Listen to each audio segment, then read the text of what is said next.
Chapter 52. Mom, don't worry. The police and the Dragon Gang have already sent people to search everywhere. I think there will be news soon.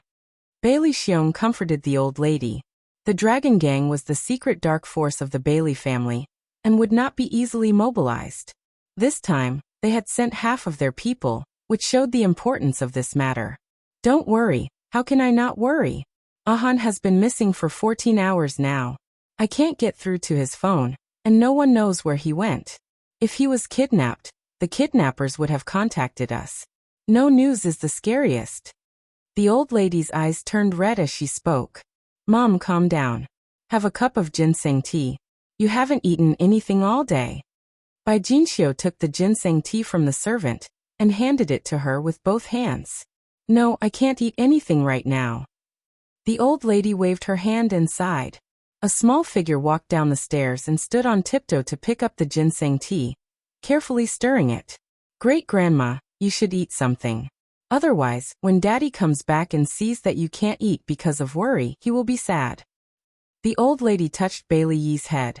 Our Xiaoyi has grown up and is sensible. It's just that Grandma has no appetite and can't eat. Great-grandma, if you don't eat, Xiaoyi won't eat today either. Bai Jinxiu quickly struck while the iron was hot and brought the ginseng soup to the old lady. Mom, since Xiaoyi said so, you should eat something. Okay, I'll eat. Xiaoyi also wants to eat in Gigai. Don't let your daddy come back. If he sees that you have become thinner, he will blame me. The old lady sighed as she drank the ginseng soup. A servant hurriedly ran in. Old madam, Miss Su is here. Let her in. The old lady looked at Su Yinqian and asked anxiously. Yinqian, you're finally here. Ahan is missing. Did he contact you last night? When Su Yinqian woke up in the morning, she was already at home. She only remembered that she drank a glass of wine on the yacht and got drunk. She couldn't remember anything else. She rushed over after receiving Bai Jinxiu's call. She didn't expect that the first thing she heard was that Bailey Han was missing. She quickly calmed down and said slowly, Grandma, Ahan and I received an invitation to a party last night. Party? Whose invitation? Where is it held? Her charming eyes flashed with coldness. It's Miss Xia Dong, the editor-in-chief of Glamour magazine. She invited us to a party on the dream yacht. Xia Dong? The old madam's body stiffened, and her expression suddenly changed. Her trembling hand knocked over the cup of ginseng soup. With a crash, the ginseng soup spilled on the table and stained her hand. Mom, is your hand okay? Bailey Xiong hurriedly checked her hand. Bai Jinxiu hurriedly asked the servant to bring some ointment for burns. No, I'm fine. The old madam took out a handkerchief to wipe the back of her hand. She waved her hand and asked the nanny to take Bailey Yi away. Xiaoyi, go upstairs and play for a while. Oh. Bailey Yi followed the nanny upstairs and secretly remembered the name, Xia Dong, in his heart. When Su Yinqian said this name just now, everyone's expression changed, especially the great-grandmother, who looked terrible. After making sure that her little great-grandson was far away, the old madam said, Yinqian, the Xia Dong you mentioned just now, is it that woman? Su Yinqian nodded. I've already confirmed it. It's her. The old madam angrily stomped the floor with her cane. Why did she come back? Hasn't she heard Ahan enough? Su Yinqian calmly lowered her eyes to hide the resentment in her eyes. She said softly, recently, she's always looking for opportunities to appear by Ahan's side. I think she's regretting it. Regretting it? It's not up to her to regret it now. The old madam angrily slammed the table. As long as I'm alive, she can forget about entering Bailey's house. Bai Jinxiu's expression eased a little. Yinqian, tell me what happened last night. Why didn't Ahan come back with you? Su Yinqian showed a serious expression. I remember that last night, Ayun, Tiansheng, Ahan, and I, the four of us, drank a glass of wine, and then we got drunk. When I finally woke up, I was already in my room. I asked the servant, and the servant said that the driver sent me home. What did the driver say? The driver said that the waiter on the yacht helped me into the car. A guilty and sad expression appeared on her beautiful face. I thought that Ahan was sent home like me, so I didn't ask. It's not your fault. The old madam comforted her. She called the servant and said, Go and contact Ah Yin and Tiansheng. Ask them to come to the old mansion to see me. In less than half an hour, Bailey Yin and Xiao Tiansheng arrived one after another. The two of them were shocked when they heard that Bailey Han was missing. They recalled what happened last night, and it was exactly as Su Yinxian said. They all woke up in their own rooms, and it was the chauffeur who sent them home. Xiao Tiansheng frowned and analyzed. Now that I think about it, our alcohol tolerance shouldn't be so bad. Someone must have put something in the wine. Su Yinxian looked sad. Why were we all sent back, but only Ahan is missing? Where was he taken? Is he in danger? I regret it so much. I shouldn't have let him drink that glass of wine last night. Bailey Xiong calmly analyzed. The yacht is Xiaodong's, and the party was held by Xiaodong. Could it be that she also drugged us? Then what's her purpose? Bailey Yun's back began to sweat. A bold idea came to his mind, but he quickly rejected it. He didn't believe that Xiaodong would drug the four of them, and he didn't believe that she would kidnap Bailey Han. Bai Jinxiu looked at him mockingly and said meaningfully, "It's very simple." She regretted it. She wanted to lure Ahan into committing a crime, and take the opportunity to enter our family again. No, she's not that kind of person. Bailey Yin almost subconsciously retorted. If that's not the case, then how do you explain Ahan's disappearance? The reason for Big Brother's disappearance hasn't been found yet. You shouldn't jump to conclusions like this. Lowly people like her will only use despicable methods. This is obvious. Why do you still need to make conclusions? Bai Jinxiu's tone was full of sarcasm. Auntie, you're biased. The veins on Bailey Yun's forehead began to throb. He wouldn't allow others to criticize Xiaodong in such a contemptuous tone. He wanted to say something else, but he was interrupted by the old madam's stern shout. All right, let's not quarrel anymore. The most important thing now is to find Ahan. The old madam's sharp eyes swept over Bailey Yun and finally fell on Bailey Xiong. Xiong, you informed the brothers in the police station about the news we got. In addition, order a Bang's men to rush to the bay where the banquet was held last night to search. In addition, find out Xiaodong's whereabouts. Got it, Mom. I'll go now. Her gaze fell on them. As for you, keep the news of Ahan's disappearance a secret.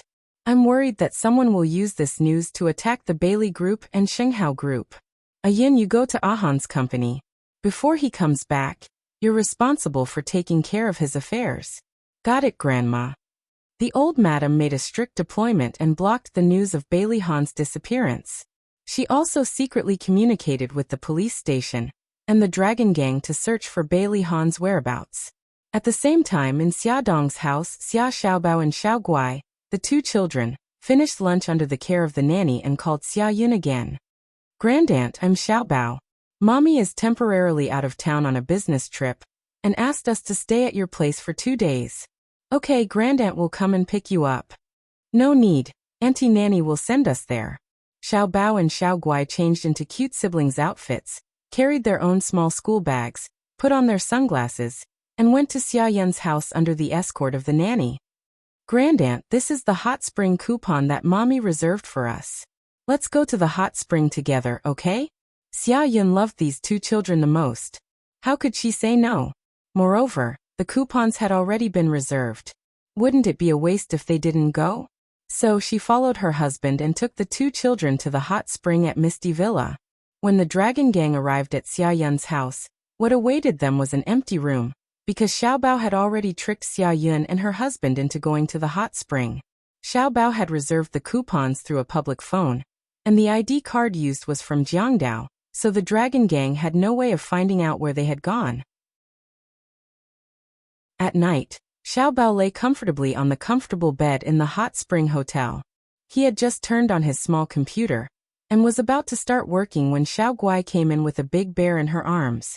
Brother, I want to sleep with you. Give me your hand. Brother will carry you up. The hotel was very user-friendly. The children's bed was not very high, so Xiao Bao easily pulled his sister up. The two children squeezed under the quilt. Xiao Guai came to his small computer and asked, Brother, what are you looking at? Xiao Bao closed the computer and put it on the bedside table. He patted her head and said, Nothing, Gigai, are you sleepy? Brother will tell you a fairy tale. I'm not sleepy, brother. Where is Mommy? I miss her so much. Xiaobao patted her head again and said, Mommy and Uncle are on a date. We can't disturb them. Otherwise, Mommy won't give us a little brother or sister. Oh, but I miss her so much. Xiao Guai pouted. She felt wronged. Then do you want a little brother or sister? Yes, then we can't disturb Mommy and Uncle. Okay, brother will tell Gigai a story, okay? Okay, Xiao Guai said softly. She rested her chin on her hands and looked at her brother without blinking. Once upon a time, there was a little girl. Her name was Snow White. Snore, snore, she finally fell asleep. Xiaobao put his sister's white and soft arms under the quilt and jumped off the bed easily. He hugged his small computer and nestled on the sofa. The computer screen lit up. His small fingers tapped on the keyboard a few times, and a video call popped up. The person on the other side was the handsome waiter on the yacht, Jiang Dao. Young Master Bao, good evening. Yes, good evening. Xiaobao nodded seriously. Jiang Dao, what's the situation on the yacht? I've already released a carrier pigeon. The door to room 102 has been opened. Bailey Han and Miss checked the situation on the yacht, and then returned to room 102. What did they do today? I was too far away, so I couldn't see clearly. They only went out for a while, then stayed in the room and didn't leave. Add, Hongcha 866. Chapter 53. The young man's heart skipped a beat. Could it be that a man and a woman were in the same room, and sparks of love suddenly flew out? Actually, he was thinking too much. He tried hard to suppress his excitement and coughed. You did well. Be careful not to be discovered by them. Understood. Jiang Dao, I don't want a third person to know about this. You understand, especially Uncle Shen. If Uncle Shen knew that he had left his mother and Bailey Han on an isolated island, he would definitely fly over from Japan to spank him. I understand. After ending the video chat, Xiaobao rolled around on the sofa like a puppy, happily playing around. He was a genius. If he banished his mother and Bailey Han to an isolated island, they would definitely be aroused. Oh, ha ha ha, of course, he wouldn't be so stupid to leave them on an isolated island. He even asked Jiang Dao to lie in ambush on the island. If they encountered any danger, he could help them in time. Of course, Jiang Dao would also create some trouble for them. After rolling around happily, Xia Xiaobao and Gigai climbed onto the bed and started to sleep. He had no idea that his cute mother was in deep trouble. Xia Dong felt hot all over. Her throat was swollen and painful, and she was thirsty. Her voice was hoarse as she called out, "Water!" In a daze, a strong hand supported the back of her head, and warm liquid slowly flowed into her mouth. After drinking the water, she fell asleep again. She didn't know how long she slept, but when she regained consciousness, it was already evening. Her whole body was wet as if she had been fished out of the water. She moved her body uncomfortably and wanted to get up, but a pair of arms firmly restrained her movements. Only then did she realize that she was actually lying in Bailey Han's arms. She looked up and saw the side of his face and chin. The soft light added some delicate lines to his side profile. As if he felt her struggle, he suddenly opened his eyes. Seeing that she had woken up, a look of surprise flashed across his eyes. "You're awake." He was pleasantly surprised as he touched her forehead. Only when he felt that her body temperature had returned to normal did he put his heart back into his chest. His actions were practiced and natural. She didn't say anything and just glared at him. Puzzled, he asked, "What's wrong? Why are we in the same bed? Do you need me to remind you that you're sick and have a fever?" Bailey Han let go of her and got out of bed. "I was kind enough to take care of you, but you blame me." Xia Dong shrunk her neck guiltily. "Fine, I'll take care of you. Why are you squeezing into the same bed as me? As the person who dragged me to bed and refused to let me go, you have no right to say that." Bailey Han's expression was not good. When had a proud son like him ever done something like taking care of a patient? He had stayed up all afternoon, but she did not appreciate it. Well, fine, she really didn't expect that she would be the one to drag him to the bed. She coughed and avoided his gaze, trying to change the topic. "I'm hungry." It would be strange if she wasn't hungry after sleeping for an entire afternoon. There's food in the kitchen. I'll go prepare it. He put on his clothes elegantly. She was surprised. You know how to cook? His gaze was cold. Do you have a problem with that? No. Please feel free to cook. Don't hold back. He grunted in satisfaction and left the room. Xia Dong crawled out of the blanket and realized that she was still wearing the evening gown from last night. It was drenched in sweat and stuck to her body. She rummaged around and found 2 sets of men's and women's clothes in a cupboard at the head of the bed. There were even underwear. She was speechless, and at the same time, she silently blamed her son in her heart. This little rascal, he had actually prepared everything. He must have planned to betray her long ago. She took a shower, changed into clean clothes, and changed the bed sheets. Bailey Han was still not back. Did he really know how to cook? Did he blow up the kitchen? Xia Dong was embarrassed by her own thoughts, but she couldn't deny the possibility. Wearing slippers and a cardigan, she walked down a long corridor and arrived at the kitchen. The lights in the kitchen were very bright. He was wearing a white apron, and his back was facing her as he stood in front of the reflective cupboard. His tall and straight back looked very calm and composed. He was stir-frying, and the smell of cooking oil spread. After a while, it became the aroma of the dishes. Xia Dong looked at the busy person in the kitchen and couldn't help but sigh. Handsome men were blessed by nature. Even his cooking movements were so perfect. After stir-frying the last dish, he elegantly took off his apron. She quickly went forward to help. I'll prepare the bowls and chopsticks. Broccoli with minced garlic and carrots were the side dishes.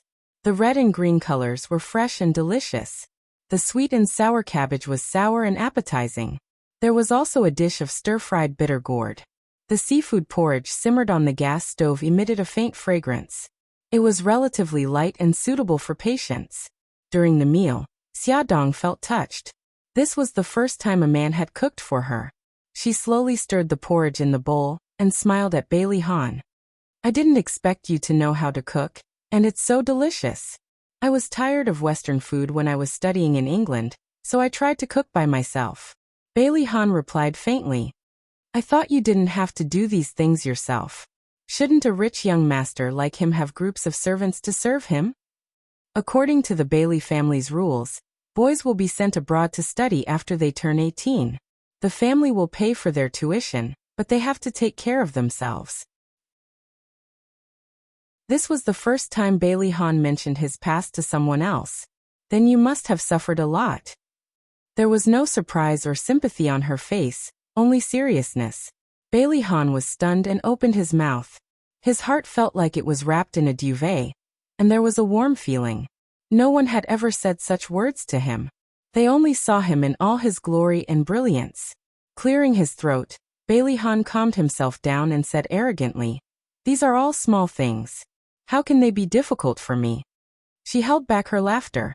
Yes, young Master Bailey is omnipotent. The atmosphere between the two of them became harmonious. After the meal, Xia Dong volunteered to clean up the battlefield. Bailey Han stood at the door and looked at the busy woman. He actually thought, this kind of life is not bad. Realizing what he was thinking, Bailey Han's face darkened. He walked out of the cabin with a bit of depression and leaned against the railing to look at the night view of the sea. Let's go. We'll rest for a while and eat some fruit. Xia Dong brought over a large crystal fruit plate. Hearing her voice, Bailey Han's agitated heart gradually calmed down. He replied with a faint, and reached out to take the fruit plate for her. Then he led her to a room on the second floor. Xia Dong opened the door. It was dark inside. What is this? Click. The lights were turned on. It turned out to be a small home theater. No wonder the door felt unusually heavy when she pushed it open. It turned out that it was soundproof. As the owner, you are not as familiar with this yacht as I am. His voice had a hint of mockery. I can't help it. I won the yacht after all. I really don't know what's inside. She didn't mind being mocked by him at all. This only showed how good she was. Even he was defeated by her. She ran over excitedly and flipped through the DVDs inside. Finally, she found a comedy that she had never seen before. The two of them huddled on the sofa and watched the movie while eating fruit. Xia Dong was attracted by the funny plot and couldn't stop laughing throughout. Poor Bailey Han's ears were poisoned by her high-pitched laughter. He really couldn't understand what was so funny about those lousy plots. After watching the funny movie, it was still early. The two of them watched a horror movie. Xiaodong hugged a pillow and curled up on the sofa. The sound effects of the home theater were very good. The creepy sound lingered in the enclosed space, and she had goosebumps all over her body. Suddenly, a hand came out of the darkness and patted her shoulder. "Wah wah." She jumped up in fright and stammered. "Hee hee, Bailey Han, there's a ghost. There's a ghost in your head." Bailey Han knocked her forehead with his big hand and said angrily, "It's me. Your guts are smaller than the tip of a needle. You're actually watching a horror movie." "I. Who said that a timid person can't watch horror movies? Who told you to suddenly pat me?" "It's clearly your fault." Xiaodong roared angrily. Bailey Han really wanted to strangle this woman. "I'm just reminding you that it's time to take your medicine." Click. The light turned on. Putting the remote control on the table, Bailey Han picked up the glass of water and the pills on the side. She pouted. "I'm already much better. Can I not take my medicine?" He looked at her coldly. "What do you think? If you can't, then you can't. I'll take it, okay?" She muttered as she took the pills. With a heroic expression, she suddenly put the pills into her mouth. She then took 2 big gulps of water and swallowed the pills. She couldn't help but stick out her tongue.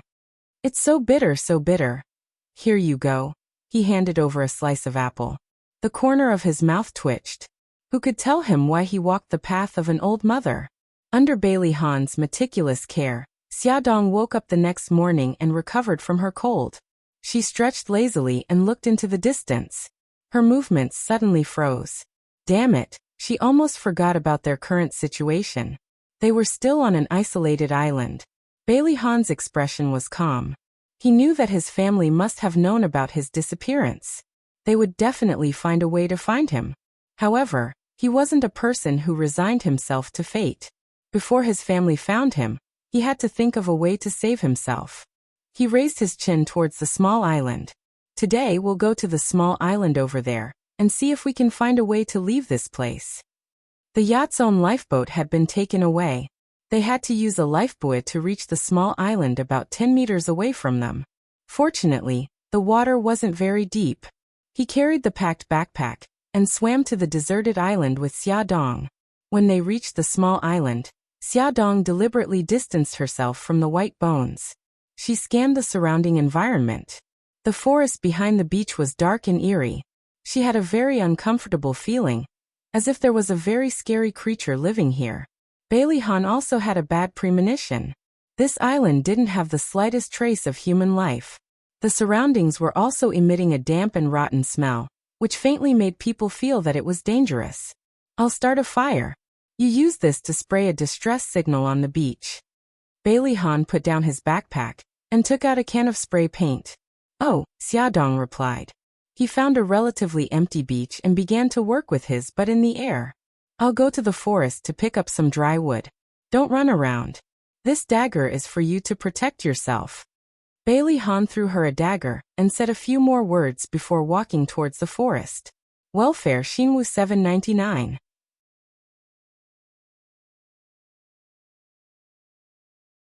Chapter 54. Xiaodong quickly sprayed a large SOS distress signal with red spray paint. Then she sat on the empty beach and waited for Bailey Han to return. Overhead, the sun gradually disappeared and dark clouds began to gather. The seawater washed over the beach and the water level slowly rose. Xiaodong kept staring in the direction of the forest. When she saw Bailey Han appear at the edge of the forest, she stood up and waved excitedly, completely unaware of the danger that was approaching her. Bailey Han carried a bundle of firewood and walked towards the beach. When he saw Xiaodong standing up and waving his arms happily, the corners of his cold and stiff lips couldn't help but slowly curl up. He quickened his pace, but before he could walk far, she suddenly screamed and kicked her ankle like a madwoman. Then he saw her pull out a dagger. His heart suddenly trembled. He threw away the firewood and quickly ran towards her. By the time he got close to her, she had already cut a small green snake into several pieces with her dagger. The snake's tail was still struggling on the beach. She clutched her ankle and fell to the ground, her face deathly pale. It's a poisonous snake. Bailey Han quickly glanced at the snake and bent down to check her wound. The snake's poison was very strong and her wound had already turned black. We have to force the poison out as soon as possible. He tightened his grip on her ankle. After hesitating for a second, he suddenly bent down and covered her wound with his lips. No, don't. She guessed his intention and struggled, trying to pull her leg out. Don't move. He scolded in a deep voice. His hands tightly held her ankle, and his cold lips covered hers again. He sucked forcefully, and she felt the wound tighten. He had already turned his head and spat out a mouthful of black blood. Without any pause, he covered the wound again and sucked the poison blood mouthful by mouthful. After doing this more than 10 times, the blood he spat out had already turned bright red. It's done. He took a roll of gauze from his backpack and wrapped it around her ankle. Then he took out a bottle of water and rinsed his mouth. Although her wound still hurt, Xiaodong looked much better. She watched as he took out a bottle of water from his backpack and handed it to her. She asked curiously, "When did you prepare so many things?" "When you're asleep." Before she got up, he had already prepared the things he needed, just in case. As expected of the omnipotent young Master Bailey. "You're even more reliable than Doraemon." She tried to please him. He raised his eyebrows and did not say anything. He looked up at the sky and said, "It's going to rain soon. We have to hurry back to the ship. Can you still walk?" "No problem." She did not want to be a burden to him, so she endured the pain and stood up. However, after taking 2 steps, her body began to sway. He supported her and bent down. "Come up."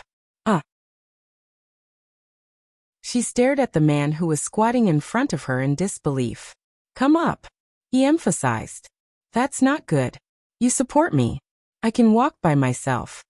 How could she dare to climb onto young Master Jingui's back? "If you don't come up, you'll have to spend the night on the island." He was already starting to get impatient. "You're threatening me." She quietly climbed onto his back. He hugged her petite body and clasped her thighs with both hands as they walked towards the beach. A bolt of lightning flashed across the sky. Following that, there was a loud rumble. The entire sky seemed to have leaked as it started to rain heavily. The moment the thunder exploded, she hugged his neck tightly and shivered as she hid behind his broad back. The cold rain poured down, and they were quickly drenched. Bailey Han frowned. "The rain is too heavy. We can't get back to the ship." He bent down and picked up the backpack on the ground. He handed it to the person behind him. "Carry this. There's a cave in the forest. We'll go there to take shelter from the rain." He had found the cave when he was collecting firewood. It was very dry and suitable for shelter from the rain. "But there's thunder in the sky. It's very dangerous to go to the forest now." Xiaodong's voice trembled.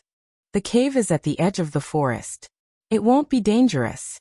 Without waiting for her to speak again, Bailey Han had already carried her towards the forest. They were about to reach the edge of the forest. It was a low hill covered with fallen leaves and dead branches. It was soft to step on, but Bailey Han didn't dare to let his guard down. The geographical situation here was unknown. The more simple and natural things were, the more dangerous they might be. It was important to be cautious. The rain fell from his hair and blurred his eyes. He had to blink hard before he could see the direction clearly. Hiss! The person on his back suddenly gasped in pain. "What's wrong?" He quickly stopped in his tracks. "A tree branch hooked onto my hair." Xiaodong fumbled with the tree branch in her hair. But the more flustered she was, the tighter her hair was entangled with the tree branch. She tried to raise her head to look in the direction of the tree branch, but found something that shocked her even more. "Ah! What's wrong now?" Snake, there are so many snakes." On the big tree next to them, about 7 to 8 meters away from the trunk, there were many finger-thick green snakes. They all stretched out their heads and flicked their tongues. Their green eyes were fixed on the 2 people under the tree. "Don't panic. Let's untie your hair first." Bailey Han's voice deepened. His arms used more strength to support her. She anxiously touched the top of her head and finally found the tree branch that was tangling her hair. She used her strength to break the branch. "Okay, let's go. There are so many snakes on this tree. Not good. There are already snakes approaching us. Hiss, hiss, hiss, hiss. The snakes on the tree all stuck out their tongues and slithered towards them. A small snake suddenly jumped towards the two people under the tree. Bailey Han keenly sensed movement and nimbly dodged it. The small snake landed 2 steps away from his feet. He hugged her tightly. His eagle-like eyes were fixed on the cave in front of them. His handsome face didn't change because of the snake's attack. He just quickened his pace. Another snake pounced over. He quickly dodged and took a step to the side. Suddenly, he felt the withered leaves under his feet slowly sinking. Just as a bad thought flashed through his mind, he quickly said, "Woman, hug the tree next to you. Don't let go." Xiaodong also felt that something was wrong. She hurriedly hugged the tree next to her. The two gradually stopped sliding. Before they could breathe a sigh of relief, there was a loud crash and the soil under their feet collapsed. Bailey Han's feet were suddenly suspended in the air. His body fell rapidly. In a flash, he suddenly let go of Xiaodong's hands. Bailey Han. Because Xiaodong was hugging the tree trunk with both hands, she hung on the spot when Bailey Han let go of her. The scene in front of them became even clearer.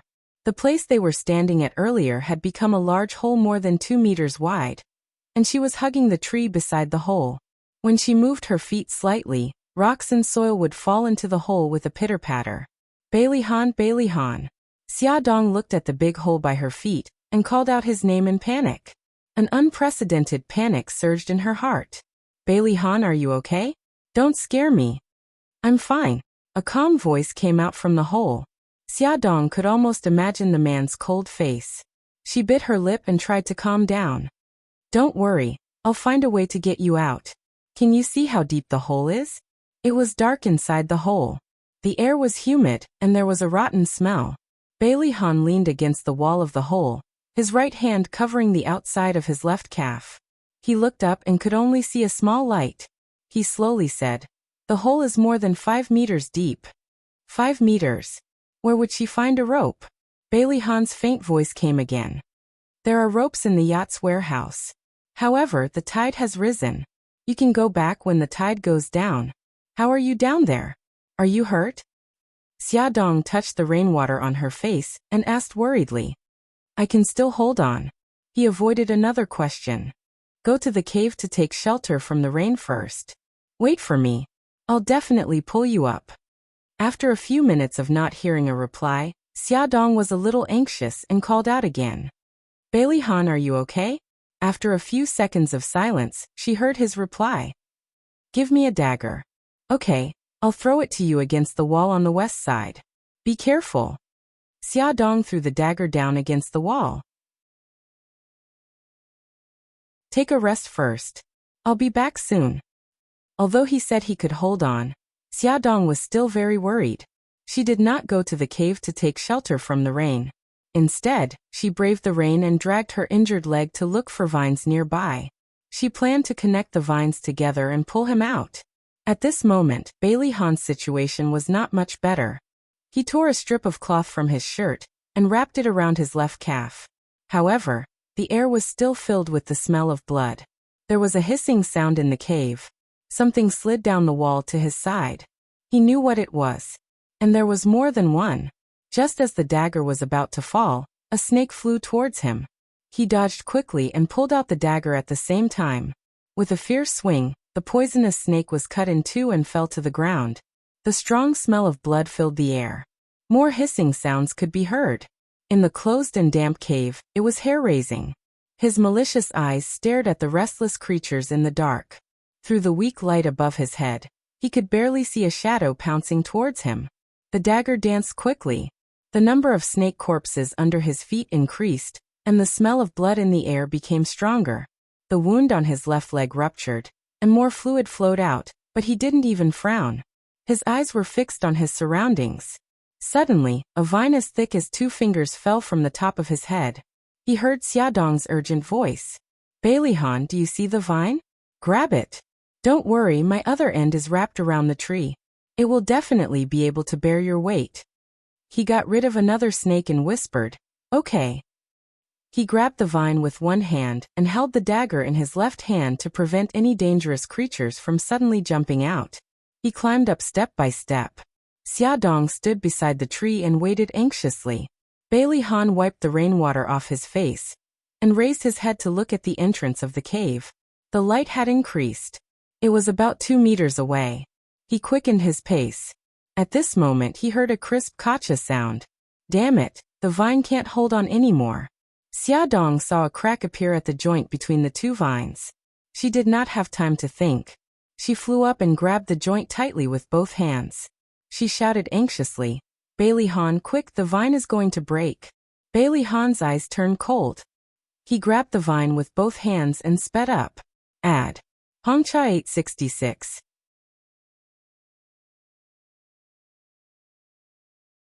Chapter 55. Xiaodong felt a strong pulling force from the vines. Her legs were hooked onto the tree. Her palms, which had been pulled when she was picking the vines, were burning with pain. She clenched her teeth and held on. She couldn't let go.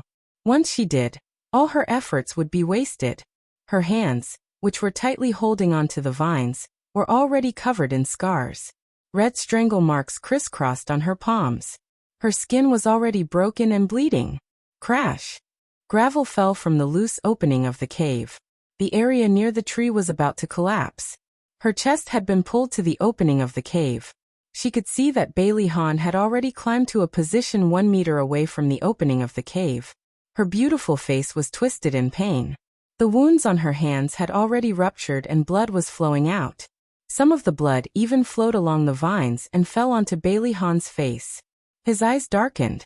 He grabbed the vines with one hand and a piece of soil on the wall with the other, trying to reduce the pulling force on the vines. Finally, he kicked hard and threw himself to the opening of the cave. Xiaodong pulled on his arms. The two of them pulled together and finally returned to a safe place. Your feet. Your hands. The two of them spoke at the same time, but then froze at the same time. They spoke again at the same time. I'm fine. There was an awkward silence. After a few seconds, Bailey Han said lightly, let's go to the cave first. He reached out to take his backpack, but Xiaodong grabbed it first. Let me. Bailey Han's gaze fell on her bloody hands. He silently reached out his hand. Xiaodong couldn't persuade him and handed the backpack to him. The two of them supported each other and walked into the cave. The cave was about 10 square meters in size. It was very dry and the ground was covered with soft withered leaves. Bailey Han vigilantly scanned the cave. Only when he didn't discover any dangerous creatures did he put the backpack on the ground. Fortunately, the backpack was waterproof. The things inside didn't get wet at all. Bailey Han took out the gauze and ointment. He reached out to her. Give me your hand. Oh. She reached out her hand to Gigai. He put her hand on his knee and applied the ointment on a cotton swab. He carefully wiped her wound. His eyes were downcast and his expression couldn't be seen. Does it hurt? Xiaodong suddenly felt that this scene was somewhat familiar. 5 years ago, when she was injured in Bali, he had also applied medicine for her. In a moment of absent-mindedness he asked again, does the wound hurt? She came back to her senses. It hurts. Why didn't you listen to me? Why didn't you wait until the rain stopped and go back to the yacht to get the rope? His gaze was so terrifying, as if he wanted to skin her alive. She retracted her hand and whispered, I'm afraid you'll be in danger in the cave. Besides, it's raining so heavily. It's not good for your health to be drenched in the rain. Bailey Han was unable to restrain his anger. An extremely cold storm was completely unleashed as he angrily rebuked a certain someone who had her head lowered. Where are you going to find vines in such a heavy rain? Damn it, why was he so worried about her? Bailey Han couldn't understand why he was so angry.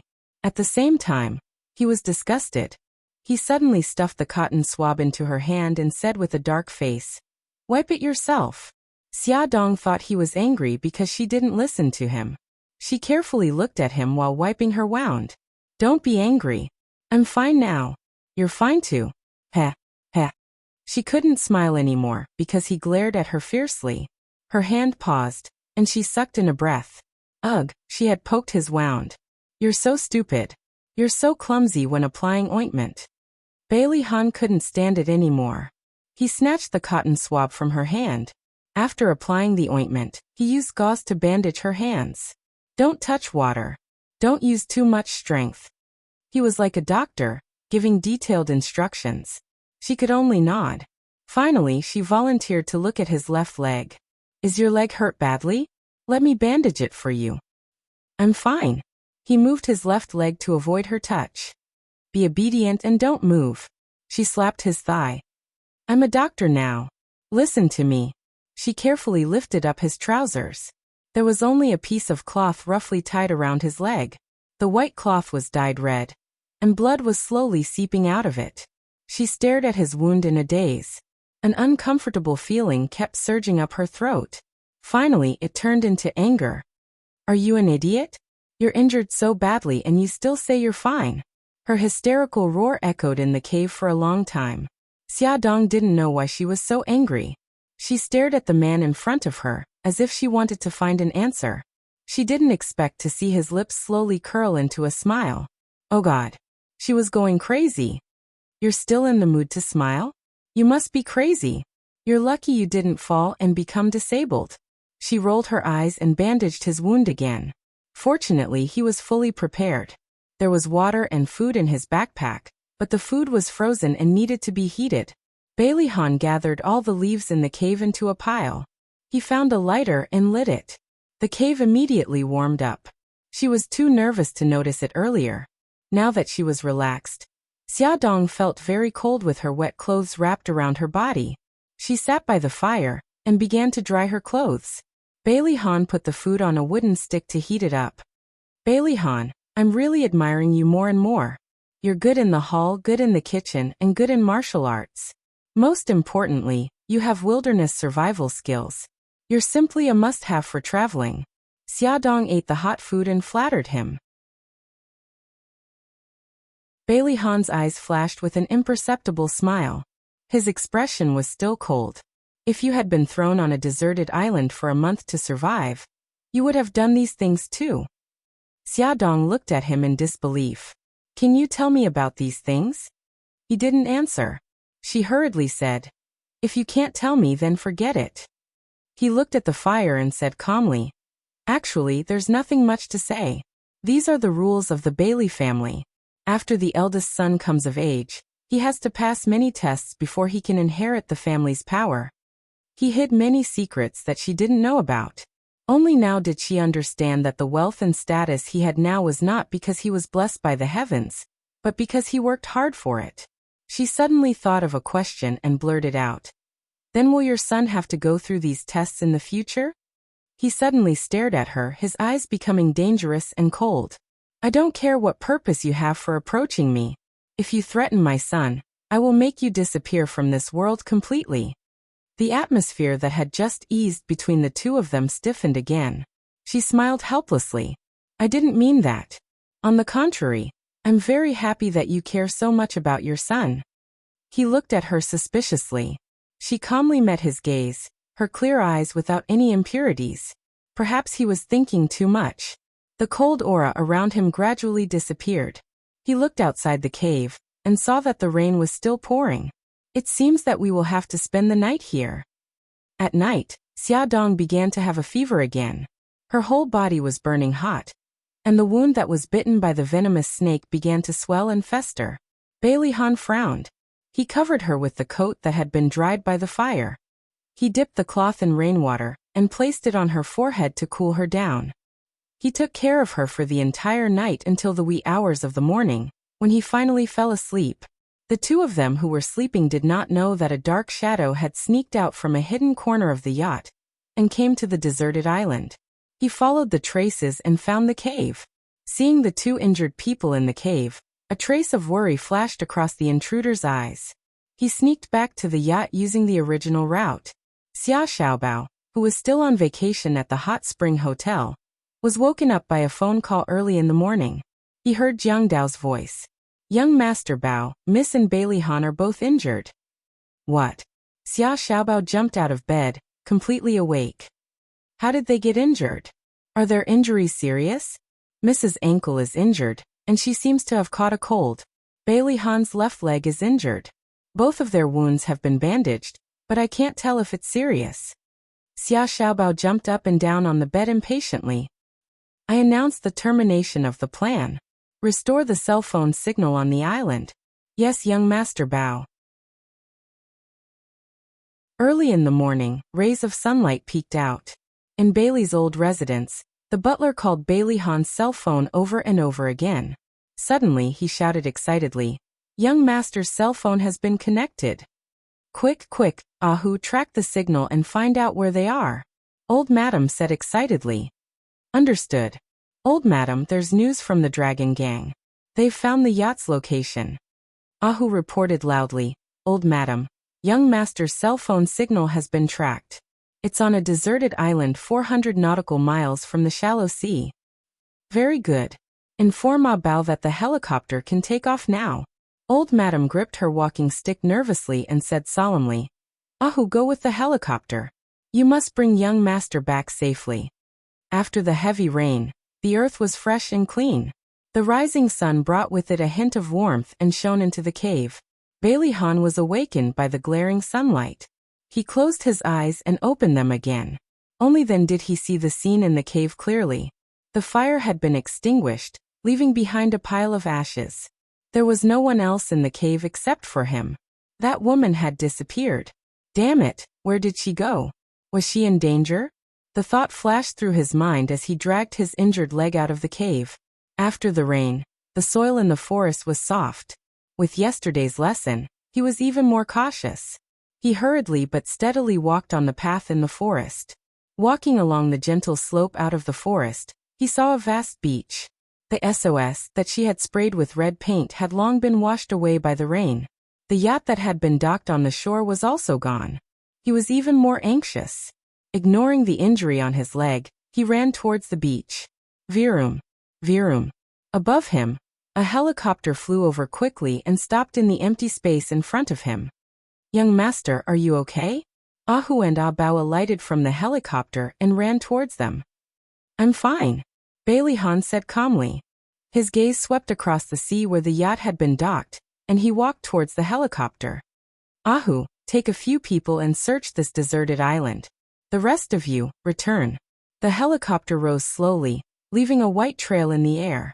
Bailey Han returned to the old mansion safely. Old Madam led the entire family to wait at the main door. Seeing his figure, Bailey was the first to pounce on him. However, the moment he touched him, he stopped and froze in front of him. Daddy. Bailey Han took the initiative to carry him. Daddy is fine. Awesome novel. Xingwu 799.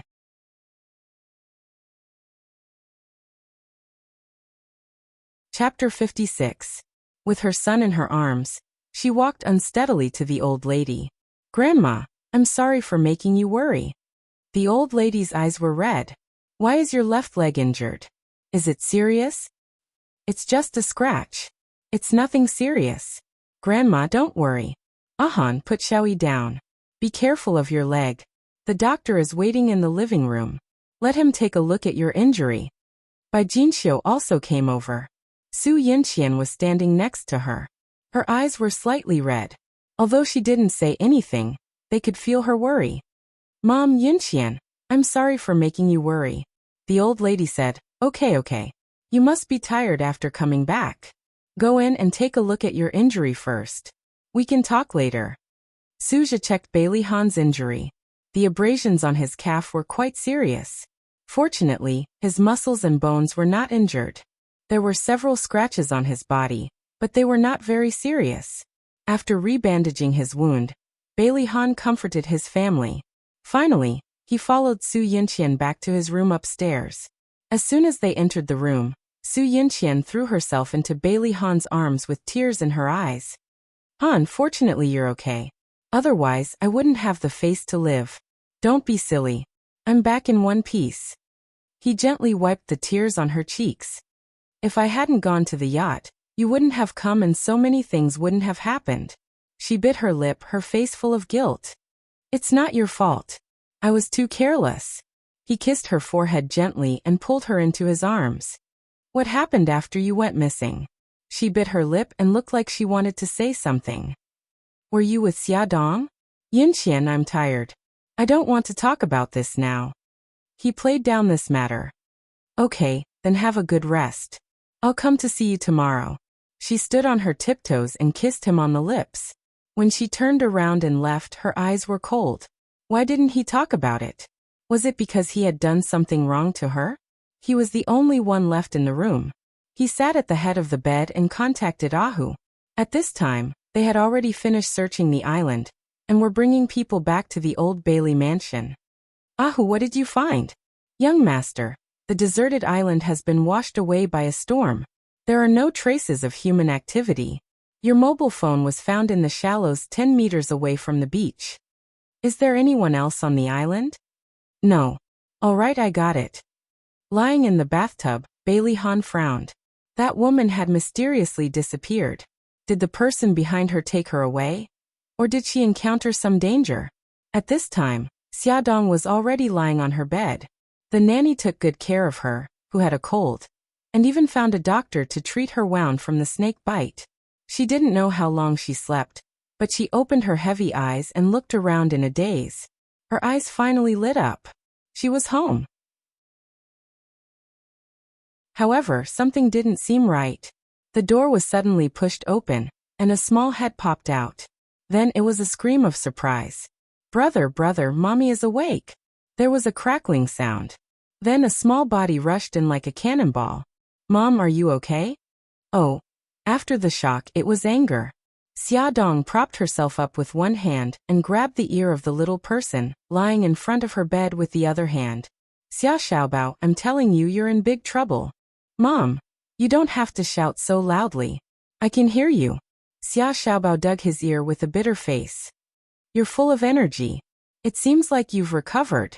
Mommy, don't abuse brother. He's very pitiful.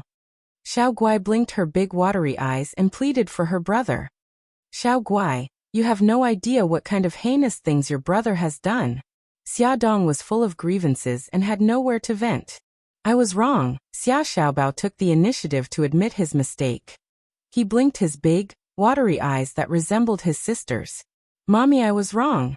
Please forgive me this time, Mommy. Xiao Guai, go back to your room first. Xiaodong's attitude was firm. She ignored her daughter's pleading eyes and asked the nanny to take her back to her room. Then she would settle the score with her son. Xia Xiaobao, you're getting bolder, aren't you? You think you can play your mother in the palm of your hand just because you're smart? Do you know how dangerous it is on the deserted island? If it wasn't for Bailey Han. Oh wait, why am I back? Where's Bailey Han? Xiaodong finally realized what was wrong. Well, Bailey Han, his people should have found the island by now. As long as he gave the order not to interfere with the island's mobile phone signal, it would be much easier to find them. Should? Are you kidding me? Do you know how dangerous it is there? How could you leave him alone there? She was about to explode. Mom, don't worry. He's definitely fine now. Xiaobao rolled his eyes. Do you think Bailey's people are vegetarians? In the 2 days that you were missing, their people almost turned City A upside down. If it wasn't for Uncle Shun's people who helped me block them, they would have found you long ago. Also, Mom, if I bring him back, wouldn't it be obvious that I'm the one behind the disappearance? I'm not that stupid. His principle was to not leave any evidence behind. What he said made sense. Xiaodong thought of her purpose and gradually calmed down. We were lucky this time, and didn't cause any irreversible consequences. You're not allowed to do such dangerous things in the future. I know, he blinked innocently. Mommy, since that's the case, can you not punish me? Of course not. She glared at him fiercely and flipped him over, pressing him on her knees. She pulled down his pants and slapped his buttocks with her palms. Xia Xiaobao cried out.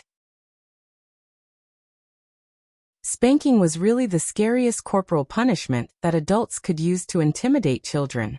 Xia Xiaobao deeply felt that both his body and mind had been greatly damaged. After being spanked, he stuck his little buttocks out and hid under the blanket.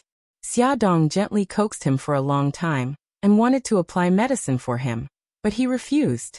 She had no choice but to ask the nanny to apply medicine for him. After applying the medicine, the nanny was distressed. Miss Xia, you're too harsh. Young master's buttocks are all red. Filled with regret and heartache, she specially made her son's favorite soup and brought it to his bedside. She touched the small ball curled up under the blanket and said softly, "Baby, Mommy shouldn't have hit you so hard. It's Mommy's fault. Mommy knows that you're smart, but if the Bailey's family finds out that it was us who set this trap, will they let us off so easily? Mommy just didn't want you to be in danger. You and Gigai are the most important people to Mommy. Mommy doesn't want you to be hurt. Maybe Mommy was wrong. Mommy shouldn't have involved you in this matter in the first place." The small ball in the blanket moved and his soft hands hugged her waist. She heard her son's muffled voice. "Mommy, I won't do this kind of thing again. You're Mommy's good baby. Mommy made your favorite soup. Come out and drink it while it's hot." She pulled him out from under the blanket and scooped a spoonful of soup for him with a smile. "Here, Mommy will feed you." "Okay." He smiled happily, his big eyes curved into beautiful crescents. The mother and son leaned against each other, and the atmosphere in the room was warm. Xiaodong went missing for 2 days and returned to the company. Everyone was concerned about her and asked her if she was feeling better. She smiled and thanked everyone for their concern. Once again, she was amazed by her son's meticulousness. He had applied for sick leave from the company's human resources department 2 days ago. "Annie, you've chosen a good topic. Give me the manuscript on Friday. Ding Hao, send me the photos of the Paris fashion show after the meeting. Jennifer, have you finished the interview for the cover of this issue?" During the regular meeting, Xiaodong was making arrangements when her phone suddenly rang. She glanced at the caller ID and saw that it was an unfamiliar number. She hung up without hesitation and continued the meeting. After the meeting ended, she returned to the office and dialed the number. "Hello, I'm Xiaodong. Are you looking for me?" A man's magnetic voice came from the other end. "I'm Bailey Han." Xiaodong's mind went blank for a moment. She mumbled, "Oh, hello. What's the matter? What's the matter?" Her voice sounded very businesslike. Bailey Han, who was sitting in the office, had the urge to smash his phone. He must be crazy to call her to confirm her safety. There was no response from the other end for a long time. Xiaodong hesitated and asked, "Bailey Han, is the injury on your leg okay?" Bailey Han's anger miraculously dissipated. He said faintly, "What about you? Ha! Has your wound healed?" "Oh, it's fine now." The two of them were silent awkwardly. No one spoke, and neither of them hung up. Xiaodong coughed and decided to break the silence. "Can you keep what happened last time a secret for me?" His face darkened. "What do you mean?" "I think you know that we were stranded on the deserted island because of me, so I hope you can keep it a secret." She gripped the phone tightly and found it difficult to speak. "If you think it's difficult, then forget it. I'm ready to bear the consequences. Don't you want to explain what's going on?" "Sorry, there's someone I want to protect." "Very well." He hung up the phone after saying this. Xiaodong listened to the beeping sound from the phone and sighed helplessly. Before she could calm down, another call came in. "Hello, I'm Su Yinqian. I want to meet you." "Okay, time and place." 7 o'clock in the evening, Repulse Cafe. After work, Xiaodong walked quickly to her parking space. A red sports car suddenly turned from the other side and blocked her way. Bailey Yin got out of the car, took off his sunglasses and walked quickly to her. "Bailey Yin, you." She had just opened her mouth when he suddenly pulled her into his arms. He rested his chin on the top of her head and said in a low voice, "Xiaodong, where have you been these 2 days?" She lied. "I didn't go anywhere. I was sick and had been resting at home." "Don't lie to me again." He lifted her head agitatedly, his deep eyes filled with anger and sadness. "I went to your house and your aunt's house, but I couldn't find you anywhere. Do you know how worried I was? Do you know how scared I was? I was scared that you would leave without saying goodbye again. You heartless woman. Why did you lie to me?" Beauty novel Xinwu 799.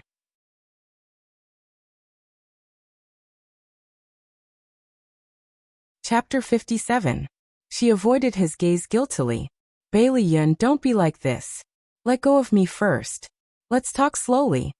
She saw that there were already people looking over curiously. His handsome face was as dark as the sky filled with dark clouds. He tried hard to convince himself to take it slow and not scare her away. He slowly let go of her and crossed his arms. He looked like he wasn't going to let her go if she didn't explain herself. Tell me now, where did you go? I just went out to play. It's that misty villa. I went there to soak in the hot springs with my family. She tried to divert his attention.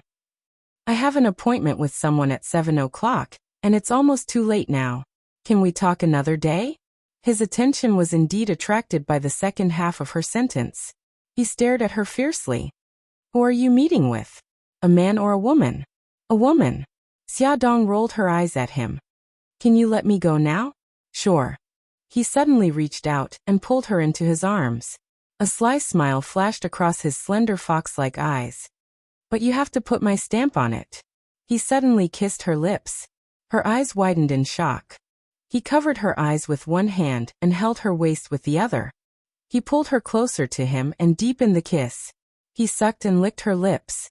Just as his tongue was about to touch her teeth, she unceremoniously stepped on his foot. Ouch. He painfully let go of her and looked at her slightly swollen lips smugly. You lunatic. She was so angry that she didn't know what to say. She glared at him fiercely and ran towards her BMW. Xiaodong had a headache. Bailey Yin had suddenly gone crazy and left bite marks on her lips. If she went in now, Su Yinqian would definitely notice something was wrong. She took out the lipstick that she rarely used and applied a little. It looked much better. Su Yinqian hadn't arrived yet. She sat by the window and ordered a glass of soda. After waiting for about 10 minutes, Su Yinqian still hadn't arrived. She picked up her phone and was about to call her when she suddenly saw a familiar figure walk in. It was Su Xingchen and a beautiful young girl. The two of them chatted and laughed as they walked up to the second floor. Xiaodong frowned and began to feel that she had chosen the wrong place. She dialed Su Yinqian's number. Hello, I'm Xiaodong. I'm here. How much longer do you need? I'm already outside the door. With that, she hung up the phone and pushed the door open. Su Yinqian was dressed in a long white dress, looking as elegant as a queen. She sat down gracefully opposite Xiaodong and smiled. You're very punctual. Thank you for the compliment, Xiaodong said indifferently. May I ask why Miss Su is looking for me? She still had a smile on her face. I know that you were the one who caused Han's disappearance. Xiaodong raised her eyebrows. I don't understand what Miss Su is talking about. Then let me remind you that you drugged our wine and sent the three of us home. You only took Han away. I think you've already achieved your ulterior motive, right? Miss Su has a rich imagination. It's a waste that you don't write novels. If Miss Su asked me out today just to say this, then I'll take my leave. The perfect smile on Su Yinqian's exquisite face froze. She took out a check from her handbag and pushed it in front of Xiaodong. Fill in as much as you want. I only have one condition. Leave Han, leave a city and never come back. Thank you for your kindness, but I'm not short of money. Xiaodong didn't even look at the check. Miss Su, in fact, you can have confidence in Mr. Bailey. He didn't betray you. Su Yinqian's eyes were filled with mockery. She looked down at her. I've never believed a man's words. I advise you not to either. Even if Han promised you something, you won't be recognized by the Bailey family. There's nothing between us. Xiaodong was very puzzled. How could this proud woman who was like a queen be so sure that she and Bailey Han were already in an ambiguous relationship? If you were innocent, then there wouldn't be that little bastard. Xiaodong's heart felt as if it had been hit by a hammer. She looked at her coldly. The child is innocent. Please don't insult him. Don't force the grudges between adults onto a child. Su Yinqian snorted. What? Is your heart aching because I'm scolding him? If so, why did you abandon him in the first place? Enough, don't say any more. Xiaodong's face turned pale. She clenched her fists tightly, her nails digging deep into her palms. She couldn't feel the pain because the pain in her heart had long suppressed the pain in her body. Su Yinqian was like Guanyin, with a benevolent smile. She looked at Xiaodong's suffering and whispered in her ear. If you want to take the child away, I can help you. What did you say? She widened her eyes in disbelief. I said, if you want to take that little bastard away, I can help you. Her gentle voice was like poison corroding her. Aren't you very motherly? Don't you want to take your child away? Don't you want to see your child being called a bastard by others? With every question she asked, Xiaodong's heart ached even more. Finally, she closed her eyes and tried to calm down. What benefits do you get by doing this? Of course, Su Yunqian wouldn't tell her that her child occupied the position of the eldest son of the Bailey family, and was the only person who had the right to inherit the Bailey group. Only by getting rid of that bastard would her child have the right to inherit the group. Su Yunqian smiled. Of course there are benefits, and that is to keep you away from the Bailey family. How about it? Isn't this a good deal? It was very tempting, but so what if she took the child away? Would she be hunted down by the Bailey family for the rest of her life? Would the child really get the life he wanted with her? Moreover, there was still Xiaoguai waiting for her to save. I'm sorry, I can't make this deal with you. Su Yunqian's perfect smile finally disappeared and her exquisite face turned cold. 5 years ago you took him away. 5 years later, I won't give you the chance again. Xiaodong didn't want to say more. If there's nothing else, I'll take my leave. Su Yunqian's sharp nails scratched the table as she watched the figure leave her sight. She left a few obvious marks on the table. After sitting for a while, she left. At the staircase on the second floor, Su Xingchen was looking at the spot where Su Yunqian and Xiaodong had been sitting. A charming female voice sounded. Xingchen, didn't you go to the bathroom? What are you doing here? Su Xingchen turned to look at the person and smiled weakly. Fei Yan, I felt a little uncomfortable just now, so I wanted to come out for some air. Bailey Fei Yan hurriedly said. Are you okay? Do you want to sit down and rest? No need, I want to go home first. Can you help me get my handbag upstairs? Okay, wait for me outside the door. I'll be right there. Su Xingchen walked out of the coffee shop and saw Su Yunqian's car coming out of the parking lot. She didn't want to be seen by her, so she hid behind the door and waited until the car was far away before she turned around. Su Xingchen whispered to herself. If I'm not wrong, sitting opposite Su Yunqian is Glamour magazine's chief editor Xiaodong. Why are they sitting together? Could it be that this Xiaodong is the one from 5 years ago? Xingchen, I'm here. Let's go. Are you okay? Do you need to see a doctor? Bailey Fei Yan walked out with 2 handbags. I'm fine. I'll be fine after I go home and rest. Then let's part ways here. Bye-bye. She took the handbags and hugged Bailey Fei Yan. As Su Xingchen drove home, there was a thought in her mind. Was that woman really the Xiaodong from 5 years ago? She must find out. Su Yunqian came out of the coffee shop in a bad mood. That damn Xiaodong refused a toast only to be forced to drink a forfeit. She definitely won't let her off. Brother K, help me do something. She sent a picture of Xiaodong to a man called Brother K. He was the leader of a certain underworld gang she met in the nightclub. Pay attention to her whereabouts. Who she met, what she did, I want to know in detail. No problem, baby. How do you plan to repay me? The man on the other side of the video smiled wretchedly. You're annoying. Do whatever you want, okay? She threw him a coquettish glance, completely different from her usual elegant and noble self. Okay, I'll go to your place tonight. The man smiled even more sinisterly. Night fell. A night full of ambiguity had just begun. There were only 2 people left in the huge villa. In the dining room downstairs, a sumptuous spread of food was placed on the long dining table. Su Yunqian, wearing a low-cut, backless black evening gown, sat at one end of the table. On the other end sat a man in a suit. He had thick eyebrows and big eyes. Although he couldn't be considered a handsome man, he had a dignified appearance and a burly figure, which made him look very masculine. He was the leader of the Flame Gang, Old K, also known as Brother K. Brother K eagerly pushed the cut steak in front of Su Yunqian. Baby, this is fresh steak specially sent over from New Zealand. Try it and see if it's to your liking. Su Yunqian elegantly put a piece of steak into her mouth with a fork and smiled. It's not bad. Eat more if you like it. After all, we'll be doing something very tiring later. Brother K's eyes had a wretched glint as he scanned her exquisite body. Don't be in such a hurry. Her smile turned seductive as she elegantly took small bites of her food. Her delicate red lips were so mesmerizing. Brother K's heart was instantly set on fire. He looked at her with even more infatuation. Baby, you're so mesmerizing tonight. Really? Her eyes had a bone-chilling charm as her lips parted slightly. You're not joking with me, are you? Of course not. I'm just speaking the truth. I'm willing to die under you. He stared at her low-cut neckline with a smirk. That deep cleavage made him lick his lips uncontrollably. You're the one who said it. Don't beg for mercy later. She raised her brows seductively. Baby, I can't take it anymore. Let's start now, okay? The fire in his body was getting stronger. He grabbed her hand impatiently and reached under the dining table. He took her hand and touched the scalding hot spot.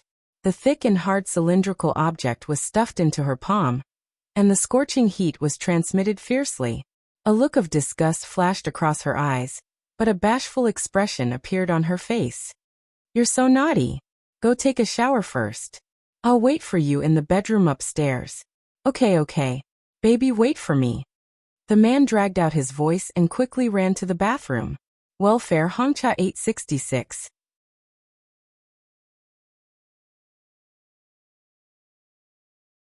Chapter 58. Su Yinxian wiped her hands with a wet towel, then slowly walked upstairs and into the changing room. When she walked out of the changing room, Brother K was already lying on the bed. From head to toe, there was only a small t-shirt on his thigh, 2 thin belts around his waist, and a small piece of elastic cloth wrapped around his front. It looked very heavy. It looked like it was about to burst out of the cloth.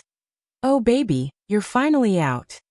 The man looked at the woman walking over eagerly and obsessively, and he couldn't help but twist his lean back. Slap. A leather whip suddenly struck his firm chest, accompanied by a cold female voice. Don't call me baby, call me Your Majesty Queen. Yes, Your Majesty Queen. The man looked at the woman in front of him, and the infatuation in his eyes intensified. Su Yinxian was wearing an ultra-short black lace dress, black silk gloves, and black stockings that revealed a large portion of her snow-white thighs. She wore 10-centimeter high leather boots and held a black leather whip in her right hand. Standing in front of the bed like an arrogant queen, she arrogantly raised her chin and asked, Who am I? You are my Majesty Queen. And who are you? I'm your slave. She walked closer to him and raised his chin with her left hand. Her lips curled into a mocking smile. My little slave, is this how you seduce Your Majesty Queen? She fiercely let go, and the leather whip in her hand hit him hard. I'm very disappointed and very dissatisfied. The whip left a red mark on his body, and the man was stimulated by the pain. He twisted his body and said, Your Majesty Queen, I'll definitely satisfy you. His burning gaze was locked on her cold and arrogant face, and his body was getting hotter and hotter. His waist seemed to be swaying, and he unconsciously moved forward. His fingers slowly lifted a belt around his waist, and slowly pulled it down. Then he flirtatiously lifted another belt, and pulled it back and forth. Be more lascivious. Another whip hit him. The man became even more passionate and flirtatious. His little cuckoo was pulled down to his groin, leaving only a little bit covering the important parts. A part of the black forest was exposed. The queen's lips curled into an evil smile. Not only are you my slave, but you are also my dog. Try to bark like a dog. If you don't do well, I won't let you go to court. Woof woof woof woof. The man jumped up like a dog and crawled to her feet. He rubbed against her thighs and even stuck out his tongue and blinked at her. Since you're so obedient, I'll give you a lesson. She hooked the whip around his neck and dragged him back to the bed like a dog. The man was sprawled on the bed. She raised the whip and whipped him fiercely, making cracking sounds. She stepped on his back with her sharp heels, slowly grinding it.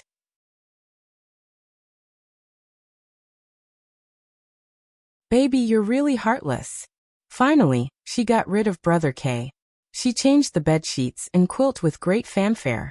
She rolled the things she changed into a ball, and threw them into the bin. Lying on the soft bed, she took out her phone and sent a text message to Bailey Han. Han, good night. Dream of me. She soon received a reply. Okay. Go to bed early. Good night. She turned over and threw the phone on the bedside table. She couldn't help but think of the scene of Bailey Han and Xia Dong being intimate on the deserted island. Although Bailey Han didn't talk about what happened on the deserted island, She always felt that something was slowly changing. And all of this was related to Xiaodong. If it weren't for her, she and Han would have been married long ago. That woman was simply her nemesis. Su Yunqian's beautiful fingers clutched the bedsheets tightly. Her eyes were filled with hatred. On the other hand, Bailey Han had just returned from the old mansion. He was called over by the old madam to ask about the situation on the deserted island. He only said that he was alone on the island and didn't mention anything about Xiaodong. The old madam couldn't get anything out of him, so she let him go. His son had been waiting for him in the living room. When he heard the sound of his car, he ran to the door and waited for him. "Daddy, you're back." The little figure stood at the door. He wanted to come closer but didn't dare. Bailey Han's heart warmed. It turned out that it felt so good to have someone waiting for him at the door. He picked up his son. "Why aren't you sleeping?" "I'm waiting for Daddy." His son lowered his head in embarrassment. "Daddy will come back early in the future."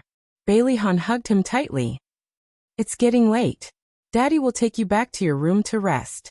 It was time for school to end at Imperial Kindergarten. There were many luxury cars parked outside the school. A Rolls-Royce was parked closest to the school gate. Bailey saw it as soon as he walked out of the school gate. The car door opened and a man in a finely tailored suit came out. His tall and straight figure and handsome face immediately attracted the attention of everyone. Bailey Yi's beautiful eyes lit up. He exclaimed in surprise, "Daddy!" Bailey Han bent down and patted his head. A faint smile appeared on his lips. "Daddy is picking you up today. Get in the car." Bailey Yi smiled brightly, revealing 2 cute dimples.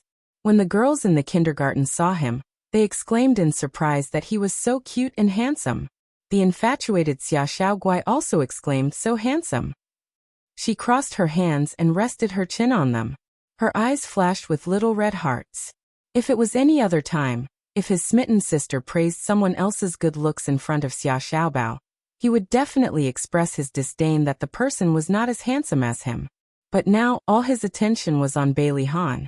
Bailey Han and Bailey Yi were father and son. They were father and son. That meant that he, Xiaoguai, and that annoying Bailey Yi were all siblings. Xia Xiaobao wished he could become a fire-breathing dragon and roast Bailey Han.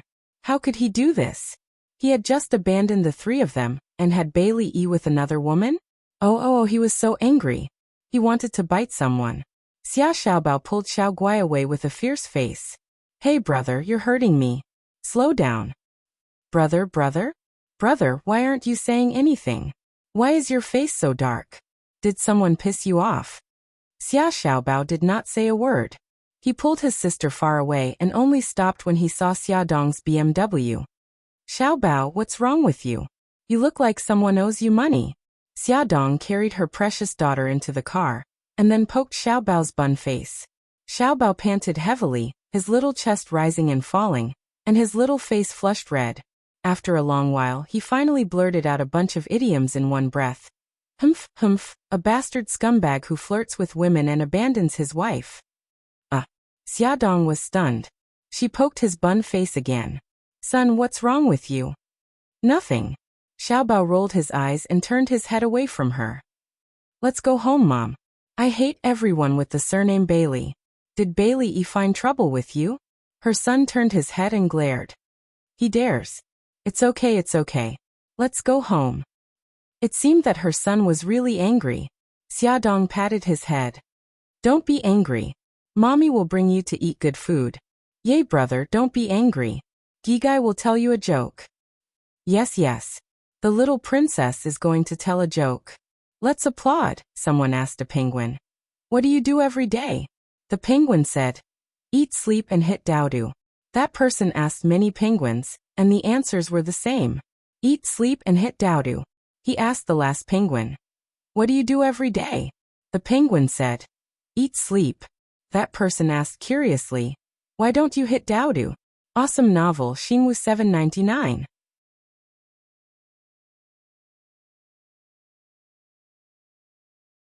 Chapter 59. That's so funny. That penguin is Dowdo. Before she could finish the joke, Xiaoguai was laughing so hard that she was convulsing with laughter. Xiaodong laughed as well. Xiaobao rolled her eyes. That's a lame joke, isn't it? But the corners of her mouth curled up. Then tell us one, brother. The car drove into the neighborhood. After parking the car, Xiaodong walked out of the parking lot with a child in each hand. Suddenly, she saw a black luxury car parked at the gate. A man in a black suit stood next to the car. When he saw her, he bowed politely. Miss Xia, our old madam wants to see you. May I ask who your old madam is? Xiaodong glanced at the car. The rear window was closed, so she couldn't see what was going on inside.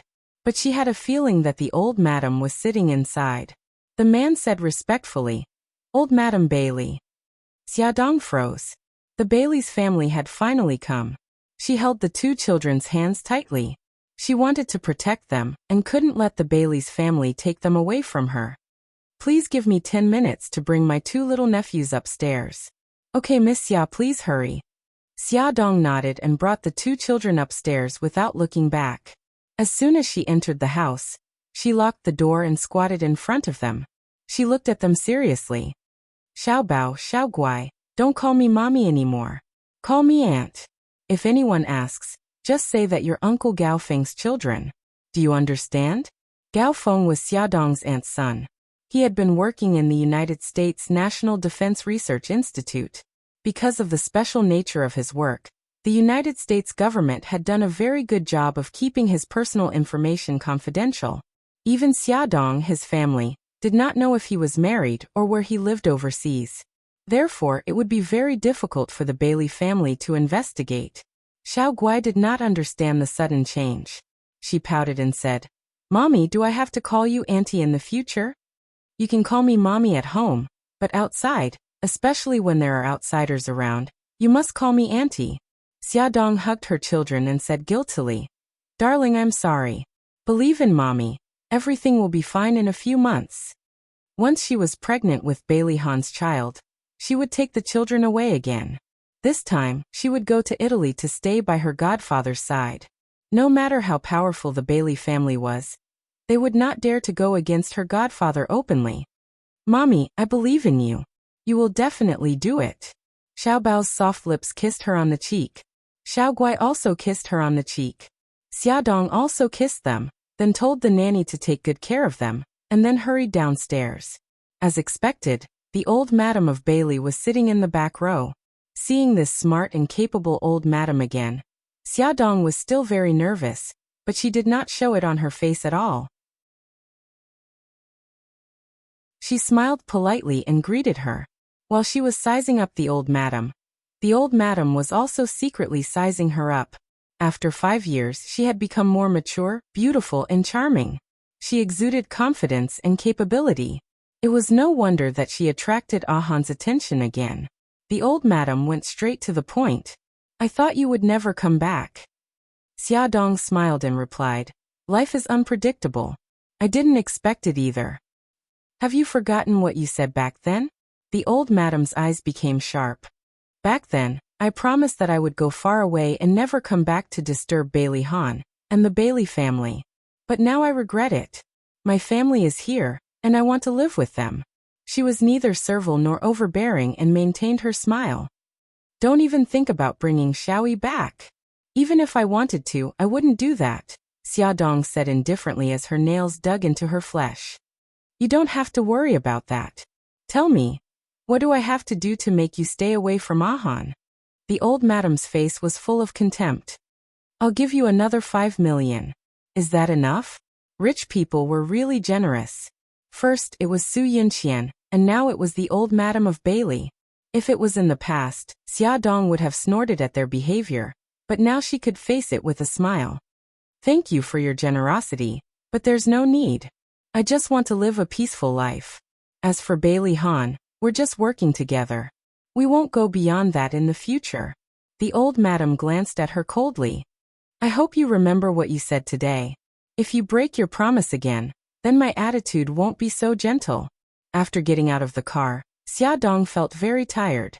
What should she do to convince Bailey Han to lend her a child? Xiaodong didn't know that her every move was being secretly recorded and photographed. After meeting with the old madam, Xiaodong still secretly paid attention to Bailey Han's movements, but it wasn't as obvious as before. Bailey Han didn't contact her again. The two of them were like strangers who didn't have any interactions. They were back to square one again. Half a month passed peacefully. Xia Dong began to feel anxious. If this situation continued, when would she be able to get pregnant and cure Xiao Guai? She picked up her phone and found the familiar number. She hesitated for a long time, but still didn't make up her mind to dial it. She brushed her hair dispiritedly. Suddenly, her eyes caught something and her eyes lit up. It was the new issue of the magazine. On the back page was the advertisement of Shenghao Group. She finally found an excuse. Lilith, I'm going out. Call me if you need anything.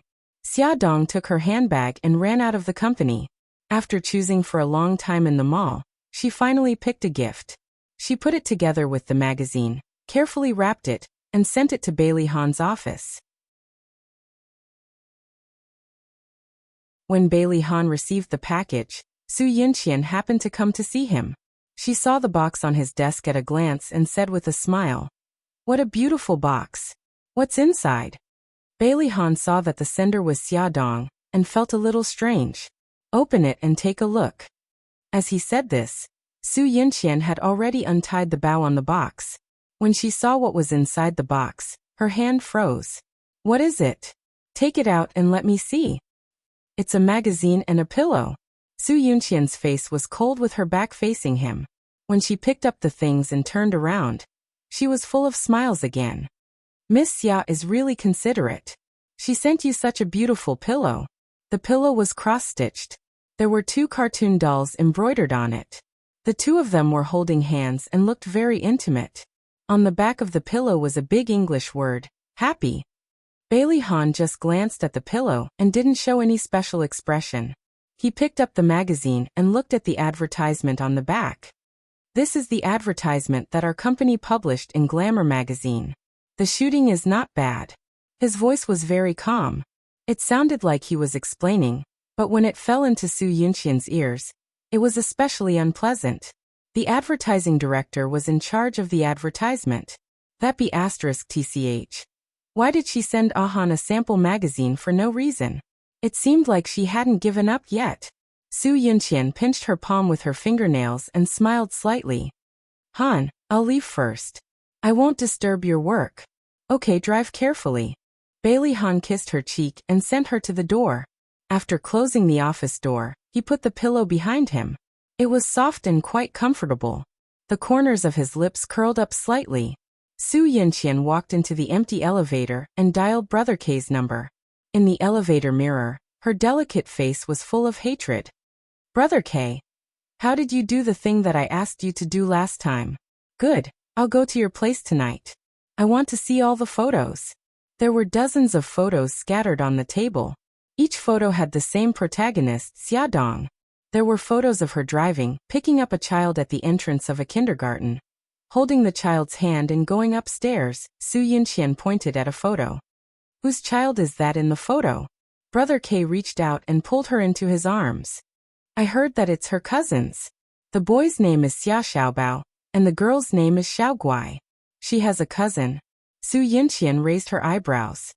"If it's her cousin's child, why is her surname Xia? I heard that her cousin works in the United States. As for why the child's surname is Xia, isn't it simple? Her cousin followed her aunt's surname." "What's her cousin's name?" "Xiaofeng." Su Yinqian felt very surprised. Xia Dong's uncle was really strange. He actually allowed his son to follow his wife's surname.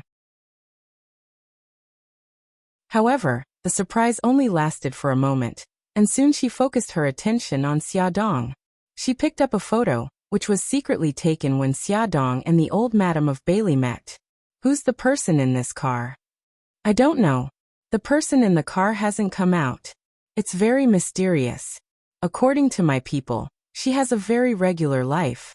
She goes to work, gets off work and picks up her nephew. During this time, she hasn't had any contact with Bailey Han." "Humph, that's because your people are useless." Su Yinqian was furious at the mention of this matter. Her face showed a rare angry expression. "Do you know what happened this afternoon? That bitch actually sent Ahan a pillow. Who does she think she is to him? What right does she have to interfere with Ahan's life?" "Don't be angry. Let's do something happy. The man impatiently hugged her and kissed her. Go away. I'm not in the mood today. Su Yunqian pushed him away in disgust. She tidied her clothes and returned to her dignified appearance. I want you to find a few people and teach her a good lesson. What do you want to do? The man leaned over and wanted to kiss her, but she pushed him away. Doesn't she like to seduce men? Then I'll let her seduce as much as she wants. Su Yunqian's eyes flashed with a vicious light like that of a poisonous snake. On the other side, in Xia Xiaobao's room, Xiaobao was holding a small laptop and video calling Jiang Dao. Young Master Bao, the group that followed Miss has retreated. Did you find out who they are? They're from the Flame Gang. Xiaobao typed Flame Gang into the database and a bunch of records about the Flame Gang popped up on the computer screen. He snorted and pursed his lips. Then he snorted disdainfully. So their boss brother K is a pervert who loves to be abused. That damned bastard. If you come looking for trouble with my mommy again, I'll make sure you die a horrible death. Jiang Dao couldn't help but shiver when he saw the little devil's smile. They had discovered the Flame Gang's men secretly following Miss Xia on the first day. However, they didn't take any action, deliberately allowing the other party to collect a bunch of wrong or unimportant information. Young Master Bao, although their men have retreated, I'm worried that they won't let it go. It's better to continue watching them. Welfare Xinwu 799.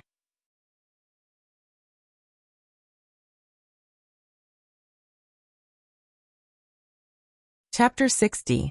Yes, you're right. Help me keep an eye on them. Don't let them do anything bad to mommy. Also, find out why the Flame Gang is making trouble for us all of a sudden. Yes, young Master Bao. After ending the call, Jiang Dao hesitated for a moment before deciding to report the recent events to Mika Kito, who was far away in Japan. After all, it involved the conflict between the gangs. The next night, Su Yunqian came to Bailey Han's villa with a collector's edition Transformers model. She said that it was a gift for Bailey E. Bailey E calmly took the gift and thanked her politely. He even said considerately, Daddy, I won't disturb you and Auntie Sue anymore. I'll go back to my room first. Okay, sleep early. Bailey Han was very satisfied with the change in his son. When they were alone, Su Yunqian leaned into his arms and said gently, Han, I'm so happy. Xiaoyi seems to be trying to accept me. Xiaoyi is a sensible child.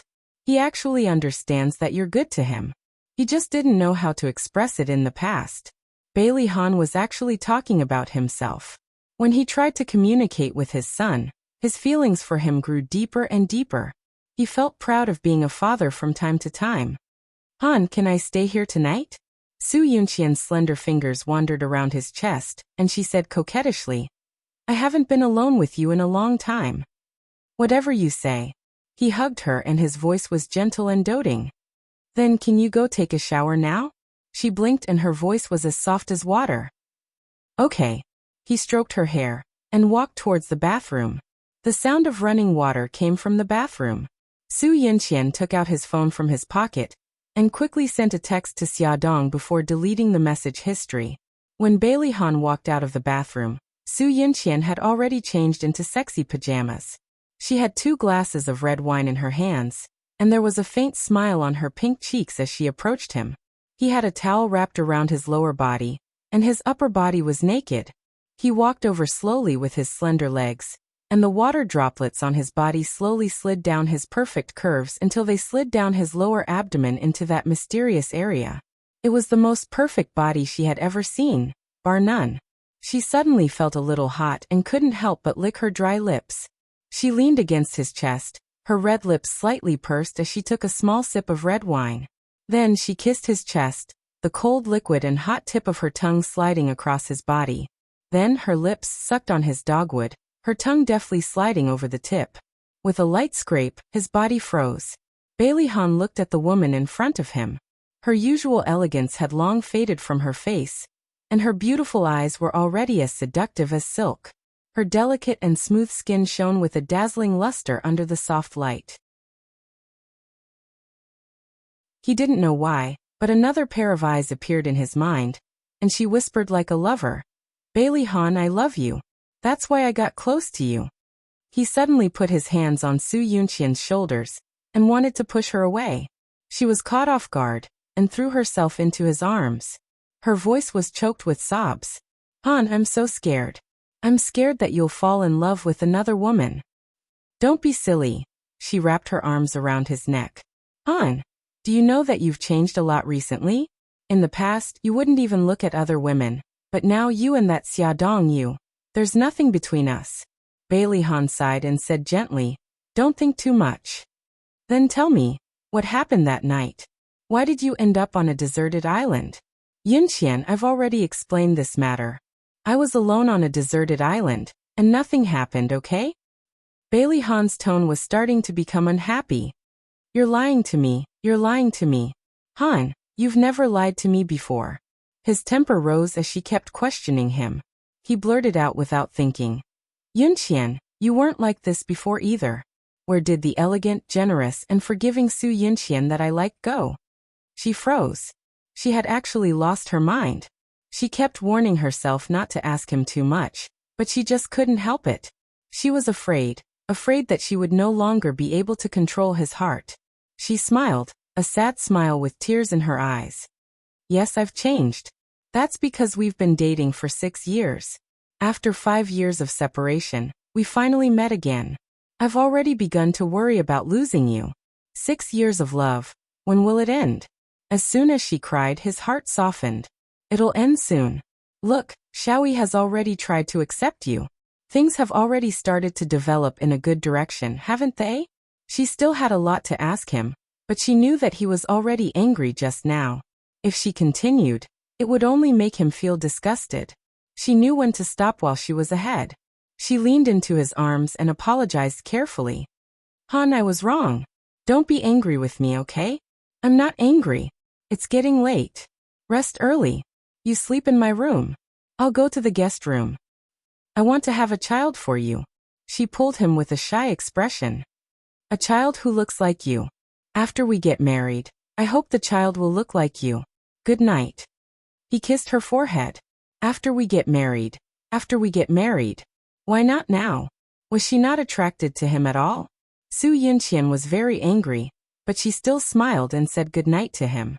Bailey Han walked towards the door. In the next moment, Su Yunqian suddenly screamed. Ah, snake, snake. Bailey Han quickly turned around. The little green snake was dancing in the living room. When it heard a woman scream, it quickly crawled in the direction of the sound. Snake, snake, Han, get it out of here. The woman's shrill screams resounded throughout the room. She jumped back. She didn't know if it was because she was panicking too much, but she slipped and fell. Bailey Han rushed forward and caught her in his arms. Ah! She screamed again. Her beautiful face was distorted with fear and pain. Snake bit me. Bailey Han's heart sank.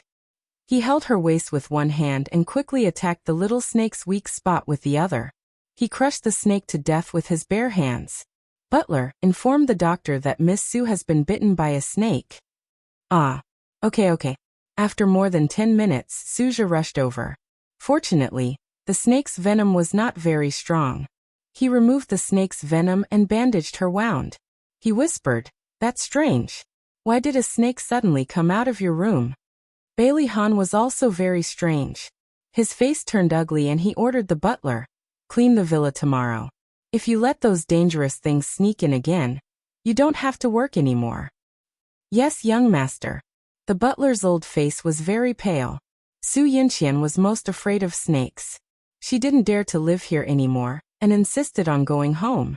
Bailey Han was worried about her, so he carried her to the car and personally sent her home. A small figure stood in front of a window on the second floor with a disdainful look on her face. She looked at the taillights of the car disappearing into the night, and snorted coldly. If you want to be my mommy, you have to ask me if I agree. Poor Xiaoqing, he was crushed to death by Daddy. Xiaodong was very happy. She actually received a text from Bailey Han last night. In the text, Bailey Han thanked her for the gift she sent him yesterday. He liked it very much. In order to express his gratitude, he invited her to the hotel for dinner, and made an appointment to meet at 7 o'clock in the evening in room 305 of the hotel. This was a breakthrough. Tonight, She would take the opportunity to negotiate with him again. Xiaodong hummed happily and changed into different sets of clothes in front of the mirror. Xiaobao was very curious about her unusual behavior. Mom, are you going out on a date? Yes, Bailey-han asked me out. Xiaodong already regarded her son as her ally, and no longer hid it from him. His small round face puffed up and his big eyes blinked. He said, Mommy, do you want to call him first to confirm? What if he's just joking? That's not very good. I'm afraid that I'll give him the impression that I'm anxious and I'm rushing him. Although in fact, she was really anxious. Oh, that's right. Then you go on the date. Little Bun touched his chin and commented with a smile. Although this dress is sexy, it's not revealing. It's very suitable. I'll take it. Yes, I think so too. Then I'll take it. Son, take good care of Xiaoguai. I'll be leaving first. Xiaodong kissed her son on the cheek and happily went out.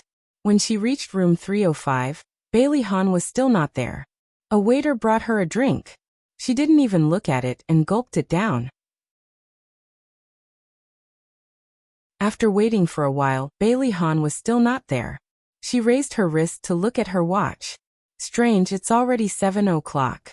Why isn't he here yet? She didn't know why, but she felt a little hot and irritated. She was too lazy to think about it and directly dialed Bailey-han's number. Hello Bailey-han, this is Xiaodong. Have you left? I'm already at the hotel. Bailey-han was already on his way home.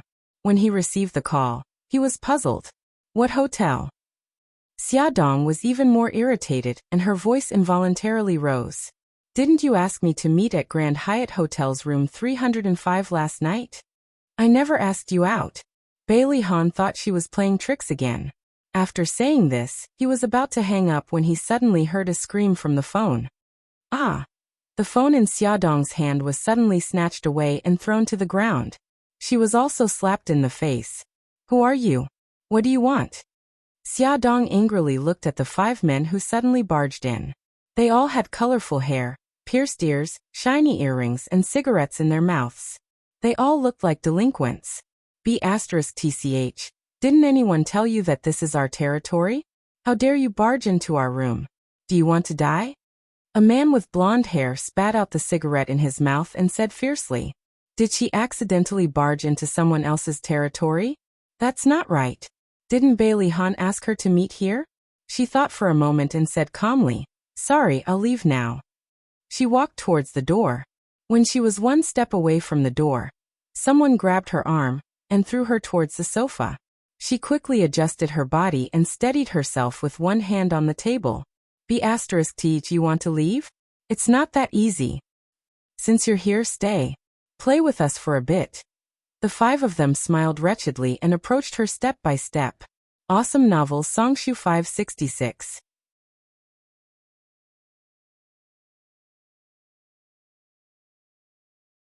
Chapter 61. Bailey-han heard the screams on the phone. He called Xiaodong's name several times, but there was no response.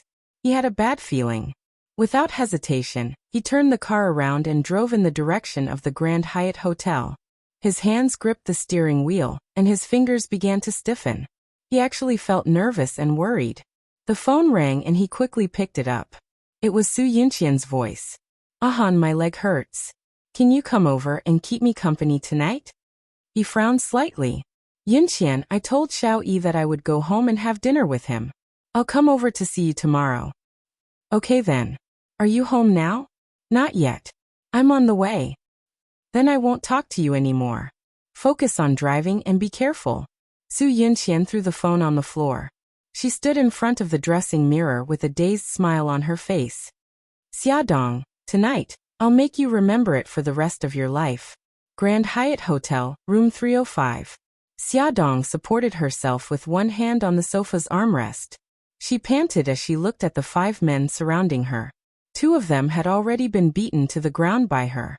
The other 3 were holding daggers and staring at her with bloodshot eyes. B*TCH, what's wrong? Can't fight anymore? A man with dyed red hair patted his hand with a dagger. I didn't expect you to have some skills. But later, you'll only be able to beg for mercy under our brothers. If it was under normal circumstances, She still had a chance to escape. But now her head was dizzy and her body was hot. She felt as if there were ants gnawing on her organs. It was so itchy. She began to see double and couldn't see clearly. She wanted to tear her clothes to cool herself down. It was so uncomfortable. Don't talk nonsense with her. Let's attack her together. If we don't have CK her to death, I'm sorry for the punch I took just now. The man with yellow hair spat and rushed forward with a green light in his eyes. The other two also rushed up, tearing her clothes and pulling her hair. Xiaodong struggled with all her might, but her body's instinct told her that she actually wanted someone to hug her. Something was wrong. Something was very wrong. In a flash, she understood that she had been drugged with an aphrodisiac. There must be something wrong with the drink she drank when she walked into the room. She gritted her teeth, kicked her feet, and headbutt them. She used the most primitive methods to fight against the three wolves. However, the effects of the drug were about to reach its peak. Her resistance was getting weaker and weaker. Her clothes were all torn off, revealing her white and tender skin. Damn, this bitch's figure is really good. His skin is so smooth. Move aside, I want to be the first. What first or second? Why don't the three of us do it together? Look at her upper and lower body. They're just as mesmerizing. They said unbearable words as they climbed onto her body. At this moment, the room door was suddenly kicked open. Bailey Han rushed in and kicked two of them over. The man who was on top of Xiaodong's body had his entire row of gums broken. He rolled to the side and vomited. His mouth was full of blood mixed with broken teeth. Damn, who are you? How dare you meddle in our business? The three injured men, in addition to the two men who had been struck down by Xiaodong, all got up and rushed forward without a care for their lives. Bailey Han quickly took off his jacket and covered Xiaodong's body. His fierce punches and kicks quickly attacked the five men. His movements were fast and ruthless. With a few cracking sounds, the five men's leg bones were all broken. The most miserable one had all his ribs broken. The five men lay on the ground and cried. Their bodies were covered in blood. His fierce and bloodthirsty gaze swept across them. If there's a next time, I'll break your necks. He carried the trembling Xiaodong and strode out. When he walked out of the room, he called the police and asked them to deal with these scumbags. So hot, so uncomfortable. Xiaodong, who was burning with lust, had already lost her mind. She hugged Bailey Han and unconsciously rubbed against his body. The coolness of his body made her feel a little better. She moaned in satisfaction. So comfortable. Bailey Han's body stiffened, but he did not stop moving forward. He tightly held her in front of his chest to prevent her from falling. Damn it, they drugged you. Woman, stay still and don't move. His magnetic voice fell into her ears and made her feel at ease. However, her body was very uncomfortable. She sobbed. So uncomfortable, so hot. Bailey Han, help me, help me. He had originally planned to carry her to the hospital, but looking at her, it was too late. Bailey Han turned and entered the elevator. He booked a presidential suite. He rushed into the bathroom and put her in the bathtub. He turned on the cold water and washed her body. Because of the water, the clothes on her body slipped off, revealing her skin. Her entire body seemed to have been cooked, glowing with a pink luster. Her proud twin peaks were sticking out, and the mysterious valley was also exposed in front of his eyes. She rubbed against the cold bathtub impatiently, letting out a joyful and painful moaning sound. His body froze, his heart was burning, and there was a warm stream of heat flowing past his nose. He touched his nose and his hand was bright red. He actually had a nosebleed. He awkwardly wiped the blood from his nose and scolded himself in his heart. It was not like he had never seen a woman before. His cheeks were faintly pink. He looked away uncomfortably. You soak in the bathtub. I'll be outside. If there's anything, call me. He slammed the door and sat on the sofa, holding back his anger. The water in the bathtub was still splashing. Bailey Han's mind could not help but think of that seductive scene. His throat moved. He picked up the wine on the wine rack and poured a full glass. The burning feeling dissipated a little. He drank a few more glasses. His body finally calmed down, but his mind was not clear because the wine he hurriedly took was the highest concentration. Bailey Han knew that he was drunk and his head was starting to feel dizzy. Thus, he held his forehead and walked to the bedside, intending to rest for a while. Soon, he closed his eyes and his mind entered a state of chaos. At this moment, the bathroom door opened. Xiaodong walked out naked and dripping wet. "Water, I'm so thirsty." She touched the bottle on the table. Without even looking, she picked it up and drank 2 mouthfuls. She smacked her lips and sighed in relief. She finally felt much better. However, why did her head start to feel dizzy again? Water, wine? Damn it. She drank the wine as if it was water. The dryness and heat in her body had not completely dissipated. She started to feel dizzy again. She stumbled to the bed and accidentally fell into a warm embrace. Bailey Han was pressed down. He frowned uncomfortably and wanted to push the person on top of him away, but she hugged him tightly instead. The two people who were delirious hugged each other just like that. The soft and delicate body in his embrace rubbed against him uneasily, and soon, it ignited the fire in his body. His face flushed red and his eyes narrowed. He suddenly felt a little thirsty. He rubbed his face against her body and felt the moisture on her body. He touched her lips and there were still water droplets on them. He cupped her face and kissed it. He followed the flow of the water droplets and sucked them down bit by bit. His body also started to burn. The desire in his body was awakened. The water on her body was quickly evaporated by their body heat. When his raised part touched her legs, an electric current ran through his body. It was extremely comfortable, but it was still not enough. He flipped over and covered her under him. His hot palm slowly moved along her perfect curves. She shuddered and felt drunk. She couldn't help but reach out her arms to hook him and pull him closer to her. He couldn't hold it in anymore. He desperately needed a vent. Following his instincts, he finally found that quiet entrance. He bit her lips and slowly entered. It hurt. Her nails dug into his back. He felt her pain and stopped. He kissed her for a while more. When she got used to it, he began to move again. Inch by inch, it was all eroding. When it was all over, Bailey Han let out a low growl. Then, following his instincts, he began to go on a rampage. He had suppressed it for too long. Once he got a vent, it was as crazy as a storm. The next day, Xiaodong woke up first. She felt sore all over, as if her bones were falling apart. She also felt like she had been run over by a car. She was so tired that she didn't want to move. She forced herself to move her body. She actually touched a naked chest. She suddenly looked to her side. Bailey Han was sleeping peacefully beside her. The scariest thing was that his hand was still around her waist. She lifted the blanket and peeked. They were all naked. Wait a minute. She reorganized her memory. She was drugged and attacked. Then someone rushed to save her. Then she was thrown into the bathtub. After that, this was what happened. It really happened last night. It wasn't a dream. Xiaodong didn't know if she should be happy or sad. She took deep breaths and exhaled several times before she calmed down. Now wasn't the time to be conflicted. She had to clean up the battlefield before Bailey Han woke up. She had to pretend that nothing happened. Fortunately, Bailey Han drank last night. Because of his hangover, he wouldn't wake up for a while. She quietly withdrew from his arms and ran to clean up. After changing her clothes, she wet a towel and helped him clean up. Fortunately, she didn't scratch his front last night. As for his back, it was fine as long as he couldn't see it. When she brushed that part, she couldn't help but blush. She rubbed it twice.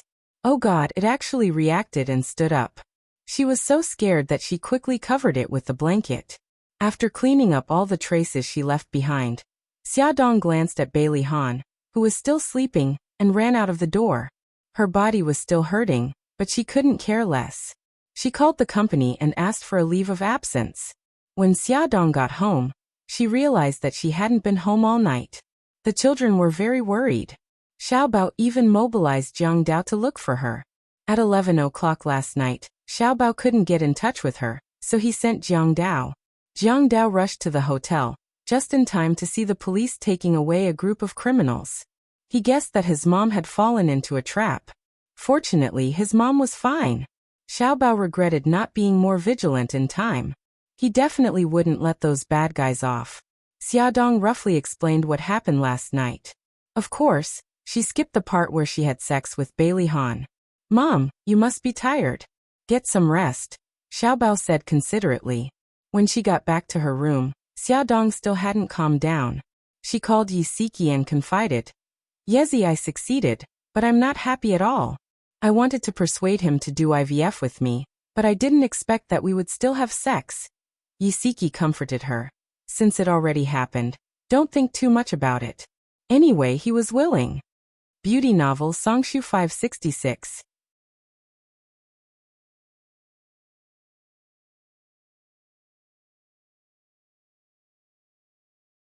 Chapter 62. He was drunk and I was drugged with an aphrodisiac. Is this fate? Xiaodong laughed self-deprecatingly and leaned back on the sofa. I did some calculations. Yesterday was my most dangerous period, and the chances of me getting pregnant are quite high. From today onwards, I can distance myself from him. So you're pretending that nothing happened? Yes, now I'm praying that I can get pregnant. In the hotel, when Bailey Han woke up, it was already close to noon. Because of his hangover, his head was still hurting. He leaned against the headboard and rested for a while before he remembered that he had thrown Xiaodong into the bathtub last night. He casually lifted the blanket and wanted to get out of bed, but he quickly pulled the blanket over himself. What was going on? Why was he naked? Could it be? He grabbed his clothes from the side of the bed and put them on, then rushed to the bathroom. There was no one in the bathroom, and it was very clean.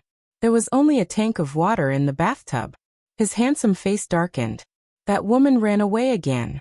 Xiaodong arrived at the company in the afternoon. Just as she sat in the office, the phone on her desk rang. Hello, I'm Xiaodong. May I know who's calling? Woman, why didn't you turn on your phone? Bailey Han's anger was transmitted through the phone line, and Xiaodong's ears were buzzing. She held the phone a little further away. My phone was lost last night. She thought for a moment and said, it should still be in room 305 of the Grand Hyatt Hotel. Why didn't you wake me up in the morning? What happened last night? Why did I? He paused and lowered his voice. Why was I naked? Sure enough, he came knocking on her door. Xiaodong replied calmly, Mr. Bailey, I woke up in the bathtub early in the morning and saw you sleeping on the bed. Because of this difference in treatment, I was very angry, so I deliberately didn't wake you up. What's wrong with that? As for why you were sleeping naked, how would I know? Isn't it because you have a habit of sleeping naked? The person on the other side of the phone paused for a few seconds and didn't speak, but Xiaodong could hear his heavy breathing, as if he was trying hard to suppress something. Are you sure nothing happened last night? She raised her voice. I'm sure that nothing happened last night. All right, I'm going to start working now. Goodbye. As soon as he finished speaking, he hung up the phone. His actions were swift and smooth. Damn it, she actually hung up on him. Was this how she should treat her savior? Bailey Han was so angry that he slammed his fist on the table. However, he soon calmed down and thought about what had happened last night.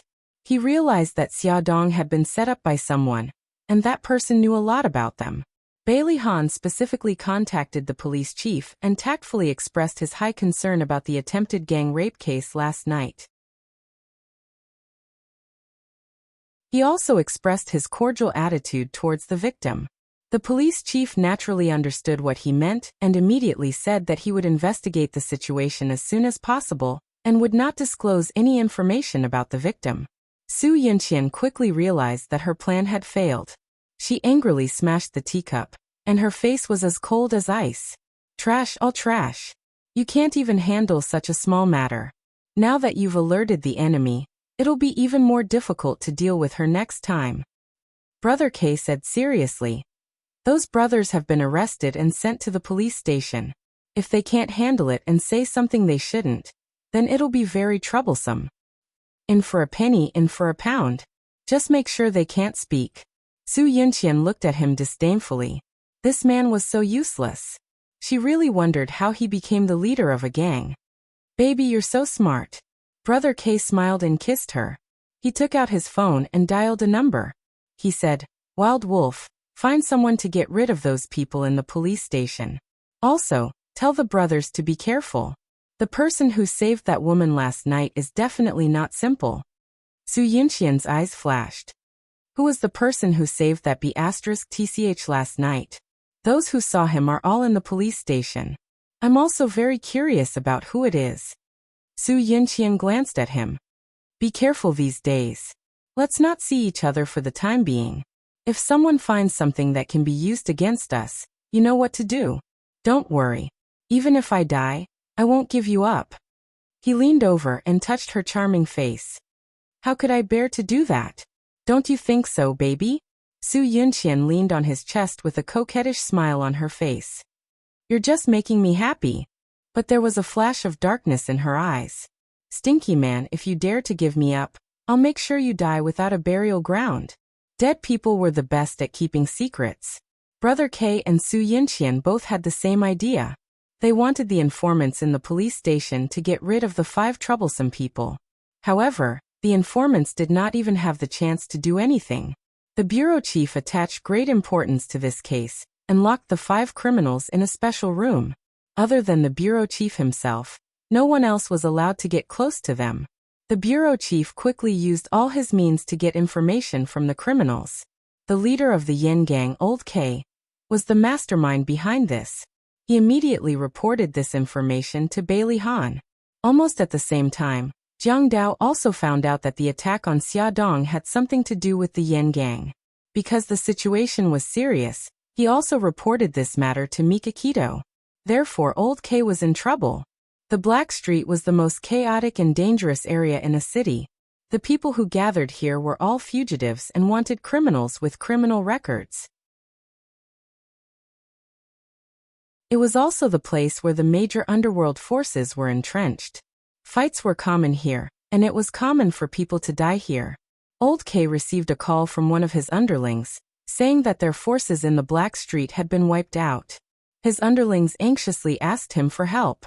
Old K hurriedly brought a group of people and rushed over, only to find that everyone in the Black Street had surrounded them. According to the rules of the Black Street, guns were not allowed. Therefore, the people who surrounded them were holding all kinds of knives in their hands.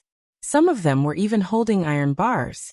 Old K secretly gestured to the people behind him as he chuckled and said, "Friends, what are you doing? Is there a misunderstanding?" Tui. A man walked out with a 30-centimeter long knife in his hand.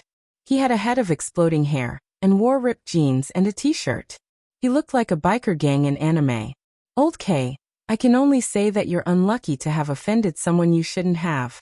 They said that they'll give $1 million to whoever stabs you once. There were at least 100 people in this black mass.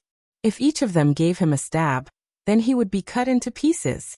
Old K looked at the crowd that was closing in on him. His forehead was covered in cold sweat. He suddenly shouted, "Don't move. You're too immoral. We're all from the Black Street. Why are you siding with outsiders? You can only blame yourself for offending someone too powerful. We can't afford to offend him." After the exploding head roared, he swung his long knife at Old K. "Yeah, Old K, don't blame us. We had no choice. We still want to stay in this Black Street for a few more years." A bald man rushed forward with the iron bar in his hand and hit one of Old K's subordinates. That subordinate fell to the ground and vomited blood. "Let's go, everyone.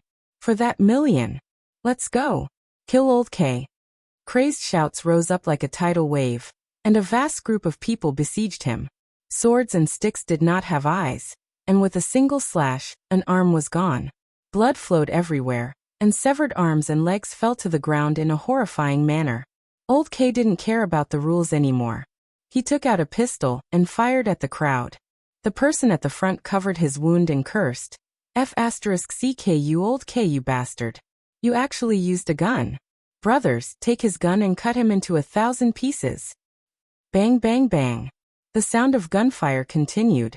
One by one, people fell down. Blood splattered everywhere. Old K dodged the attacks of knives and sticks while retreating under the cover of his subordinates. In his heart, he cursed Su Yinxian 1,000 times. "F***ck, stinky B***th. You knew the opponent wasn't to be trifled with. Yet you pushed the job to me. Now I'm being chased and I don't even know if I can survive until tomorrow." Old K screamed. He didn't know who threw a knife, but it cut off old K's right wrist.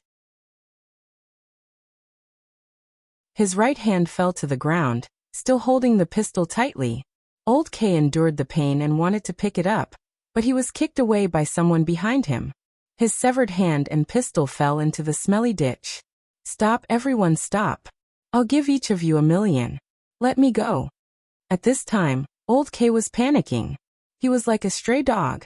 His whole body was covered in blood as he wailed in pain. "It's too late. We don't dare to take your $1,000,000. A blade landed on his back, and blood sprayed onto the surrounding people who were attacking him. Everyone expressionlessly wiped away the blood, and continued to slash at his mangled body with their blades. Mournful screams and pleas for mercy resounded throughout the black street. Everyone looked on indifferently. From time to time, they would squeeze forward to add 2 more knives. Seeing that someone was about to chop his neck with a knife, a gunshot interrupted his action. A man wearing a black trench coat and black sunglasses appeared in front of everyone with a long gun on his shoulder. Behind him were 2 men in black suits and black sunglasses. The man said coldly, "Leave that man alive. The Sanka group wants him." When the man's voice fell, the surrounding people were shocked at first. Then they began to whisper, "Look at them. They seem to have a big background. We'd better not provoke them. Old K is someone the Dragon Gang wants to deal with." Now the Sanka group suddenly appeared to protect him. "Things are getting more and more heated. We'd better not get involved." "That's right. It's more important to stay alive." Those people tacitly took a step back and opened up a path to old K's mangled body. The man in the black trench coat tilted his head. The 2 men behind him immediately stepped forward. One on the left and one on the right of old K, who was covered in blood. "Get him to the trunk. Don't let him die."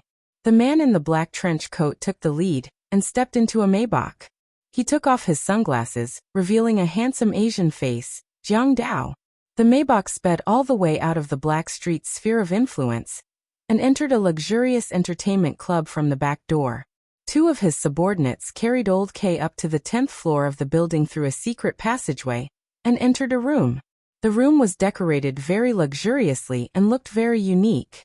The entire wall facing the outside was made of crystal. From the outside, one could clearly see the situation inside. Not only that, but it also used the principles of physics to magnify the image. Even from the ground floor, one could clearly see what was happening in the room. Old K's tragic fate had just begun. Come and see. Hongcha 866.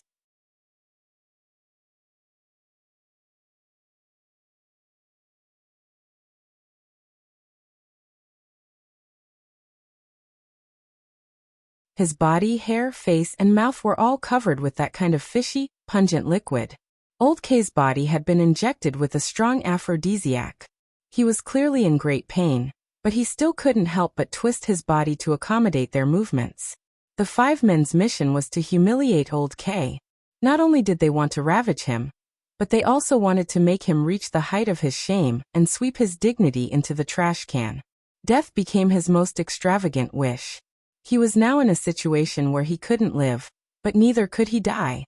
In the end, he couldn't bear the inhumane torture, and wanted to bite his tongue to commit suicide. However, the men were 1 step ahead of him and knocked out all his teeth. Old K screamed in despair. Reality proved that his despair was correct. From then on, he embarked on the path of selling chrysanthemums. Even though old K's fate was so miserable, he still didn't betray Su Yunqian. This was because his trump card was in Su Yunqian's hands. If he didn't want his family to die with him, he had to keep his mouth shut. Jiang Dao was under Mika Kito's orders to punish old K, so he didn't tell Xia Xiaobao the truth. After all, some things weren't suitable for children. Therefore, Xia Xiaobao didn't know that old K had embarked on the path of selling chrysanthemums. He heard from Jiang Dao that old K was killed by people from the Black Street. Someone was 1 step ahead of us and punished old K. When our people arrived, he was already dead. In fact, old K was later sold to Africa to dig gold mines and sell chrysanthemums as a part-time job. Xia Xiaobao frowned. Who are they? I heard that it's the Dragon Gang, the most mysterious and largest gang in a city. We haven't found out any details yet. The only thing we're sure of is that they aren't hostile to us. Xiao Zhao's voice sounded young, but it was very majestic. A strong dragon can't suppress a local snake. Don't be too ostentatious for the time being. In the future, don't act rashly without my orders. We'll make plans after Uncle Shen comes over. Yes. Don't tell my mommy about this. This subordinate understands. Xia Dong went to work like an ordinary white-collar worker. She had no idea that such a big thing had happened behind her back until Bailey Han called her. On the phone, Bailey Han said, "The people who hurt you at the Grand Hyatt Hotel have been dealt with. Use your brain more in the future. Don't be as stupid as a pig and jump into the hole that others dug for you." Hey, how can you say that? Xia Dong was about to protest when Bailey Han hung up on her. What's wrong with this person? Is there something wrong with his brain? Before she could finish criticizing him, a piece of news on the internet caught her attention. Black Street gang members fight. Gang leader gets stabbed 100 times, blood flows on the streets. She clicked on it and saw that the gang leader of the Yen gang, Old K, had been hacked to death by people on the Black Street. Then the news detailed Old K's crimes over the years. It was said that he was involved in murder, arson, rape, and robbery. It could only be said that this guy deserved it. Xia Dong sighed. Good people have good karma. Bad people also have bad karma to deal with. She didn't take it to heart and didn't know that this matter had something to do with her. In the afternoon, Bailey Yun called to ask her to play golf on Saturday. She thought that she had nothing to do on Saturday and that it would be good to go out and relax, so she set a time to meet up. The weather on Saturday was very good. Xia Dong sent the two children to her aunt's house and drove to the resort. She didn't know that the person she couldn't avoid was waiting for her at an unexpected place. The people from the resort led her to the golf course. From afar, she saw Bai Li Yun, who was dressed in sportswear, holding a golf club in his hand. He faced the golf ball and swung it elegantly. On the endless lawn, the ball slowly went into the hole. Xia Dong smiled and clapped. Nice shot. Bailey Yin turned to look at her. She was wearing a sportswear with short sleeves and a short skirt that exposed her knees. Her long hair was tied up in a ponytail. She looked fresh and cute, like a lively high school girl. Bailey Han raised his eyebrows and whistled, not hiding his admiration for her figure. His slender foxy eyes were full of smiles. Do you want to compete? Forget it. Xia Dong waved her hand. I'm just a rookie. I don't dare to compete with an expert like you. Otherwise I'll lose badly. She held the golf club with both hands and swung it at the ball. She had the demeanor of a female general. But unfortunately, the ball went too far and hit Bailey Yun's ball. Bailey Yun was convulsing with laughter. Xia, you're such a genius. You actually hit my ball. How did you manage to deviate so far from the track? You're simply too talented, ha ha. Xia Dong shrugged nonchalantly. You're funny. This is just my normal performance. If you're interested, I can teach you. It's a free kiss. Ha ha. Bai Li Yun hugged his stomach and burst into laughter. He wanted to roll around on the grass. Xia, you're so cute. All my troubles are gone when I see you. You're the happiest person in my life. All right, seeing that I can eliminate your worries, shouldn't you provide me with a reward? She looked at him with a smile. She stretched out her hand and spread it open. It was obvious that she was up to no good. He crossed his arms and took 2 steps back vigilantly. He shouted exaggeratedly. What do you want to do? I'll make it clear in advance. I sell my skills, not my body. Xia Dong rolled her eyes. Don't worry. I'm very kind. I won't force you to do such inhumane things. Then what do you want as a reward? She blinked. Teach me how to play. Master, please accept a bow from your disciple. She put down the baseball bat, clasped her hands together, and bowed respectfully. Well said, well said. My good disciple, bring me a drink first. Bailey Yun shamelessly began to exercise his authority as a master. All right, wait for me, master. Xia Dong ran to the rest area. Her ponytail swayed behind her back. She was so youthful and beautiful. Bailey Yun's smile widened. Master, take a look at what you like. Pick whatever you want. Xia Dong ran back with a pile of drinks and stuffed them all into his arms. Bailey Yun's mouth twitched. He casually picked a bottle and handed it to her. Thank you, master. With a bright smile and a clear voice, Bailey Yin began to feel guilty for ordering her around. He coughed twice and said, take a break for a few minutes. Then, repeat what you did just now. I'll see what the problem is. Okay, master. She rubbed his shoulders obsequiously. Thank you for your hard work, master. All right, stop flattering me. I have a creepy feeling. Xia, you're not playing any tricks, are you? Bailey Yin shrugged his shoulders in disgust. Master, I'm too sad to hear you say that. I just want to respect you and be filial to you. She pouted her red lips and said pitifully. Stop. The word filial came out. He wailed and raised his hands in surrender. I give up. I apologize. I shouldn't have laughed at your terrible skills. Put away your weak and helpless expression. It really doesn't suit you. Well said. She smiled and patted his shoulder. The next issue of our magazine's exclusive interview is with the popular female star Lin Weiwei. The magazine discussed it with her agent but was rejected. I remember that you have a close relationship with her. Can you help her? Hey, you didn't agree to play golf with me because of this, did you? Bailey Yin glared at her unhappily. How could that be? I'm more than happy to have the handsome and suave second young master ask me out. How could I have such impure thoughts? She blinked innocently. So, you can help, okay? Okay. It's just a matter of a phone call. Bailey Yin really didn't know what to do with her. He handed the club to her in a bad mood. Let's play. Welfare Songshu 566.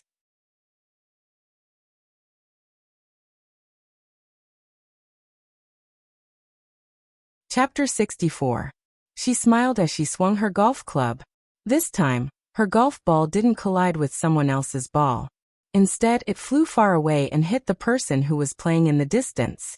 That person's shoulder was hit, and he naturally turned around. Then, Xia Dong had the urge to throw herself on the ground. Bailey Han. Damn it.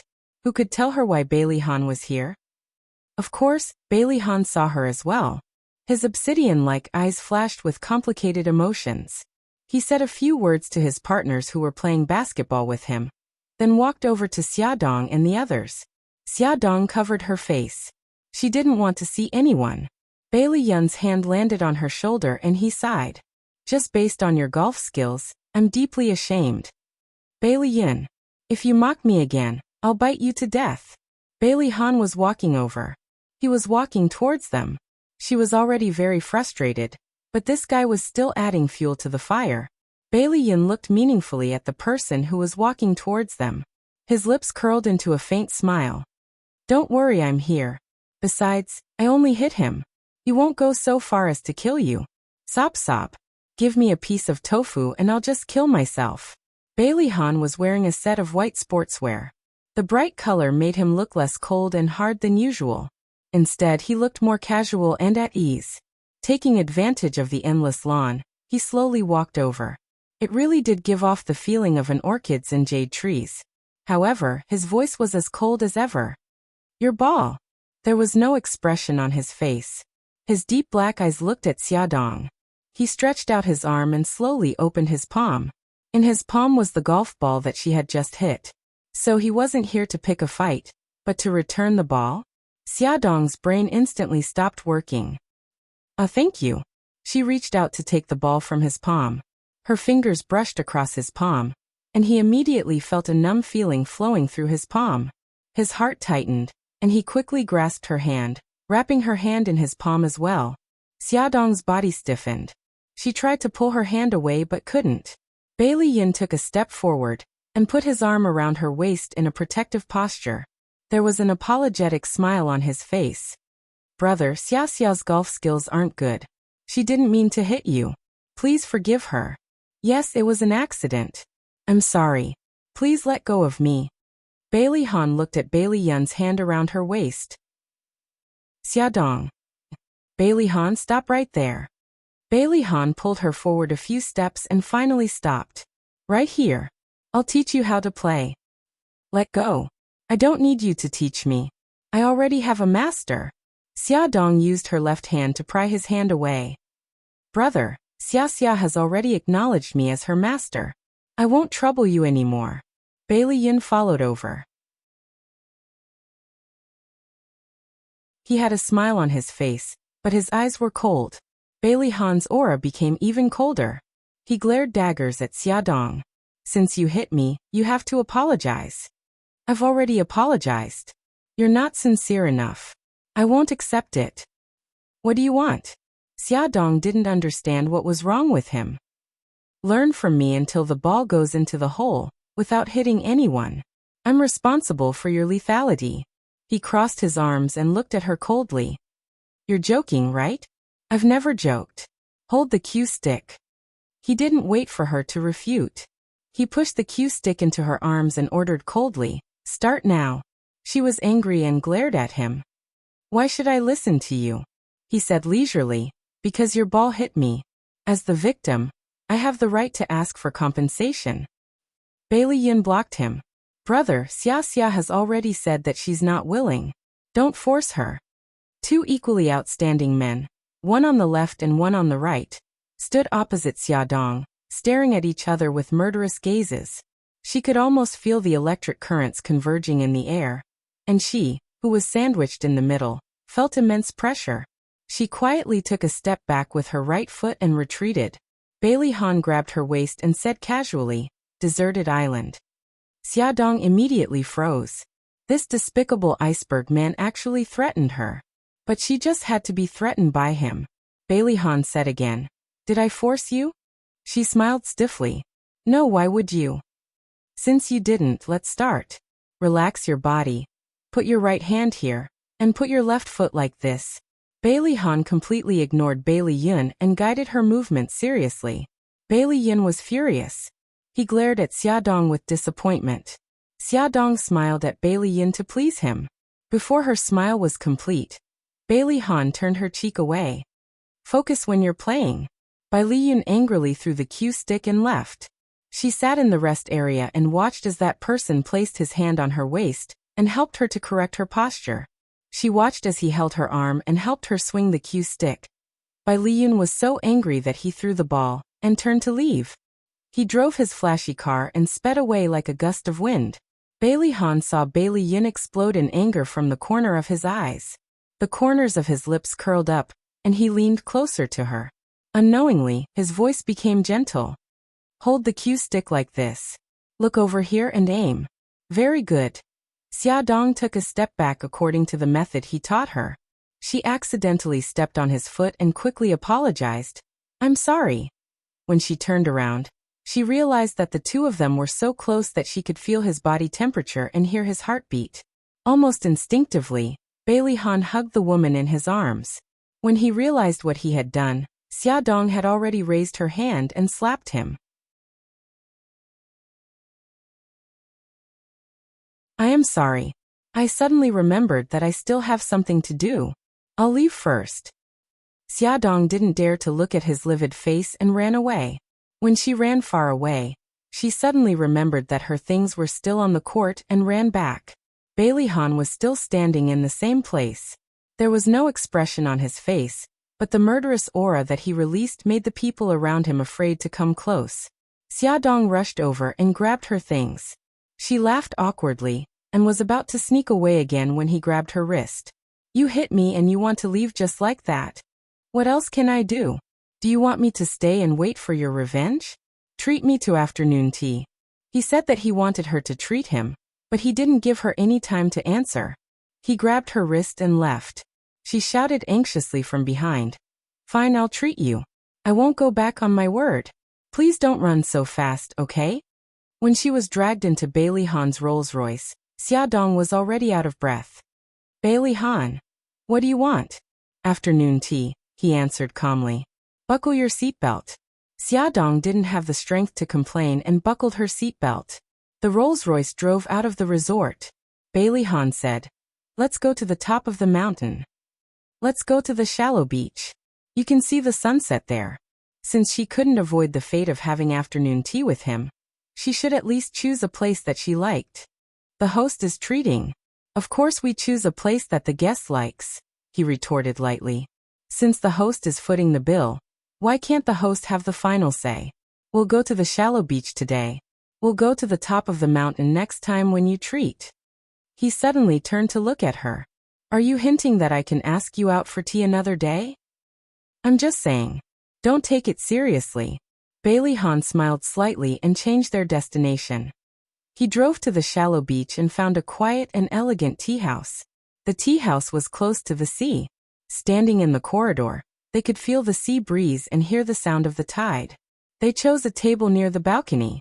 A beautiful woman in a cheongsam ordered tea elegantly and blended into the surrounding atmosphere. It was indeed very comfortable. Xiaodong relaxed and leaned into the soft chair. She politely tried to find a topic to talk about. Why are you at the golf course? To accompany a business partner. Xiaodong was speechless. You just left him like that? Ever since he came to find trouble with her with the ball, he hadn't gone back. What an irresponsible jerk. He glanced at her indifferently. I told him that I had to deal with some personal matters. Oh, after that, the two of them fell silent. He suddenly said, the pillow is very comfortable. That's good. I went to many shops to find it.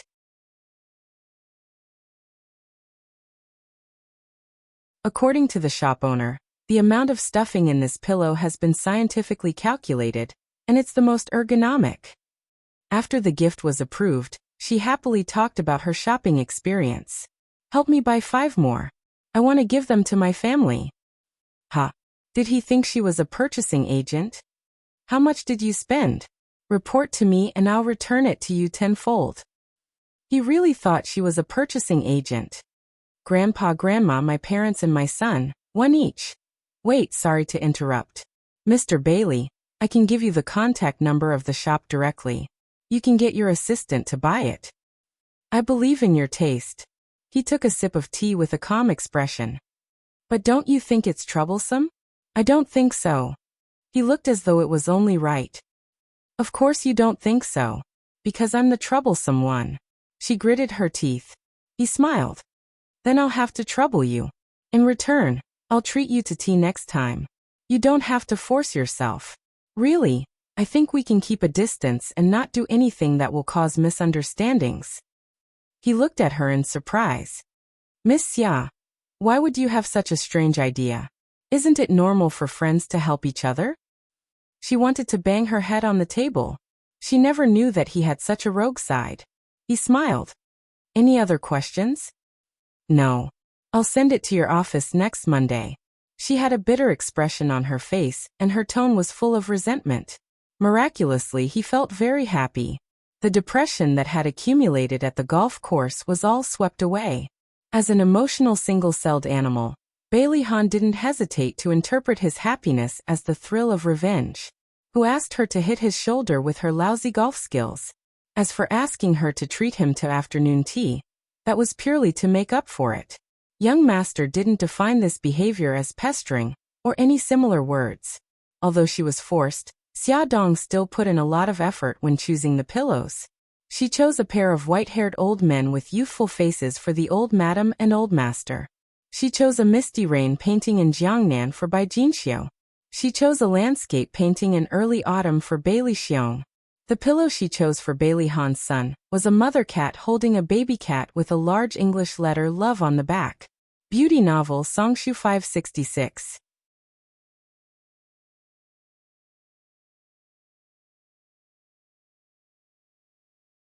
Chapter 65.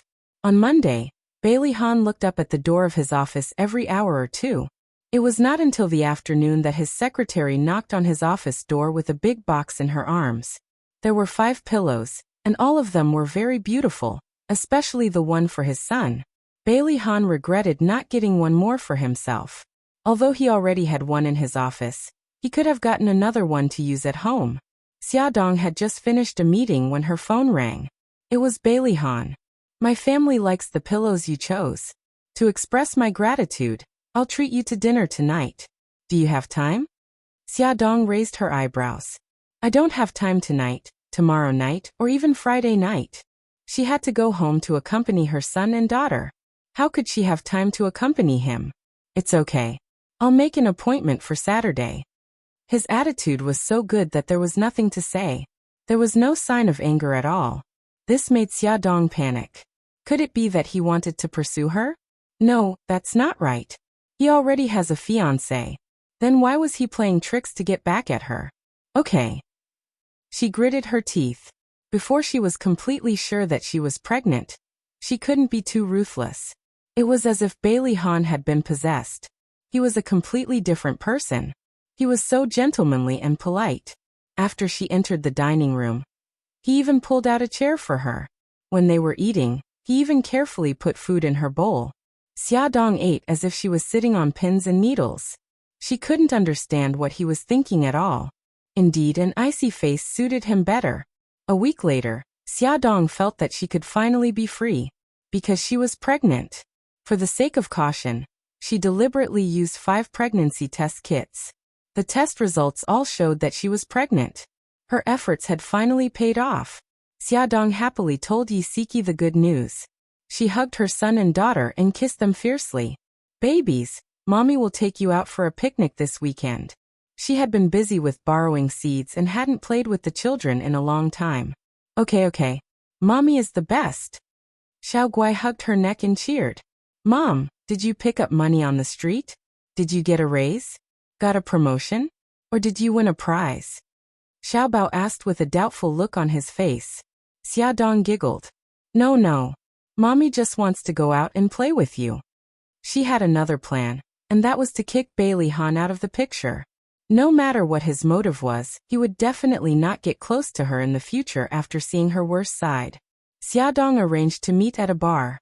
She was wearing a sexy spaghetti strap dress, heavy makeup, and a wine-red wig as she appeared in front of Bailey Han. She leaned on his arm flirtatiously and said in a coquettish voice, Hey handsome, why are you here alone? Do you want me to have a drink with you? Bailey Han looked at her coldly, and let her hand wander from his shoulder to his chest without saying a word. Handsome, since you're not saying anything, I'll take it as a yes. She smiled flirtatiously and pushed a glass of wine in front of him. She pouted her sexy lips and said coquettishly, Come on, let's have a drink, okay? Xiaodong, what are you doing? Bailey Han suddenly said and pushed her away from his lap. Oh, you recognized me. She blinked her large eyes and smiled flirtatiously. This is my true appearance. Do you like it? He spat out 2 words indifferently, boring. The smile on Xiaodong's face was about to crack. She clenched her fists fiercely. Okay, it seemed like she had to use her trump card. She smiled and raised her eyebrows. Since you think I'm boring, then I won't be an eyesore here. I'll go find some fun myself. She swayed her slender waist and walked to the middle of the dance floor flirtatiously. A handsome man immediately walked in front of her and said with a smile, Hey baby, why haven't I seen you around recently? She leaned on the man like a koala and looked at him flirtatiously. Because I've been too busy recently. Baby, did you miss me? Of course, it's not just me. The other handsome men in the nightclub missed you too. The handsome man hugged her slender waist. The two of them were almost stuck together and danced to the music. In the middle of the dance floor, the couple's bodies were tightly pressed together. Bailey Han noticed that the man's palm was supporting her waist, and another hand was rubbing her back. As for her, she was looking at him tenderly, as if she was looking at her lover. After the dance, the handsome man kissed her cheek. Then, another handsome man went on stage. Bailey Han, who was watching from the side, couldn't stand it anymore. Good for you, Xiaodong. Not only were you flirting with other men, you even danced. Not only did you dance, but you even changed to a second, a third, and a fourth. Do you still have any integrity? The wine in the wine glass seemed to have turned into a bitter liquid. It tasted terrible. Bailey Han was very irritated. The music was so loud that it gave him a headache.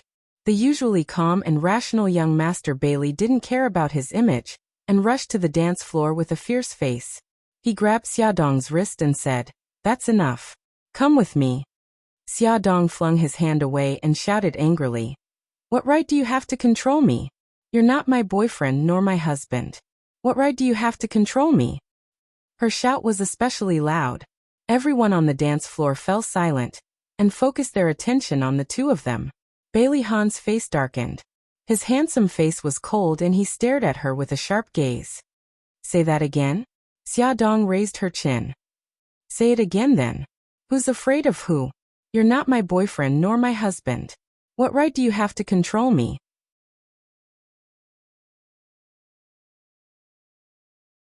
What right do you have? Bailey Han abruptly pulled her into his embrace and used his mouth to block her chattering little mouth. Wow. The people around them were shocked. His anger was transmitted through this kiss. He sucked and bit her lips fiercely until he tasted blood in his mouth. Only then did he soften his actions. After the initial shock, Xiaodong stomped on his foot heavily, but he nimbly dodged it. She bit his lips fiercely again, but he still didn't let go. Her right elbow struck his ribs fiercely. This time he finally let go of her. Bastard, are you King addicted? Xiaodong didn't care about her image and scolded him loudly. She threw a left hook at his cheek. Ka. He suddenly grabbed her wrist, his eyes burning with anger. If you continue to mess around, I'll use the same method to shut you up. Wow. A group of infatuated women made a sound. They even whispered among themselves. That man is so manly. I want him to. Xiaodong rolled her eyes in her heart and sneered. If you're rude to me again, I'll sue you for sexual assault. Young master, don't forget that you have a fiancé. Although I like handsome guys, I don't like handsome guys who are taken. So please don't pester me in the future. She flung his hand away forcefully and walked away in her 10-centimeter high heels. So he's a married man. Sigh, what a pity. Bailey Han's entire body exploded with a ruthless aura. His eyes were cold and his malicious eyes swept across the crowd. The people around him immediately scattered like birds and beasts. God, this man was too scary. That damned woman. No one had ever dared to speak to him like that. She actually despised him. Damn it. How could he like her? A woman like her who seduced men everywhere. He would find her dirty even if she was given to him. She had completely forgotten who had hugged and kissed her just now. After Yi Siki heard Xiaodong's story of dumping him, she mercilessly knocked her on the forehead. Aren't you going overboard? You just had a good time with him, and now you're turning your back on him. This is a classic example of irresponsible behavior. Xiaodong shrank into the sofa. I'm not. I'm doing this for his own good. I don't want to ruin his relationship with Su Yinqian. Yi Siki gave her a look that said, go ahead and *T. Alright, I admit it. It's mainly for me and the children. I don't care if he's really forgotten or if he doesn't remember what happened 5 years ago. I don't want him to find out about Xiao Bao and Xiao Guai and snatch them away from me. Yi Siki rolled her eyes. Haven't you thought of snatching him away and reuniting your family of 4? Xiaodong shouted exaggeratedly. Sis, it's still daytime and you're already dreaming? Firstly, I don't want to get married. Secondly, what kind of person is Bailey Han? Why would he marry someone like me? Firstly, you don't want to get married because you haven't met someone you want to marry. Who knows, maybe Bailey Han is that person. Secondly, someone like you? What's wrong with someone like you? You're a high-class white-collar worker with an annual salary of a few $100,000. You can support yourself and your children. You're beautiful and capable. Only an idiot wouldn't fall for you. Yi Siki retorted in disappointment. Xiaodong hugged her and grinned as she rubbed her face against hers. That's because you're my friend. That's why you can see the good in me. But Bailey's family is so rich that they can rival a country. They want to marry a daughter from a wealthy family. Would they marry a commoner like me? It's not impossible for a sparrow to turn into a phoenix. Aren't there many commoner women among the British princesses? Xiaodong blinked. That's just an example. It can't be promoted as the truth. Yi Siki poked her arm and smiled slyly. What about Bailey Yin? I think he's very interested in you. Didn't he ask you out to play golf some time ago? Spare me. I only treat him as a good friend. Moreover, he's Bailey Han's younger brother. If I really develop feelings for him, it'll be so awkward. He's such a handsome and rich eligible bachelor. How can you not be moved by him? Yi Siki held her forehead speechlessly. Oh my God, you're wasting God's gift. I really wonder if you like women. Xiaodong smiled sinisterly. Then aren't you in danger? Yi Siki hugged her chest and stepped back. Sorry, I already have a husband and a child. I'm determined not to be gay with you. Xiaodong's expression turned serious. She said in all seriousness, anyway, I won't get married. Dear, let's not talk about this anymore, okay? Yi Siki froze. Xiaodong narrowed her eyes. I'm planning to take the children out for a picnic and fly kites this weekend. Do you want to come along? Sure. But my old Lin has an operation this weekend, so he can't go with us.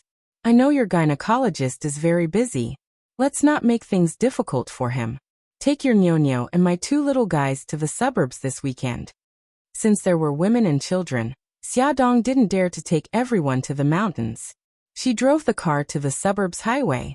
About 500 meters away from the highway was a wide lawn with lush trees, a gurgling river, and unknown wildflowers blooming on the lawn. The scenery was quite beautiful. Xiao Guai and Nyonyo were like wild horses that had escaped their reins, running around happily on the lawn. Ad Xingwu 799.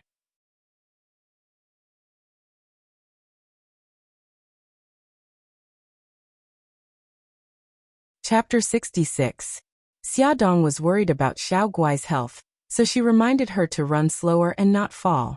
Xiaodong and Yi Siki kept an eye on the child as they laid out a tablecloth on the grass and placed the food they brought from home on the tablecloth. There were steak, fried chicken legs, prawns, fish fillets, vegetable salad, fruits, and many other snacks. While they were having fun, a Rolls-Royce stopped not far away. A handsome man in casual clothes stepped out, followed by a little boy in sportswear. Xiaodong was the first to see them. When her gaze fell on Bailey Han, she was stunned. She turned to look at the little boy behind him, and her face suddenly turned pale. Bailey Han's son was actually him, Bailey E. She was an idiot. They both had the same surname, Bailey, and they were both so outstanding. Why didn't she think of it? Yi Siki asked, Little Xia, what's wrong? Why do you look so pale all of a sudden? Bailey Han is here, and his son. Yi Siki turned around to take a look, then quickly turned around and put his hand on her shoulder. It's okay, don't be nervous. Didn't you say that in front of outsiders, the children should call you auntie? They're so smart. As long as you remind them, they'll understand. No, you don't understand. It's not just because of that. Xiaodong's heart began to turn cold. Her eyes were filled with desolation and helplessness as she muttered, He hates me. He hates me very much. He hates me for abandoning him. She would never forget Bailey Yi's lonely expression in the zoo, and the words he said. She knew that he hated her. Yi Siki looked at the helpless Xiaodong, and his heart ached. He hugged her and patted her back gently as he whispered, Little Xia, don't be like this. You still have Xiao Guai and Xiao Bao. Enemies were bound to meet on a narrow road. They were already in the suburbs, yet they still bumped into each other. Yes, I still have Xiao Guai and Xiao Bao. I can't do this. Xiaodong gradually calmed down. When she was ready to face them, Bailey Han and Bailey E had already walked past them. The father and son walked towards the empty lawn with the same cold expression. They looked straight ahead and did not even look at her. A large group of people followed behind them. Soon, servants held up umbrellas above their heads. Servants also set up folding chairs, tables, and food. Brother, look. It's Brother E. Is that handsome uncle next to him his daddy? Xiao Guai tugged at her brother's arm curiously. Xiao Bao also noticed them. Her eyes were fixed on the father and son. Her small lips pursed, hiding her anger. They actually dared to appear in front of Mommy. This was too much. Bailey E sat under the umbrella as the nanny served him attentively.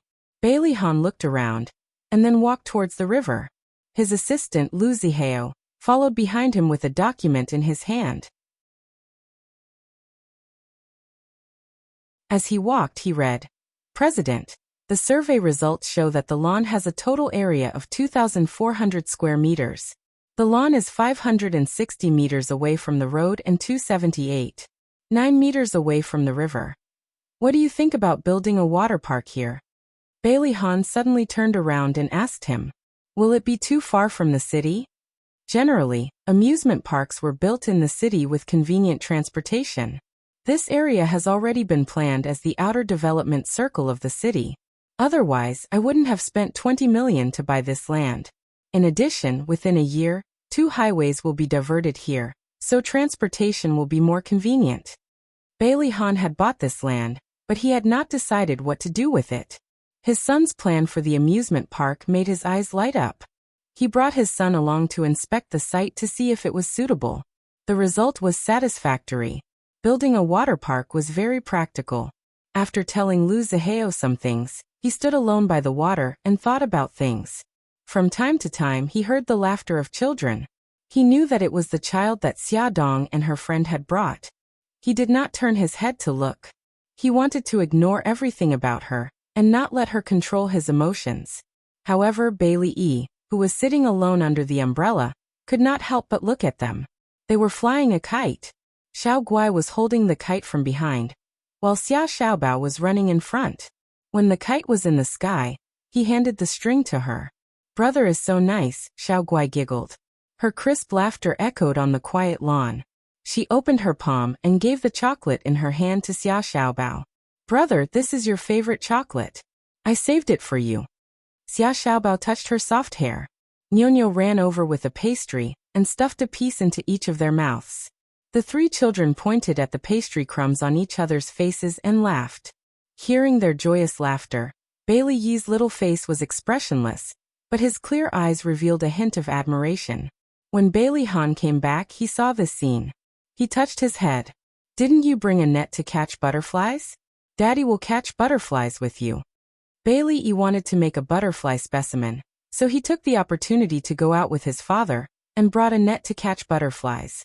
Bailey Han rolled up his sleeves. Even though he was holding a net, his movements were as elegant as a European aristocrat. Xia Dong watched Bailey Yi run around with a small net from afar. Bailey Han smiled and said something. His little face puffed up and showed an unconvinced expression. She couldn't help but guess what Bailey Han said to make him show such a cute expression. She felt a little sad. Since he was born, she had never hugged him or taken care of him for a minute. No wonder he resented her. "Mommy, what's wrong? Your eyes are red." At some point, Xiao Guai had sat down beside Xia Dong and worriedly asked. "Mommy is fine. Just now a little bug flew into Mommy's eyes." She quickly wiped the corners of her eyes and said with a smile, "Mommy, let me help you blow." Xiao Guai raised her head seriously. Her chubby little hands held her cheeks and gently blew on her eyes. Xia Dong smiled and blinked. "The little bug is out. Mommy is fine. Baby is amazing." "Xiao Guai, do you remember what Mommy said before? In front of outsiders, you have to call Mommy Aunt. If someone asks, you have to say Mommy is your aunt. Do you understand?" Yes, I still remember, Aunt." "Good girl." Her heart trembled and she hugged her daughter tightly in her arms. From beginning to end, Bailey Han didn't look at Xia Dong and the others. He quickly caught 2 beautiful butterflies, but Bailey Yi didn't catch any. He smiled and teased his son. "So there are things my son is not good at." Bailey Yi puffed up his cheeks angrily and stared with his big eyes. "Daddy, I'm only 4 years old. When I'm as tall as you, I'll definitely be more capable than you." Bailey Han found his puffed-up cheeks very interesting and couldn't help but pinch them. The smile in his eyes widened. Bailey Han's son, is naturally very capable." "Of course." Bailey Yi raised his chin coolly, looking insufferably arrogant. Bailey Han laughed. This was the first time he laughed openly in front of everyone. The servants looked as if they had seen a ghost. Bailey Yi also had an expression of wow, so it can be like this. Bailey Han didn't take his son's surprise seriously. He directly picked him up from the ground and said, "Xiao Yi, do you want to try throwing me high?" His son's eyes widened even more. "Throwing me high? Is this what many fathers do in TV dramas?" It was as if he was facing a sacred ceremony, and he nodded cautiously. "Don't worry, I'm here. I won't let you get hurt," he said comfortingly and then threw him up. Bailey Yi bit his lip and didn't scream. His little face was full of surprise. Xia Dong, who had been secretly watching them, almost went into shock. She jumped up from the ground. Fortunately, Yi Siki held her hand. "Little Xia, don't be agitated." Bailey Han caught his son steadily. Xia Dong sighed in relief. Yi Siki sighed. "I think we should go back first. If this goes on, you'll definitely not be able to resist rushing up." Xia Dong didn't say anything. She watched as Bailey Han tossed her son up and down and caught him steadily. Her heart also went up and down, rising and falling unsteadily. By the time Bailey Han and his son finished the game, Xiaodong and the others had already left and were walking on the road. He couldn't help but wonder what the relationship between her and the two children who were so close to her was. No, he had decided not to care about her anymore. No matter what she did, it had nothing to do with him. In less than a month of pregnancy, Xiaodong began to have pregnancy symptoms. She retched and felt nauseous. Fortunately, she hid it well and didn't arouse suspicion. On this day, Xiao Tianxing called to invite her to a barbecue party at his ranch on the weekend. When she heard that Bailey Han and Su Yinqian were also going, she immediately declined.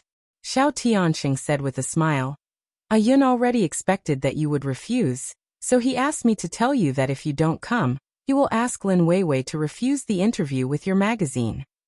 Xiaodong smiled bitterly. "It seems that I have no choice but to accept. Please help me tell Bailey Yin that I despise his despicable behavior." Xiao Tianxing laughed. "Don't worry, I will definitely pass on this sentence." After work on Friday, Bailey Yin drove his flashy red sports car, holding a large bouquet of perfumed lilies to Xiaodong's downstairs to pick her up. Bailey Yin rarely wore formal suits. He usually wore casual clothes, but today he wore an expensive handmade suit for the first time. The high-grade silver made his figure very tall and straight. He gentlemanly sent the flowers and smiled. "I came here to apologize to you. Miss Xia, please forgive my despicable behavior." Xiaodong raised her eyebrows in amusement. "Do you think I can be bought with a bouquet of flowers?" "Of course not, so I have already booked a restaurant. I don't know if Miss Xia would like to honor me." "Okay, which restaurant?" "Keep it a secret first. I promise you will be surprised. You are so mysterious. If I am not surprised, I will embarrass you." His charming fox eyes were full of smiles. "Don't worry, I am full of confidence. Get in the car." "What about my car?" "Give me the key. I will ask my friend to help you drive it back." Bailey Yin made a phone call. In less than 5 minutes, a young handsome man riding a motorcycle rushed over. He threw the key to the handsome man. "Son, this is my girlfriend's car. Be careful, the address is..." "Don't worry, I will definitely send the car back to sister-in-law completely. I will put the key in the security room of the community." The handsome man called a son, waved to the two and drove away. "Hey, when did I become your girlfriend? Don't talk nonsense." Xiaodong waited for Bailey Yun's friend to leave, and began to settle accounts. Welfare Xinwu 799.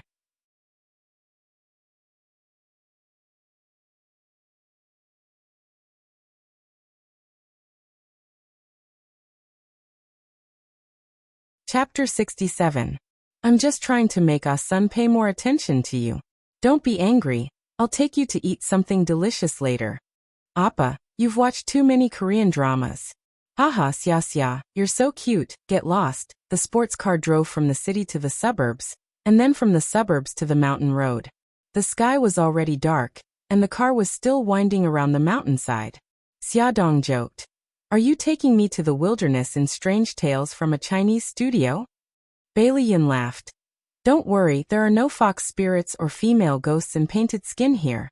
We'll be there soon." After driving for more than 10 minutes, they finally arrived at their destination. They were now at the top of the mountain, and there was a large lake here. The restaurant that Bailey Yin mentioned was built in the middle of the lake. To be exact, it was not a luxurious restaurant, but a quaint wooden house. The only way to the wooden house was a wooden bridge. Countless lotus lanterns were lit on the lake, and the whole restaurant seemed to be floating on the water. It was so beautiful that it surprised her. "It's so beautiful. How did you find this place?" Bailey Yin took her hand and walked onto the wooden bridge. "The person who lives here is a friend I met in the United States. He used to run a Chinese restaurant in the United States, but he eventually returned to his hometown to retire.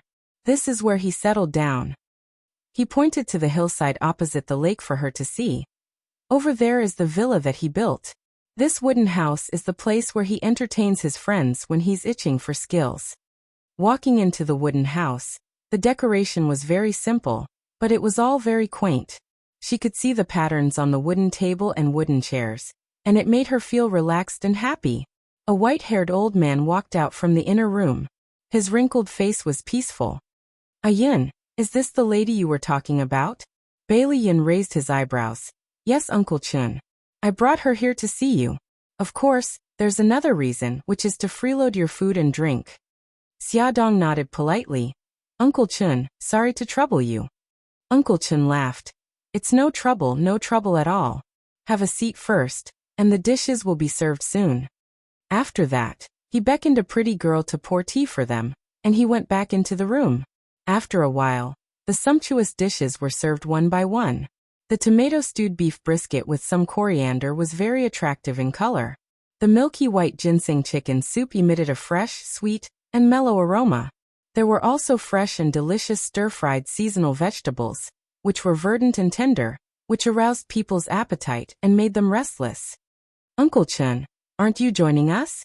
Xiaodong stood aside with his hands behind his back when he saw Uncle Chun serving the dishes. I can't wait, there's a cake in the kitchen. Uncle Chun to them personally to serve them some sweet rice wine. Xiaodong smiled shyly. Sorry, I can't drink. I get drunk the moment I touch alcohol. Uncle Chun smiled kindly. This is Japanese rice wine. The alcohol content is very low. You won't get drunk if you drink a little. Bailey Yin seemed to have thought of something and laughed. Forget it, let's not persuade her to drink. Uncle Chun, you don't know, last time she got drunk, she pulled my brother and left. Xiaodong stopped him. Hey, don't say anymore, it's too embarrassing. Young people, what are you afraid of? It's okay to be embarrassed. In one's life, it's only interesting to do things that are out of line a few times. Uncle Chun smiled and put away the wine.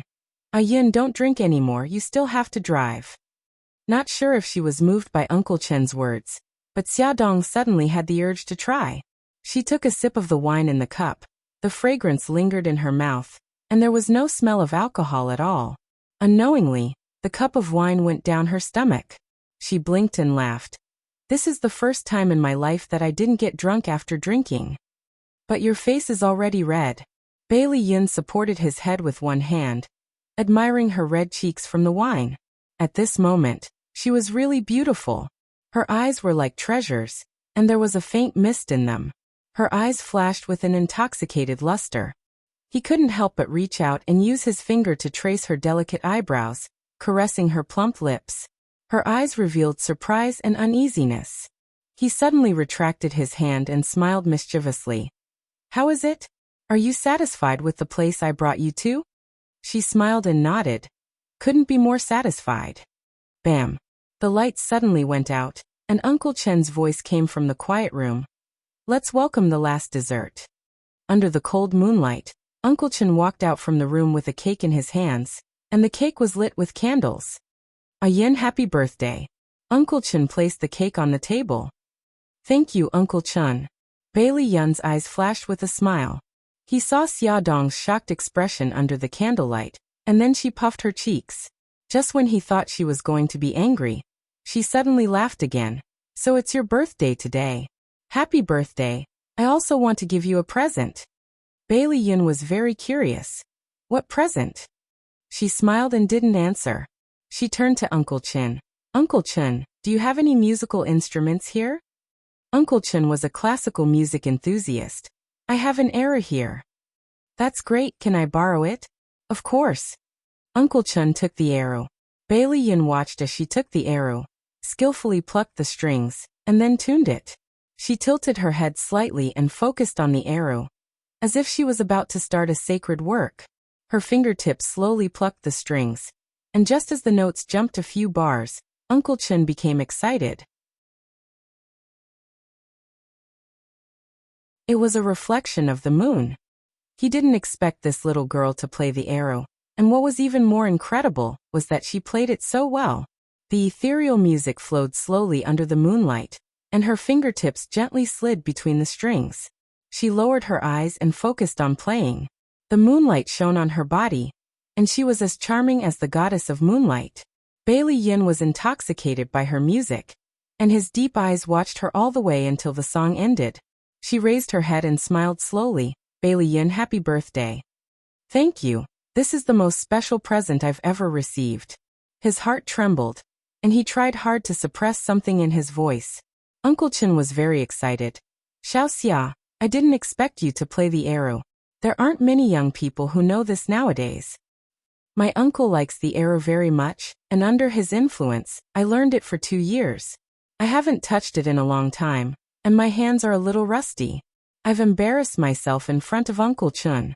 You're too kind, you play it very well. It was getting late, and Uncle Chen asked them to stay for the night. However, Xia Dong didn't want the children to worry, so she insisted on going home.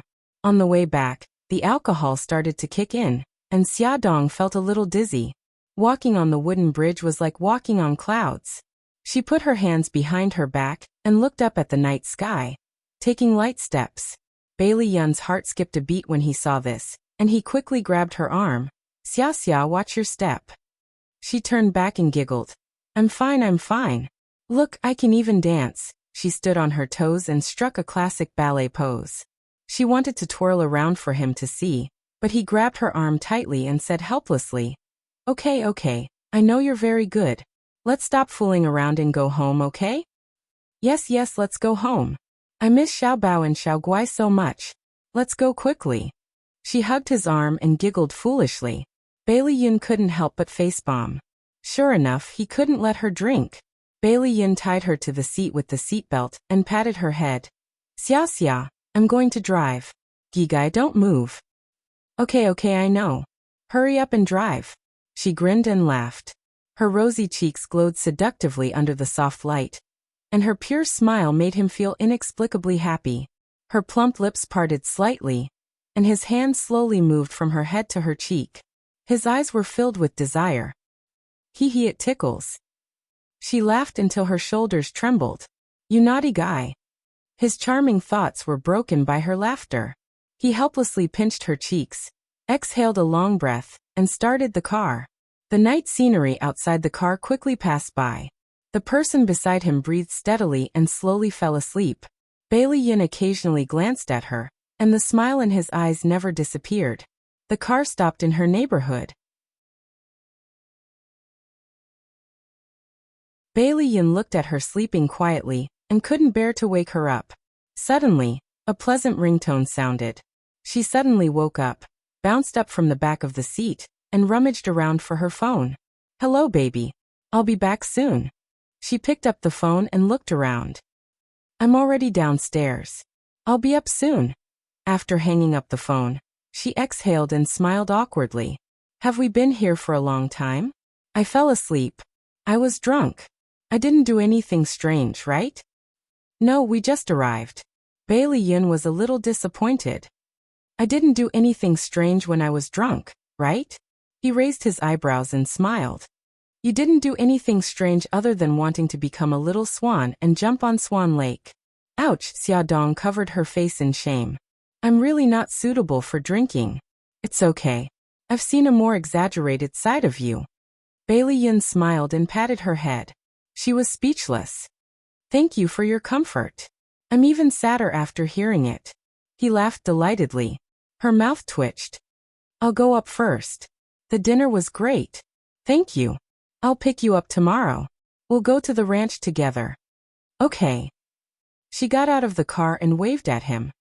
Be careful on the road. Xia Dong walked into the house. Xia Xiaobao was waiting at the entrance in cute Pikachu pajamas. He looked cool. Mom, tell me honestly. Who was the man who sent you back downstairs? Xia Dong bent down and pinched his cheek. Children shouldn't ask so much about adult matters. He turned his face away coolly. Humph, don't compare me to those little brats. I'm the man of our family. I have to be responsible for you. Our baby son is really amazing. Mommy is so touched. Xia Dong carried her son and rubbed her cheek against his. Xiaobao pushed her away in disdain and puffed up his cheeks. Mom, don't think that everything will be fine just because you changed the topic. You haven't answered my question yet. Is that man chasing after you? How could that be? We're just ordinary friends. Xia Dong started to have a headache. Her child was too smart, and that was a problem. Other than Uncle Shun, I won't accept any other man as my father. Xiao Bao expressed his attitude seriously. Not even my biological father. Why? This was the first time Xia Dong heard her son mention his father. Because he's irresponsible. He's the one who abandoned the three of us. Xiao Bao's eyes were round, and his pink face was filled with anger. Awesome novel Songshu 566.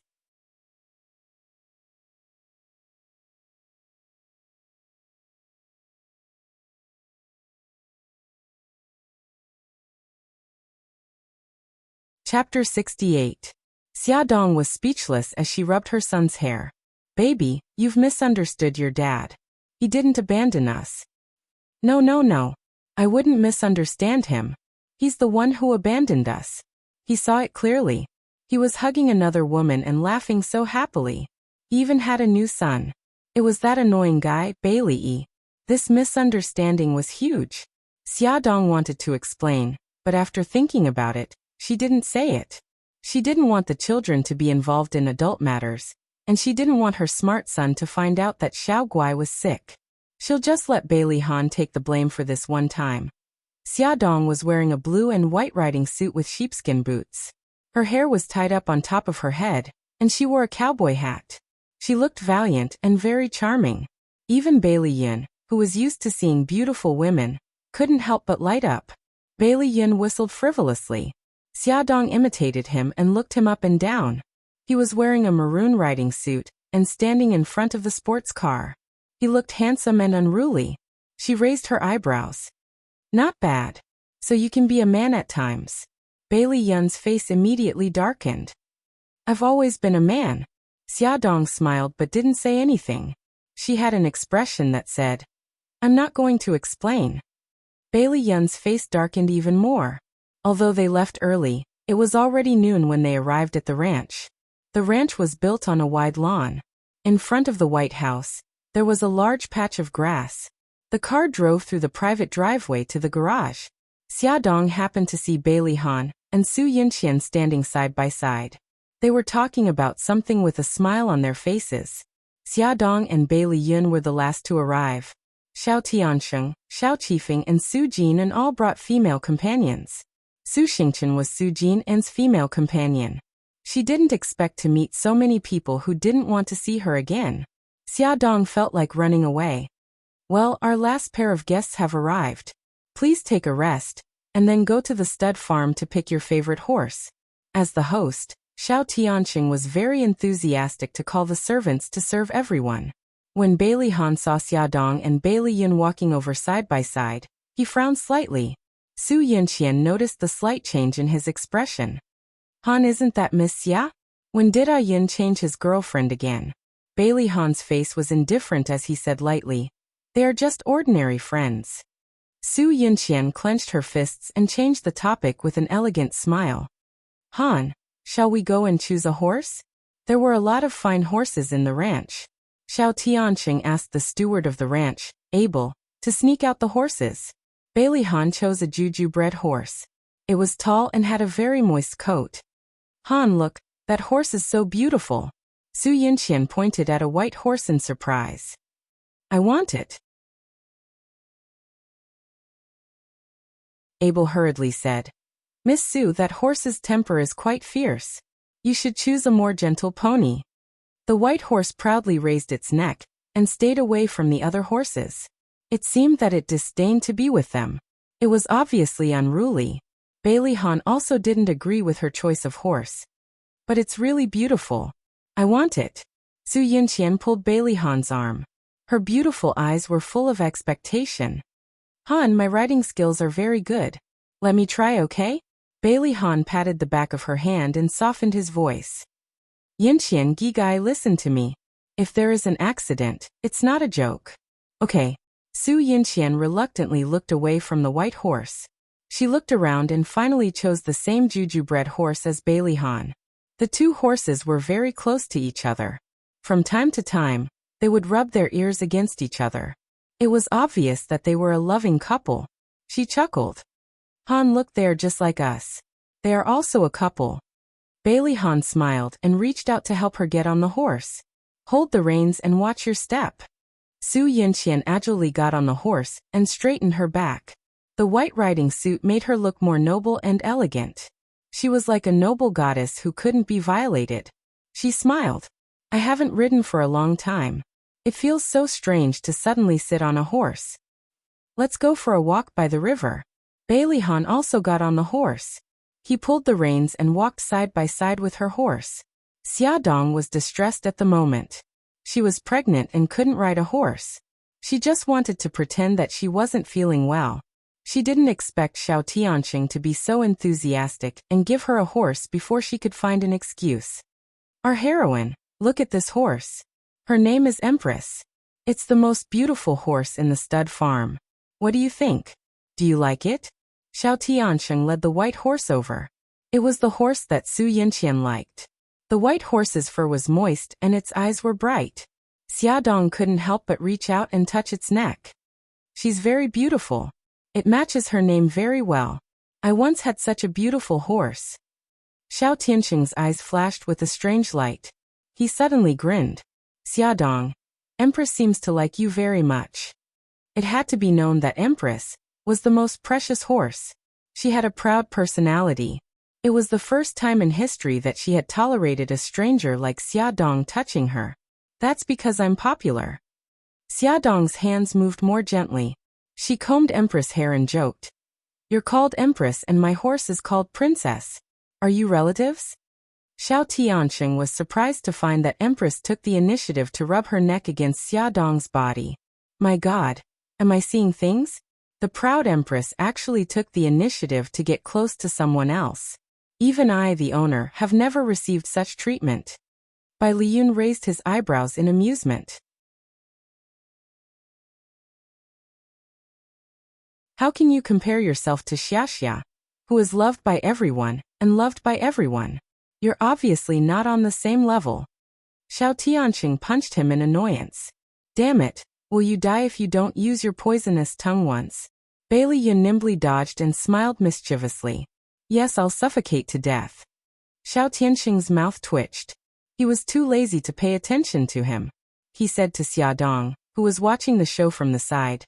Since Empress likes you so much, you two can be a couple. Empress rubbed against Xiaodong, as if urging her to make a decision. Xiaodong awkwardly touched her neck. Actually, I wanted to tell you that I'm not feeling well and can't ride a horse. Bai Liyun jumped up nervously. You're not feeling well? What's wrong? Do you want to see a doctor? In order to cover up the fact that she was pregnant, Xiaodong decided to embarrass herself. She blushed and said in a small voice, It's not a big deal. Women have those few days every month. Bai Liyun's handsome face instantly turned red. Xiao Tianqing looked at his embarrassed expression, and his mouth twitched again. Finally he said, That's really unfortunate. Yeah ha ha ha. Xiaodong laughed dryly. Bai Liyun's face was still red. He coughed twice. Then, do you need that? No, I brought my own. I'm going to the washroom. You guys go ahead and have fun. Don't worry about me. Xiaodong was so embarrassed that she fled. After dawdling in the washroom for a long time, she patted her burning face and walked out. She bumped into Bai Liyun, who was pacing back and forth at the door. She pretended that nothing had happened and smiled calmly. Why are you here? Bai Liyun coughed awkwardly. Don't they say that women will feel pain when they do that? I was afraid that you would faint in the washroom. If you didn't come out, I would have rushed in. Xiaodong was speechless. It's not that bad. I'm just feeling a little uncomfortable. Let's go. Don't stand here. It feels so strange. Xiaodong wanted Bai Liyun to go play by himself, but he disagreed and insisted on accompanying her. She didn't want to dampen his spirits, so she held the Empress's hand and walked with him to the riverside to walk the horse. There was a wide lawn on the riverside, but there were also muddy areas that were difficult to walk on. They walked along the lawn to a quieter place. They tied the horse's reins to a tree and let the horse graze while they sat on the lawn to rest. Bai Liyun put his hands behind his head and leaned against the grass. His charming foxy eyes looked at Xiaodong. I've always wanted to ask you a question. What question?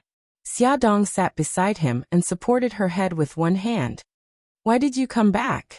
Xia Dong looked up at the white clouds in the sky and said lightly, "My home is here." Bailey Yun propped his head up and stared at Xia Dong's face with a burning gaze.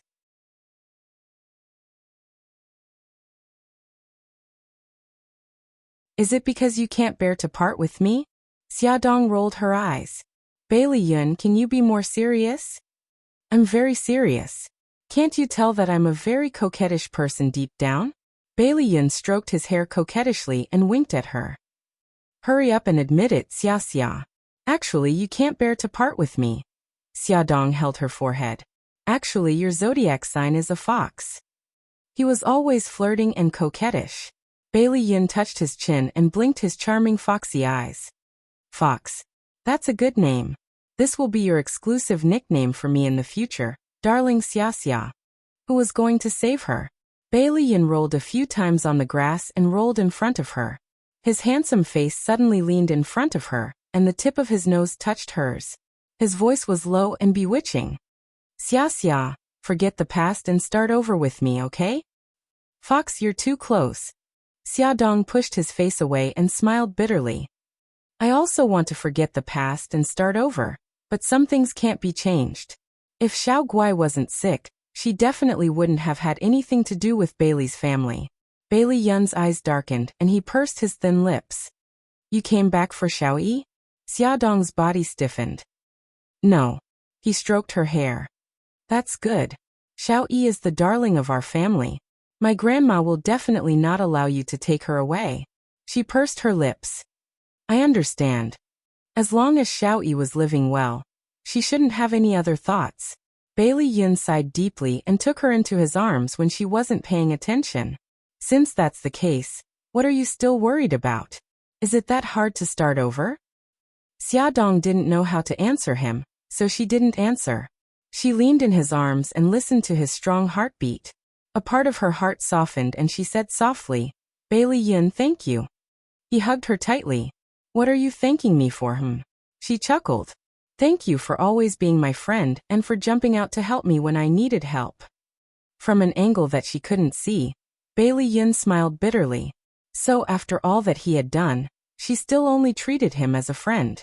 But it couldn't be helped. Who asked him to fall in love with such an emotional single-celled animal? One day, he would let her discover his feelings for her. "Big brother Yin, big sister Xiaoxia, so you're here. Everyone's looking for you." A light voice came from not far away. Su Xingqian was wearing a fiery red equestrian outfit today. It added a bit of heroic spirit to her sweet self. She straightened her back and rode slowly towards Xia Dong and the others. "Come and see." Hongchai 866.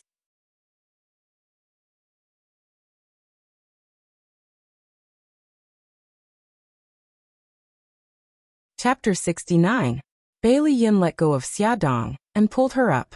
He looked at Su Xingqian indifferently, as if he was unhappy with her arrival.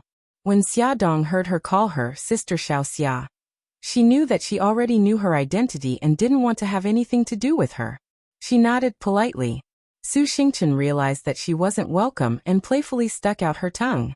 "Did I disturb you guys?" "Sorry." Xia Dong said indifferently. "It's nothing. We were just about to go back." Su Xingqian smiled brightly. "That's good. Sister Xiaoxia, is that white horse yours? It's so beautiful. I heard from Tianxing brother that the Empress is the best horse in the ranch. Let's have a competition to see, okay?" Bailey Yun, who had been silent all this time, said impatiently. "Didn't you say that they were looking for us? Then why aren't we going to meet up with them?" "Oh, that's right. Then let's have a competition later." Su Xingqian wasn't angry at all and cheerfully said. Bailey Yun ignored her and untied the horse's reins, handing it to Xia Dong. The two of them led the horse back. When they returned to the ranch, the workers of the ranch had already prepared the items needed for the bonfire party. Xiao Tiansheng, Xiao Qifeng, Su Jinan, and Bailey Han were racing horses. Su Yinqian held a small flag and acted as the referee. The workers who had finished their work gathered to cheer for them, and the sound of laughter resounded through the grassland. Seeing Xia Dong leading the Empress over, Su Yunqian's eyes flashed with jealousy. She was just a cheap woman, but her life was so tough. She didn't die even after losing old K as a chess piece. She was really too hateful. Empress, oh Empress, aren't you very arrogant? Why don't you just kick her to death? Her heart was raging with hatred, but the elegant smile on her face was appropriate. Her voice was soft. Ayun, where did you guys go? You missed a wonderful competition. Bailey Yun shrugged indifferently. We just walked around. Who's in the lead? Of course it's Brother Han. Sitting on horseback, Su Xingchen took out a pair of binoculars to watch the competition. He shouted excitedly, Big Brother Han's equestrian skills are the best. Su Yinqian smiled and shook her head. Xingchen, be careful. Don't fall off the horse. Xiaodong didn't have binoculars, so she couldn't see the competition. She felt a little bored. Su Yinqian suddenly said, Miss Xia, when the men's competition is over, how about we women's teams have a competition too? Sure. I just mentioned this matter to Sister Xiaoxia. Su Xingchen was the first to chime in. The female companions brought by Xiao Tianxing and Xiao Qifeng also had no objections. Everyone looked at Xiaodong and waited for her answer. Xiaodong narrowed her eyes. She knew that Su Yinqian wasn't as glamorous as she looked. She also knew that Su Yinqian hated her in her heart. She was so eager to invite her to compete, because she wanted her to make a fool of herself. She chuckled. Sorry, I'm not feeling well. I can't participate. Su Xingchen pouted. What's the point of coming to the racecourse if you don't ride a horse? Yeah, it's rare for us to come here. It'll be more lively if we all play together, said the first female companion. The second female companion covered her mouth and laughed. Miss Xiao's body is too precious. Or is it that she doesn't want to play with us? Su Yinqian smiled. Since it's not convenient for Miss Xia, let's not make things difficult for her. Miss Xia, why don't you be our judge? Xiaodong thought about it and finally agreed. Su Yinqian said again. It's too boring to compete on the grass. Why don't we have a steeplechase? Everyone was interested. What kind of steeplechase? Su Yinqian pointed in the direction of the forest. I've asked Tiansheng. There's a small path in the forest that can accommodate 2 people at most. There are also some fallen trees blocking the path. This will increase the difficulty of the competition. Of course, if you think it's dangerous, you can reject this suggestion.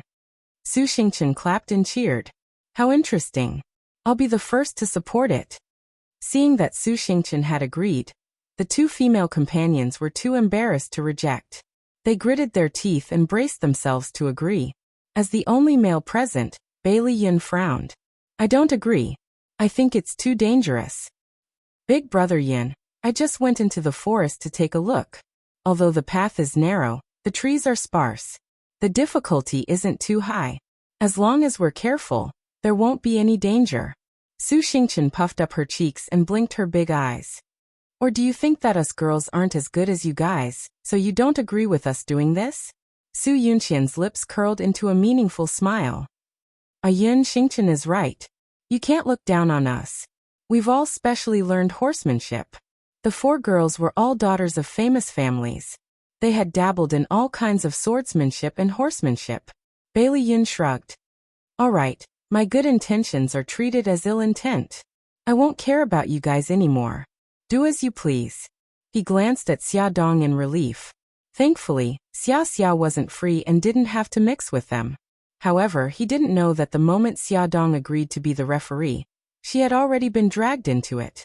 As a qualified referee, Xiaodong had to survey the track before the competition.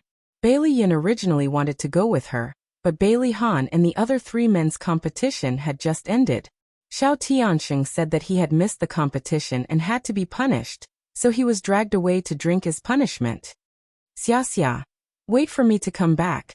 Before Bailey Yin was dragged away, he was still waving his arms and shouting. Su Xingchen snickered. Big sister Xiaoxia, Big Brother Yin is so good to you.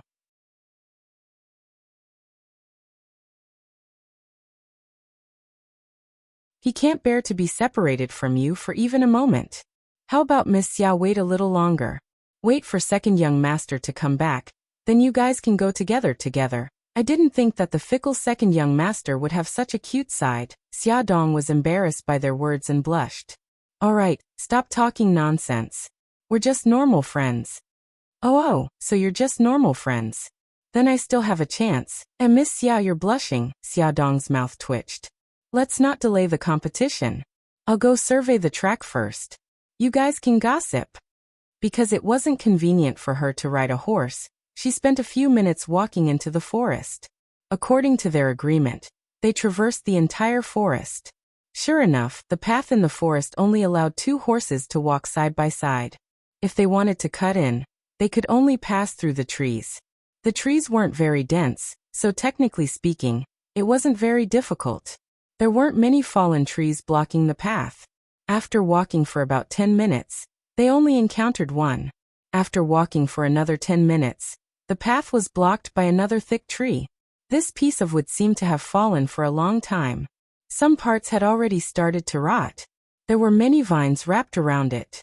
The vines climbed up the tree next to it, forming a web-like barrier in the middle of the path. If they were to rush over on their horses and couldn't stop in time, they would definitely crash into the vines and be in danger. Xia Dong was very responsible and wanted to clear the vines away. She was glad that she had brought a dagger just in case. Using the dagger, she cut off the vines one by one and used her strength to pull them down from the tree next to her. The last vine was wrapped tightly around the tree trunk. Xia Dong gritted her teeth and pulled with all her strength, but the vine didn't budge at all. She looked up and saw that the lush leaves and branches of the vines were intertwined together, forming an oval shape. It looked like it was airtight. It was an arduous task to separate them. Harder, harder, harder. Xia Dong's feet rubbed a deep hole in the ground. Her hands were burning with pain. Finally, she felt the vines in her hands loosen. With a clatter, an oval-shaped object fell from the air. Wang wang wang. A swarm of densely packed objects flew out from the oval, flying towards Xia Dong. Xia Dong's expression changed. Hornets. Damn it, it was actually hornets. She actually poked a hornet's nest. Xia Dong ran forward with all her might, ignoring the branches and thorns. She sprained her ankle as she ran, but she didn't care. She endured the pain and continued to run forward. The loud buzzing sound behind her head was like a bell from hell, making her scalp numb. She ran fast, but the hornets were faster. When she was caught off guard, 1 or 2 of them had already bitten her exposed skin.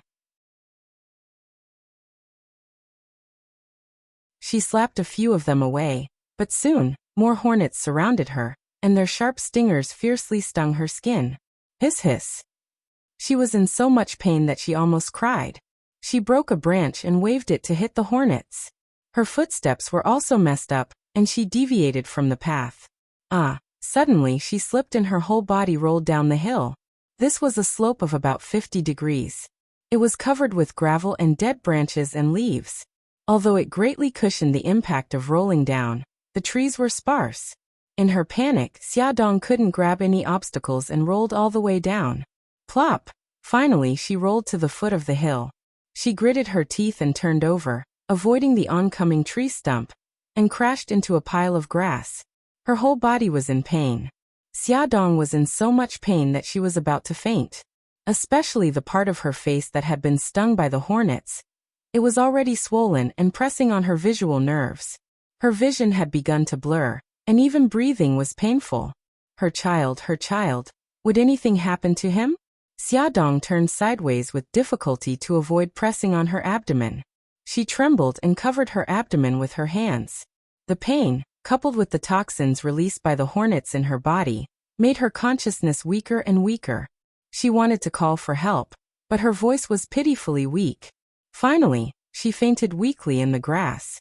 At the ranch, Bailey Yin wanted to run away after being forced to drink a few glasses of wine, but Xiao Tiansheng and Su Jinan watched him closely, as if he was an enemy. Xiao Qifeng also joked, "What's wrong? Can't bear to leave your Xia? Fine, I admit defeat, okay?" Xia promised to be the judge for their female team. She wants to go explore the track. I don't feel safe leaving her alone. Don't stop me. Bailey Han looked indifferent. Track? Where's the track? It's in the woods opposite. They're going to have some kind of obstacle course. Bailey Yin seemed to have grasped at a life-saving straw. He smiled fawningly. Brother, help me put in a good word and ask them to let me go. Bailey Han did not say anything. Xiao Tianxing took the initiative to let go of Bailey Yun's arm and said, "Seeing that you're in such a hurry, how can we make things difficult for you? Hurry up and go. Don't let your Xia wait for too long." "Tianxing, you're the best at critical moments." Bailey Yun threw him a seductive look. Xiao Tianxing shuddered in disgust. "Spare me. Why are there only a few of you? Where's Xiaodong?" Bailey Yun finally got away. He looked around and did not see Xiaodong. Su Yinxian said, "Miss Xia said that she didn't want to delay the race, so she went to explore the track first." Bailey Yun was so anxious that he almost jumped. "Why didn't any of you follow her? What if something happened? Come and see." Hongchai 866.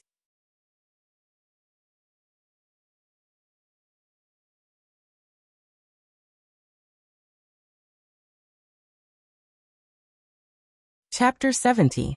The female companion was not convinced. "We have a competition later, so of course we have to conserve our energy. How can we care about her?" "Selfish." Bai Liyun coldly snorted and snatched a horse. He leaped onto the horse's back and slapped the horses, but as he galloped towards the forest, he rode the horse all the way, passing by the place where Xiaodong was tidying up the vines. The horse's hooves trampled over the tattered beehive. He exited the woods from the other end, but he still did not see Xiaodong. Something must have happened. Bailey Yun's heart was beating wildly. He returned to the woods, slowed down, and carefully retraced the path he came from. He held the reins with both hands, looked around, and called out Xiaodong's name loudly. However, there was no response. He could only hear the birds chirping in the woods. Although the woods were not big, they were covered with dead branches, fallen leaves, and thorns, making it very difficult to find someone. He finally stopped at the place where Xiaodong was tidying up the vines. The vines were cut off neatly, and it was obvious that it was man-made. Xiaodong must have stopped here. "Xia, Xia, Xia." Bailey Yun jumped off the horse and called out her name all around. He anxiously searched for her as he took out his cell phone to contact Xiao Tianxing. "Tianxing, something happened to Xia. Hurry up and bring some people over." He had already searched the surroundings of the trail, but could not find anyone. He became more and more nervous, and his hand holding the cell phone trembled slightly. He began to deviate from the path and walked towards the hillside. He stood on the edge of the cliff and looked down. The thorns and trees blocked his view, and he could not see anything. The uneasiness in his heart grew stronger and stronger. Finally, he found a dagger in the grass by the cliff. "It's Xia's dagger. She must be at the bottom of the hill." Bailey Yun became even more anxious and rushed down the hillside. Because he was so fast, he stumbled several times and almost fell to the ground. He grabbed the weeds under him to stop himself from tumbling. Gravel rolled down the hillside with his violent movements, and some even hit Xiaodong's body. "Xia." Bailey Yun finally saw Xiaodong lying on her side on the ground. His heart was in his throat. He almost crawled over to her and anxiously turned her body over. "Xia, what happened to you?" Bailey Yun's expression changed when he saw her face. Her originally beautiful cheeks were now swollen like steamed buns, and her snow-white neck was covered with small scars. Fortunately, her body was still warm and she was still breathing. Bai Liyun forcefully tightened his arms and used his broad chest to firmly imprison her. His magnetic voice carried a hurried gasp as he said, "Bad girl, you almost scared me to death."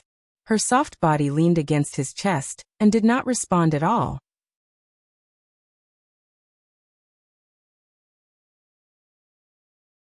He rubbed his forehead against her soft hair. "Xia, cheer up. I'll get you out of here right away." He carried her on his back and climbed up the hillside with difficulty.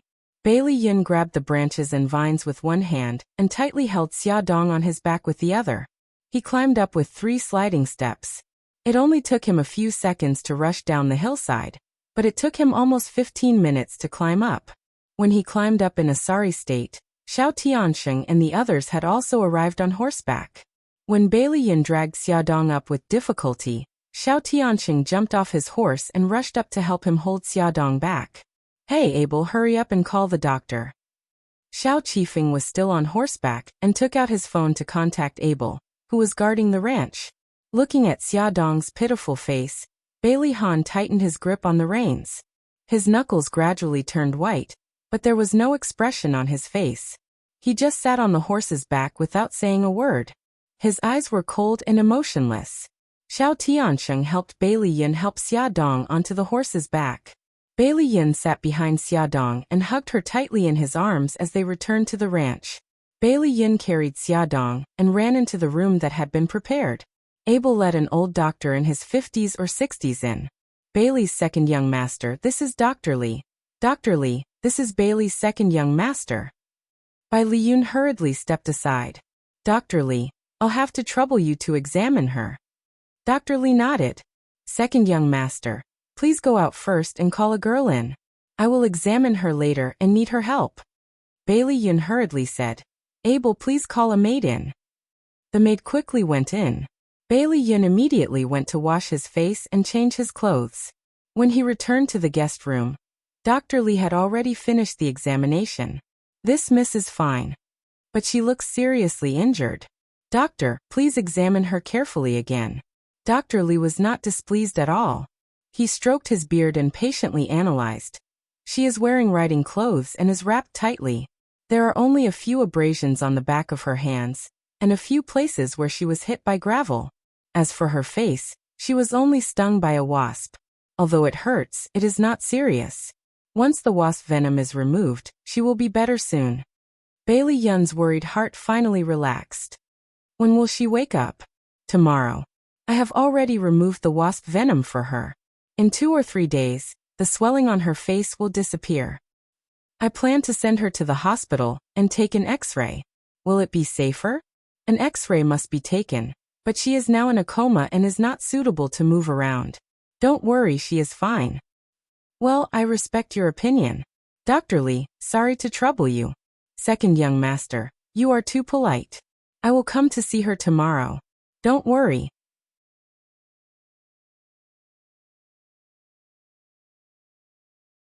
After sending Dr. Li away, Bai Liyan returned to the guest room to take care of Xia Dong. Soon Su Yinqian and Su Xingqian came over. Su Xingqian looked guilty and said that he should have followed Xia Dong to check the track. Su Yinqian comforted Bai Liyan not to worry. Bai Liyan's mind was on Xia Dong, so he only said a few words of courtesy. They also knew that it was not the right time, so they said a few more words of comfort and left. Xiao Tiansheng and the others also came. Xiao Tiansheng asked Bai Liyan to rest, and asked the servants to take care of Xia Dong, but Bai Liyan refused. Bai Lihan glanced indifferently at Xia Dong, who was lying on the bed, and said indifferently, "Let's cancel tonight's bonfire party." Bai Liyan pursed his lips.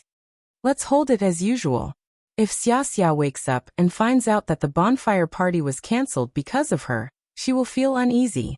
Bai Lihan glanced at him and did not say anything, but his eyes darkened. So the bonfire party was held as usual.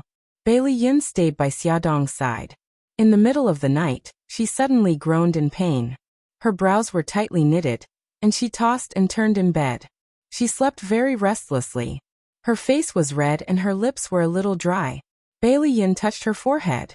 It was very hot. She had a fever. He immediately ran downstairs to the kitchen to get ice. When he went upstairs, Bai Lihan, who lived on the same floor, came out in his pajamas. "What's wrong?"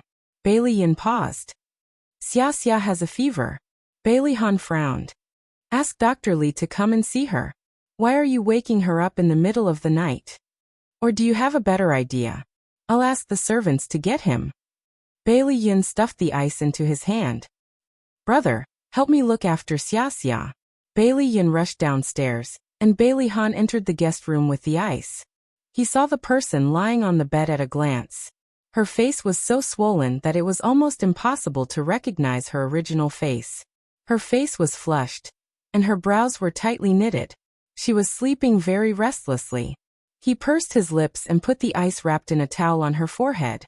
Feeling the cold air, her furrowed brows gradually relaxed. When his fingertips touched her burning skin, he immediately retracted his fingers as if he had been electrocuted.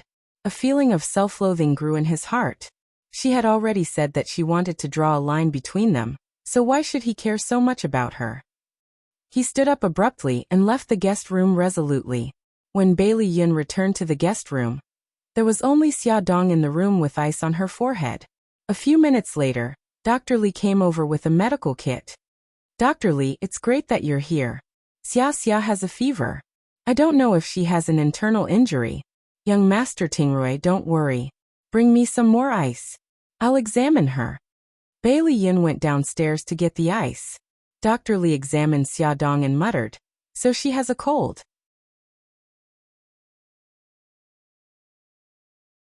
No wonder she has a fever. Dr. Li, how is she? Bailey Yin simply came up with a bucket of ice. She probably caught a cold. She has a cold, but it's not a big deal. I gave her a bottle of saline and prescribed some cold medicine. Let her take it when she wakes up. Dr. Li took out a few medicine bottles from the medical kit and put them on the table. There are pills and liquid medicine in here. Take them every 4 hours. She has to take them at night. Yes. She will recover faster this way. Dr. Li carried the medical kit. I'll come to see her after breakfast tomorrow morning. Bailey Yin walked him to the door. Dr. Li, I'm sorry to disturb your rest. It's okay, young Master Tingrui. This miss must be your girlfriend. She is very lucky to have you taking care of her so carefully. I wish she was his girlfriend. What a pity. Take good care of her. See you tomorrow. After nearly an hour, the saline drip was finished. Bailey Yin removed the needle for her and took her temperature. It had dropped a lot. Only then did he feel relieved. When Xia Dong woke up, she felt pain on her face and her arm was heavy. She turned her head painfully and found a furry head on her arm. No wonder it was heavy. She had just pulled her arm away when the furry head suddenly lifted up, revealing a handsome face and a slightly hoarse voice unique to the morning. You're awake. Do you feel any discomfort? I want to drink water. Xia Dong just opened her mouth, and her face was pulled until it was painful. She touched her face. It was swollen and fat. It must be as ugly as a pig's head. Suddenly, she remembered something and her hand fell to her abdomen. The child. What's wrong? Is your stomach hurting? Bailey Yin asked nervously. How should she ask? Did she have a miscarriage? Was the child still there? No, she couldn't let anyone know about her pregnancy. Xia Dong's face turned pale. She bit her lip and changed the way she asked. Was I seriously injured yesterday? Did I bleed? No, the doctor said you only suffered some superficial injuries. It's nothing serious. He thought she was worried about the injuries on her face, so he touched her cheek gently and chuckled. The injuries on your face are fine. In 2 or 3 days, you will recover your beauty. That's good. Xia Dong let out a long breath. This should mean that the child was safe. Attention Hongcha 866.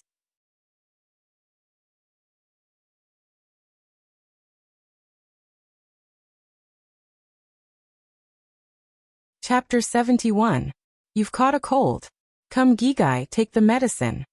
Bailey Yin poured some water and handed the pill to her. Xia Dong frowned and swallowed the pill. She drank a few mouthfuls of water and returned the cup to him. Looking at his tired face, she felt touched and warm. Fox, did you take care of me for the whole night again? Who asked me to be your friend? If I don't take care of you, who will? Bai Liyun couldn't stand it when she looked at him with her wet eyes. He really wanted to pull her into his embrace.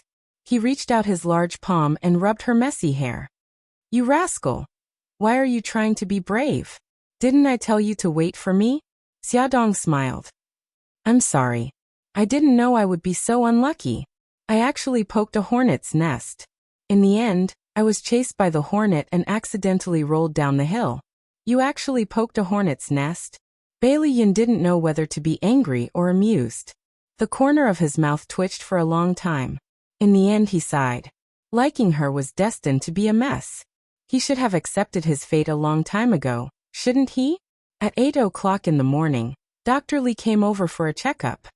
Your fever has gone down. Take the medicine for 2 more days, and you'll be as good as new. Miss Xia, you have to avoid spicy food for the next few days. Otherwise, there will be scars on your face. I'll be careful. Thank you, Dr. Li. You're welcome, Miss Xia. Second young master is a very competent boyfriend. You have to cherish him. When Dr. Li said this, Xiao Tianxing and a large group of people came to visit Xia Dong. Everyone looked at the two of them ambiguously, as if they had done something shameful. Xiao Tiansheng supported his chin with his right hand and coughed. There was a suppressed smile in his voice. Xiaodong, Yin took care of you for the whole night. His feelings for you can be seen by heaven and earth. Xiaodong was slightly embarrassed. Go away, what are you doing here? Bailey Yin punched him angrily. Su Yinqian smiled. Miss Xia, when you were injured, we were all very worried. Fortunately, you are fine. Thank you for your concern, everyone. I'm fine now. I'm sorry if I've disturbed everyone's mood. Xiaodong politely looked at the crowd one by one. She found that Bailey Han was not among them. That was good. She did not have to face him. Xiao Tianqing raised his eyebrows. Why are you being so polite? Just stay here and recuperate. When you recover, I want to have a competition with you. I want to see how good your writing skills are. I accept your challenge. If there's a chance in the future, I'll definitely compete with you. After all, Xiaodong had just woken up. After saying a few words, she showed signs of fatigue. Everyone could see that, so they all bid her farewell and let her have a good rest. Xiaodong said to Bailey Yin, because of me, you haven't rested for the whole night. You must be very tired.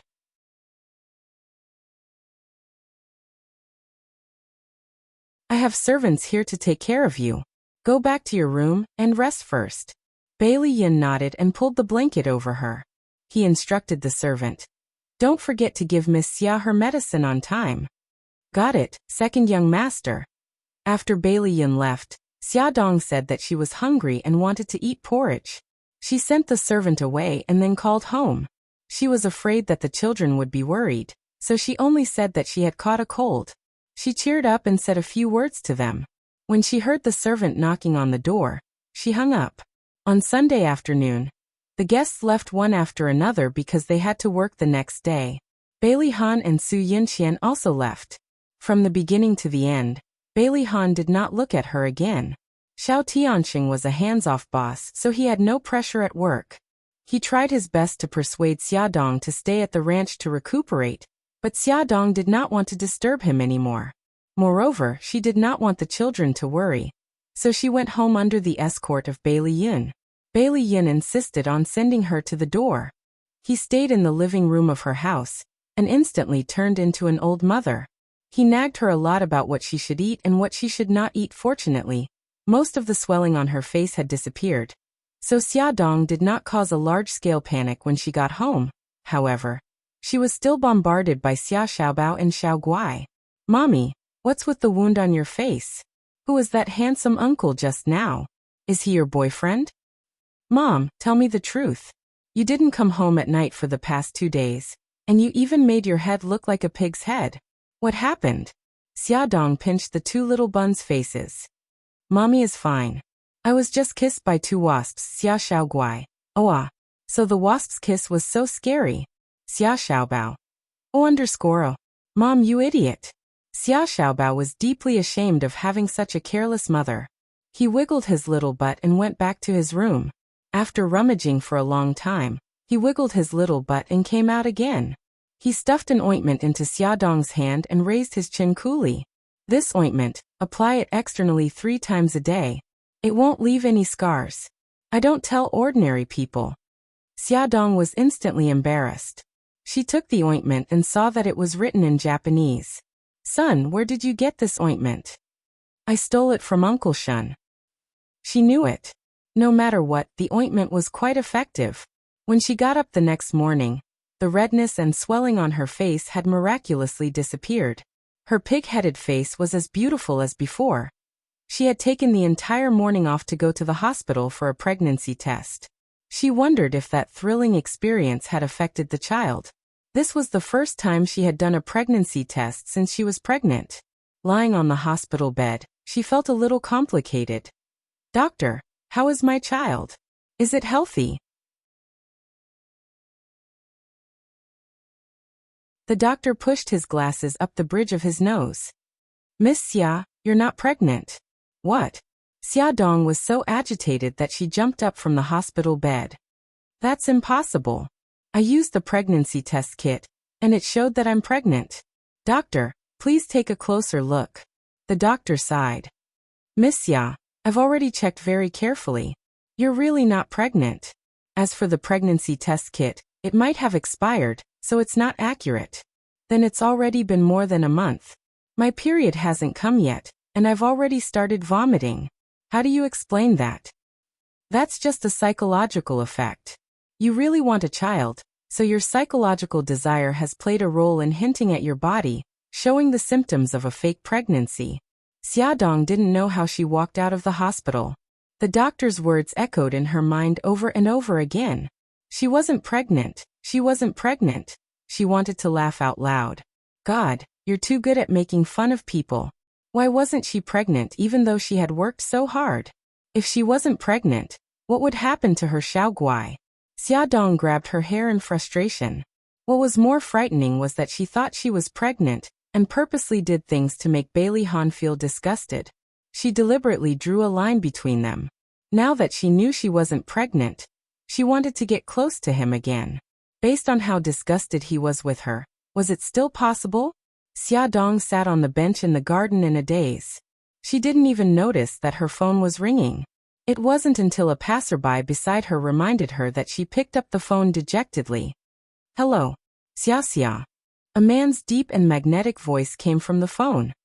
Are you unhappy? Hearing the familiar voice, Xiaodong's nose couldn't help but feel sour. She tried hard to suppress the urge to cry and gently move the corners of her mouth. Brother Shun. Mika Kito's voice softened. Xia, tell me, did something happen? Xiaodong pinched her palms with her fingers and slowly exhaled. She tried hard to make her voice sound normal. No, Brother Shun. I'm fine. The children are fine too. On the other end of the phone, Mika Kito frowned. He could tell that Xia was in low spirits. However, since she didn't want to admit it, he didn't want to force her. After a pause, he said gently, Xia, I could have flown to China to accompany you this week, but something happened with your grandfather. He asked me to go over and deal with it. It might take half a month. Xiaodong had calmed down and said with concern, Is Godfather okay? Is it serious? Mika Kito comforted her. Grandpa is fine. It's one of his subordinates who got into trouble. It seems that another family is targeting him. I'll have to go over and investigate to know the details. Xiaodong was still very worried. Brother Shen, I know that you and Godfather are very powerful, but please take care of yourselves.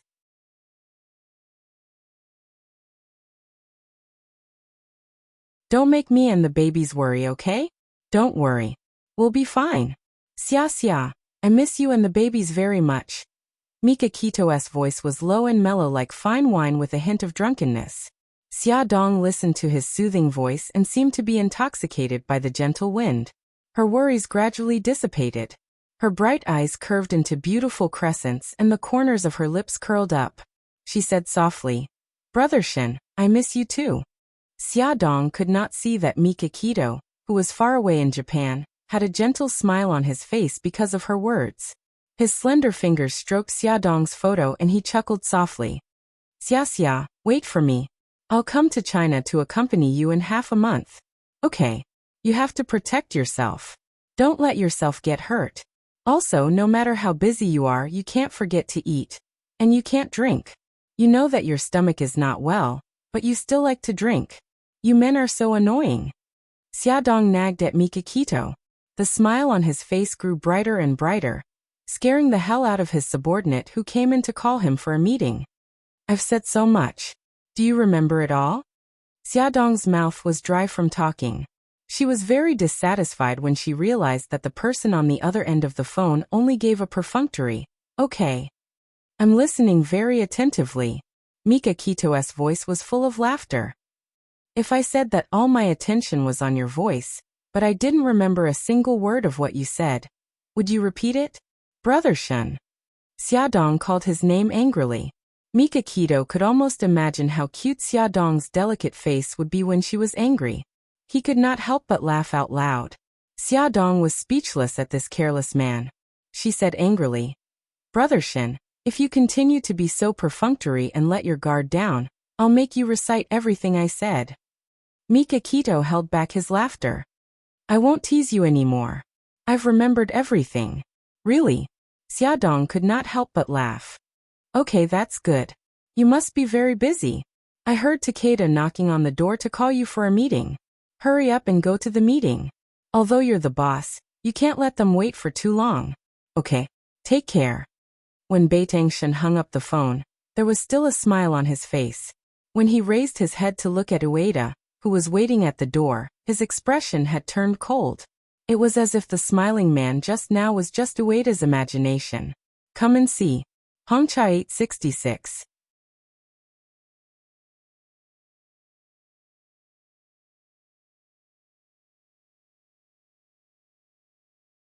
Chapter 72. Xiaodong hung up the phone and began to think about her next move. Mikakito would arrive in China in half a month. If he found out that she wanted to use his seed, or steal it, to save Xiaoguai, he would definitely not agree. So Xiaodong had better deal with Bai Lihan before he came to China. But how could she deal with him? Xiaodong wanted to bang her head against the wall. The evils she brought upon herself were the hardest to bear.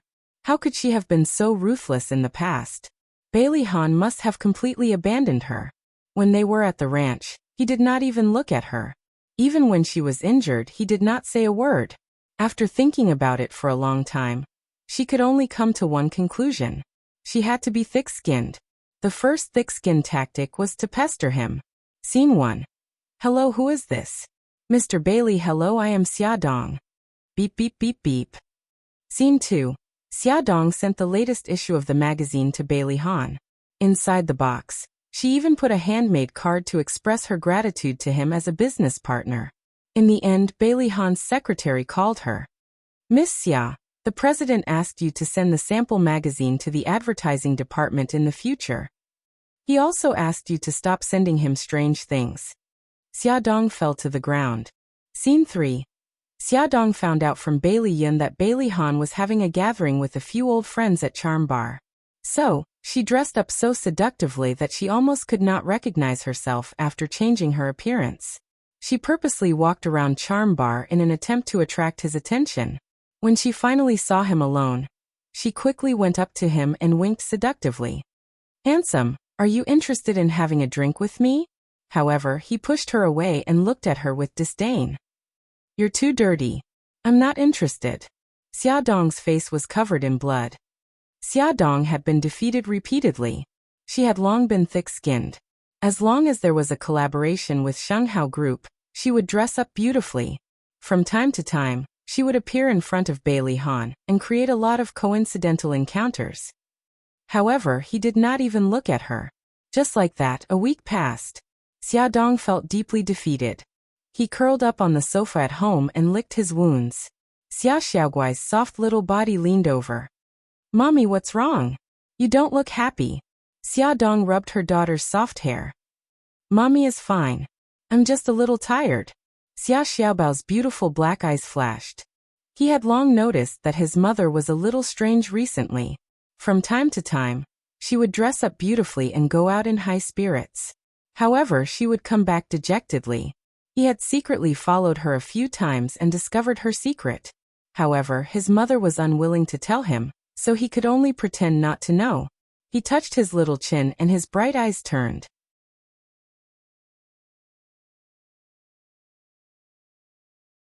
He said crisply, Mom, I heard that Bai Lihan likes to explore and climb mountains. Xiaodong was stunned. Bai Lihan liked to explore and climb mountains? Wait a minute. If he really liked it, then wouldn't she have more opportunities to get close to him? Her eyes lit up, and she snorted on her son's head. Son, where did you hear that? Why don't I know about it? Xia Xiaobao puffed up his cheeks and his eyes flashed. Of course I heard it from Bai Li. Really? She was a little doubtful. Aren't you and Bai Li sworn enemies? He put his hands behind his back and raised his little chin arrogantly. That's why I have to get to know him better. Know yourself and know your enemy, and you will never be defeated. Xiaodong slapped her forehead. Why was she so stupid? If she wanted to get close to Bai Lihan, she had to understand his preferences and cater to his interests. Thus, the second tactic of being thick-skinned began. Cater to his interests. Xiaodong found a private detective and asked them to help investigate Bai Lihan's preferences. The next day, the private detective cried and said that he could not continue the investigation because his men were kidnapped and beaten up by several mysterious people during the investigation. They cried and said that Bailey's family was too powerful and they could not afford to offend them. Xiaodong had no choice but to ask Bailey Yin. Bailey Yin asked suspiciously, Xia, you've been asking a lot about my brother recently. Are you interested in him? Xiaodong laughed dryly. How can that be? Our magazine is cooperating with Shenghao Group. The magazine is planning to hold an event and invite all partners to attend. We have to understand the partners in advance. I'm doing this for work. Bailey Yin did not believe her. Do you still need to understand their interests and preferences? Xiaodong pretended to be unhappy and turned her head. It's fine if you don't want to help me. Why are you saying so much? Bailey Yin smiled bitterly. When did I say that I won't help you? I'm just worried. Xiaodong looked serious. Do you think it's possible between Bailey Han and me? I've never thought of having feelings for him. Bailey Yin raised his hand in surrender and poked her arm with his elbow. Okay, I believe you. Don't be angry. I'll tell you everything. Xiaodong snorted and deliberately pretended to be pretentious. But I don't want to hear it anymore. Don't. I really want to confide in you. Can you be kind and listen to me about my brother's interests and hobbies? Bailey Yin leaned in front of her and looked at her pitifully with his long and narrow foxy eyes. Xiaodong held back his laughter. All right then. Since you're so enthusiastic, I'll reluctantly listen to you. Bailey Yin's eyes were full of smiles. He touched his delicate chin and said, Don't be fooled by my brother's cold and aloof appearance. He is a sports expert. Racing and riding are child's play to him. Xiaodong leaned on the armrest of the sofa and asked tentatively, Since he likes sports so much, does he also like to climb mountains and explore things? Bailey Yin rubbed her soft hair. You're right. I heard that when he was 16, he lived alone on a deserted island with a backpack for a month. My grandmother and aunt were almost scared to death. Xiaodong frowned. An adventure on a deserted island? It was too difficult to carry out. I heard that he's become interested in plants again recently. Bailey Yin's lips curved into a sarcastic smile. Grandma and Grandpa have always been proud of him. He's really good. He's been my role model since I was young. Xiaodong keenly sensed the loneliness in his tone. She secretly held his hand. Fox, you're very good too. Bailey Yin was stunned. Then the corners of his eyes curved and he smiled. This was the first time that someone praised Bailey Han while seeing his excellence. Suddenly, Bailey Yin raised his eyebrows and mischievously dragged Xiaodong, who was completely unprepared, to the ground. The two of them rolled around on the soft and thick carpet. Fox, you. Before Xiaodong could finish speaking, Bailey Yin had already pulled her into his arms. He rubbed his chin against her soft hair and said with a smile, Xia, you really make me happy. Your hand. Xiaodong gritted her teeth. Bailey Yin lowered his head and found that his large hand had precisely pressed against a certain someone's chest. Ahem, it was a habit. Xiaodong was very angry. She had forgotten that someone was a perverted fox. Bailey Yin calmly withdrew his hand and flipped his messy blonde hair. There was a confused expression on his handsome face. What just happened? Xiaodong wanted to pounce on him and bite him to death. Forget it, I'll just kill him with my eyes. Under her extremely lethal gaze, Bailey Yin was defeated. He coughed and generously opened his arms. What happened just now was purely an accident. Why don't you touch me back? Get lost. Bailey Yin brushed the hair in front of his forehead and smiled frivolously. You're the one who didn't want it. Don't regret it, there are so many people lining up to touch it. I didn't even give them a chance. Xiaodong was speechless. Although Xiaodong was very angry that her chest had been attacked, she had gained a lot of useful information. When she found out that Bailey Han had been interested in plants recently, she didn't sleep in the middle of the night and searched for a lot of information. She came up with a detailed plan to steal the seeds. The next day, Bailey Han received an email from a geographical magazine. It said that an extremely rare orchid had been found in a forest. The email even included photos of the orchid and the scenery of the forest. It just so happened that he didn't have any plans for the weekend. Bailey Han was also very interested in orchids, so he decided to go to the forest to investigate. The photos in the email were actually downloaded by Xiaodong from the internet. She had already drafted the content of the email and asked a friend to help her send it to Bailey Han. Early on Saturday morning, Xiaodong prepared a series of supplies and waited on the road that Bailey Han had to pass. Bailey Han drove out of the city and into the suburbs. After driving for more than half an hour, he saw a white BMW parked on the side of the road in front of him. He didn't pay it any attention and continued to drive leisurely. Unexpectedly, a figure suddenly came out from under the BMW and rushed to the middle of the road with both hands raised. "Stop the car, stop the car." Bailey Han slammed on the brakes. Screech! The car stopped 2 steps away from Xiaodong. "You don't want to live anymore." Bailey Han jumped out of the car with an ashen face and strode in front of her. He wanted to strangle this idiot. Do you know how dangerous it is to suddenly rush off the road? I. Xiaodong seemed to be scared out of her wits. Her face was pale and she stuttered. "I didn't do it on purpose." Bailey Han's sharp eyes swept over her, and he looked very impatient. "What's the matter?" Xiaodong shrank her neck and pointed at her BMW. "My car broke down, and I want to find someone to help." Bailey Han frowned and his whole body emitted a cold aura. "Why are you in this wilderness?" Xiaodong was unconvinced. "Aren't you here too? Why can't I be here?" He sneered.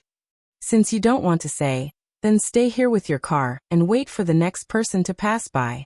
Don't. Xiaodong hurriedly pulled him back and said hurriedly, "I'm on vacation at Wuxia Mountain." Wuxia Mountain was also Bailey Han's destination. He narrowed his eyes and looked at her face that had been exposed to the sun. It was red and sweaty. He said sarcastically, "Another coincidence?" Xiaodong looked surprised. "You're going to Wuxia Mountain too? Can you give me a ride?" He brushed her hand away. "Stop acting. I won't believe you again." He didn't look at her and turned to leave. Xiaodong bit her lip. "Bailey Han, stop right there." Bailey Han acted as if he didn't hear her and opened the car door. Xiaodong made up her mind and pounced forward, hugging the car door tightly. Her eyes were filled with grief and helplessness, like a puppy that had been abandoned by its owner. Her eyes were watery and pitiful. "Bailey Han, I'm begging you. Can you take me away? This is the wilderness. What if I meet some bad people?" Bailey Han frowned and said coldly, "Let go." Xiaodong quickly grabbed his arm and pestered him endlessly. "I won't let go. I won't let go. Bailey Han, you're not even willing to save a woman when she's in danger. Are you still a man?" Beauty novel Hongcha 866.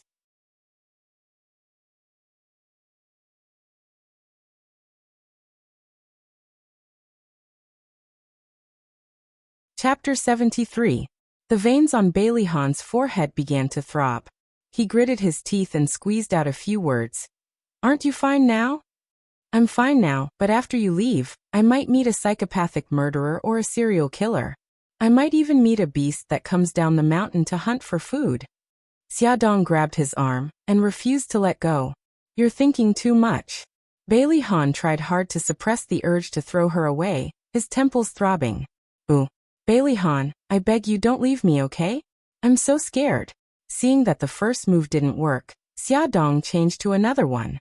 She pinched his butt hard, and tears fell from her big wet eyes. Her butterfly wing-like eyelashes trembled slightly. She bit her red lips and her tear-stained face seemed to be telling him how cruel he was. He knew that she was acting, but his heart couldn't help but tremble slightly. Damn it, this woman could always easily control his emotions. Bailey Han angrily punched the steering wheel, his deep voice mixed with anger. "Get in the car." Xiaodong smiled through her tears and flattered. "I knew that you wouldn't leave me behind. Bailey Han, you're really a good person." Bailey Han snorted and ignored her. She didn't mind at all and showed a bright smile. She cheerfully opened the car door and sat beside him, chattering about her tragic experience. "Yesterday, I received an email from the Geographic magazine, saying that they found a precious orchid in Wuxia Mountain, so I wanted to explore the treasure. I didn't expect the car to break down here. I called the towing company, but they said that it would take more than an hour to get here. Bailey Han's face was fierce and he didn't say a word. She seemed to have thought of something and said with a smile, "But don't worry, I won't make you wait with me for an hour. I've already talked to them, and they'll tow my car away directly." Bailey Han still ignored her. The corners of his lips were tightly pressed together as he started the car. Xiaodong knew that he was still angry, so she tactfully shut her mouth. The air pressure in the car was low. The car drove very fast. After driving for nearly 2 hours, they finally arrived at their destination. Wuxia Mountain was a tourist area. It had one main peak and 2 side peaks. The main peak was well developed for tourism, while the 2 side peaks did not have large-scale tourism. They maintained a relatively primitive state. Only a few backpackers and explorers went there. Bailey Han chose one of the side peaks and parked the car in the parking lot at the foot of the mountain. He looked at Xiaodong expressionlessly. "Go to the main peak from here by yourself." Xiaodong shrugged. "There are so many tourists on the main peak. It's crowded and noisy. I'm sure I won't be able to find any orchids. I'll go to the side peak too." Bailey Han said coldly, "Don't drag me down." She grinned.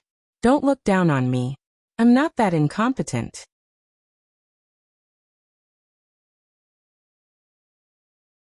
He raised his eyebrows and did not say anything else.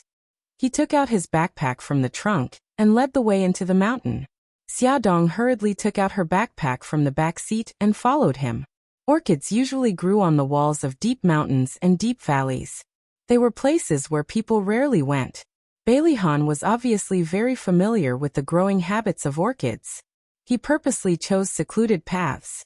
Actually, he still had a dark thought in his heart.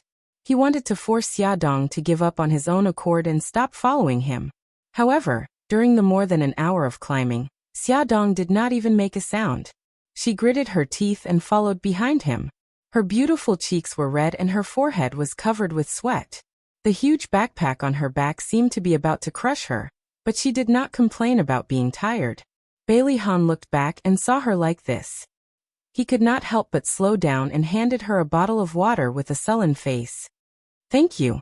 She took the bottle of water and smiled brightly. She was more charming than a spring flower, but her cheeks were abnormally red. Bailey Han could not help but look even worse. Soon it was evening. Bailey Han chose a flat lawn, took out a tent from his backpack and set it up quickly. Xiaodong's ability to do things was much worse. After fiddling for a long time, the tent was still a ball of cloth. Bailey Han frowned and took the tools from her hand. "Thank you." She scratched her hair and volunteered. "I'll start the fire and prepare dinner." She gathered some dry wood and started the fire. She took out 5 to 6 food boxes from her backpack and a tablecloth. She spread the food boxes on the grass, opened them, and put them on the tablecloth. There were drumsticks, lamb chops, beefsteak, pork chop, chicken fillet, and fruit and vegetable salad. "I made these myself. Try them." She eagerly handed him a pair of sanitary chopsticks. Bailey Han picked up the chopsticks and put a piece of chicken fillet into his mouth. "How is it?" She looked at him with sparkling eyes full of expectation. He hesitated for a moment. "It's not bad. It was actually very delicious." She smiled brightly. "That's good. Wait a moment. I also brought sour pear soup." She searched in her backpack for a long time and took out a thermos flask. She poured a full cup and carefully put it in front of him. She smiled brightly. "It's sour. It's cooling and appetizing. Drink more." Her smile was so warm that it made Bailey Han feel a little nervous. He hesitated for a moment and took the cup. She looked at him expectantly and shouted in her heart, "Drink it, drink it." She had added something to the sour pear soup. Bailey Han brought the cup of water to his lips. Just as he was about to drink it, he heard a huff and puff, accompanied by the sound of running at high speed. He raised his head abruptly and saw a black wild boar dashing towards them at high speed.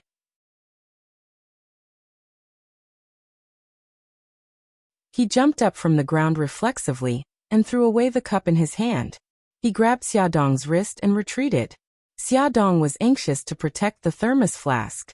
She reached out to grab it, but Bailey Han pulled her over and scolded her loudly. "Why are you still caring about that? Hurry up and leave."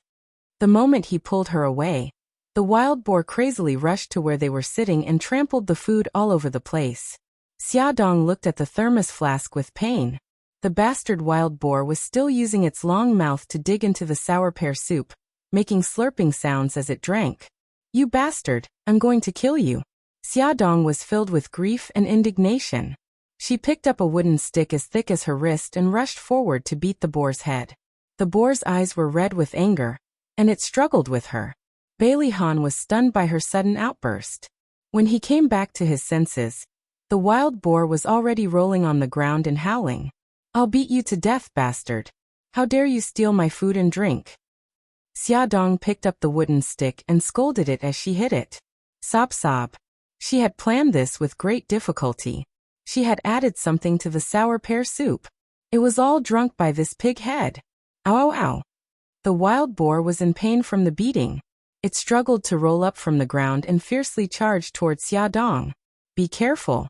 Bailey Han suddenly rushed up and hugged Xiaodong as they quickly dodged the wild boar's attack. He quickly pulled out a dagger from between his legs, and when the wild boar rushed up again, he fiercely stabbed it into its neck. Blood suddenly flew out and splattered all over Xiaodong's face and body. With one stab, the wild boar fell to the ground with a bang and could not move. Xiaodong's heart was beating rapidly. She trembled as she wiped the blood from her face. Her eyes rolled back, and she fell into Bailey Han's arms. "Hey, what are you playing at now?" Bailey Han shook her body. It was soft and there was no reaction. This time he became anxious. She had really fainted. With a sigh, he accepted his fate and carried her into his tent. He put her on the bed, wet a towel with mineral water, and wiped the blood off her face. His fingers carelessly slid across her cheeks, and he couldn't help but think of what happened on the deserted island a month ago. His lips curled into a helpless arc. It was as if she was his nemesis, and as long as he was with her, bad luck would happen. Xiaodong's body temperature was abnormally high. Her face was red and her lips were chapped. Bailey Han guessed that she had a heat stroke. He took out the medicine bottle he had brought with him and poured some water for her to take the medicine. After calling her for more than 10 minutes, she finally opened her eyes in a daze. "You have a heat stroke. Take the medicine." Bailey Han placed a pillow behind her. "Since you're not feeling well, why didn't you say so earlier?"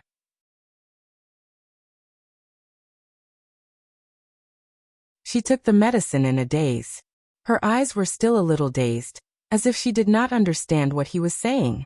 Bailey Han sighed and brushed the messy hair on her face behind her ear. "Take this medicine every 3 hours. You should rest first. I'll call you later." With his help, she lay down again. Only then did she sober up a little. Her eyes were watery as she said softly, "I'm sorry. I was afraid that you would say that I'm a burden to you and leave me alone. In the end, I'm still a burden to you." Her eyes were pitiful and filled with pleading and hope. He could not help but pinch the space between his eyebrows. "Rest first. Don't think about anything else," she replied with a gigai, and closed her eyes. Bailey Han sat beside her and pulled the blanket for her. He leaned against the tent and did not know how much time had passed. His eyelids were heavy and he almost fell asleep. He pinched the back of his hand to wake himself up.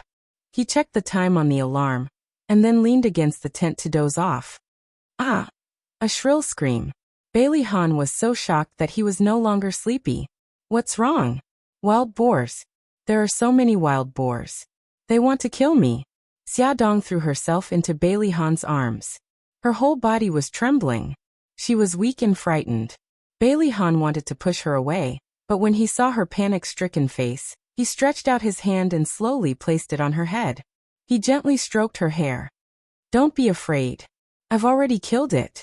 Even if there are 10 or 100 more, I'll still kill them all." There was no reply. It turned out that she had fallen asleep again. Bailey Han gently helped her lie down. He touched her forehead and found that it was still a little hot. "Xiaodong, do you want some water?" Xiaodong impatiently turned over and slept soundly. There was space on the bed. Bailey Han simply sat beside her and leaned against her to rest. Just as he was about to fall asleep, Xiaodong suddenly sat up beside him and screamed, "They're coming again. There are so many wild boars." "Xiaodong, wake up." Bailey Han grabbed her arm to prevent her from falling. Sob sob, it's so scary. Xiaodong suddenly threw herself into his arms and sobbed. Bailey Han frowned and lowered his head to look at her. Her eyes were tightly shut, and there were still tears on her cheeks. Her breathing was a little rapid, and she looked like she was in pain. He touched her head. So it was a nightmare. He wanted to help her lie down, but she hugged him too tightly and he couldn't pull her away. Forget it. Just lie down like this. She hugged him like this and fell asleep again. He also fell asleep very quickly until the sound of the alarm woke him up. Bailey Han looked at Xiaodong. She hadn't woken up yet. He gently shook her awake and fed her the medicine. Welfare Xingwu 799. That you're tuning in to the Li Mei's Wuxia Whispers YouTube channel. We're so grateful for your support, and don't forget to subscribe to join us on this incredible journey through captivating stories.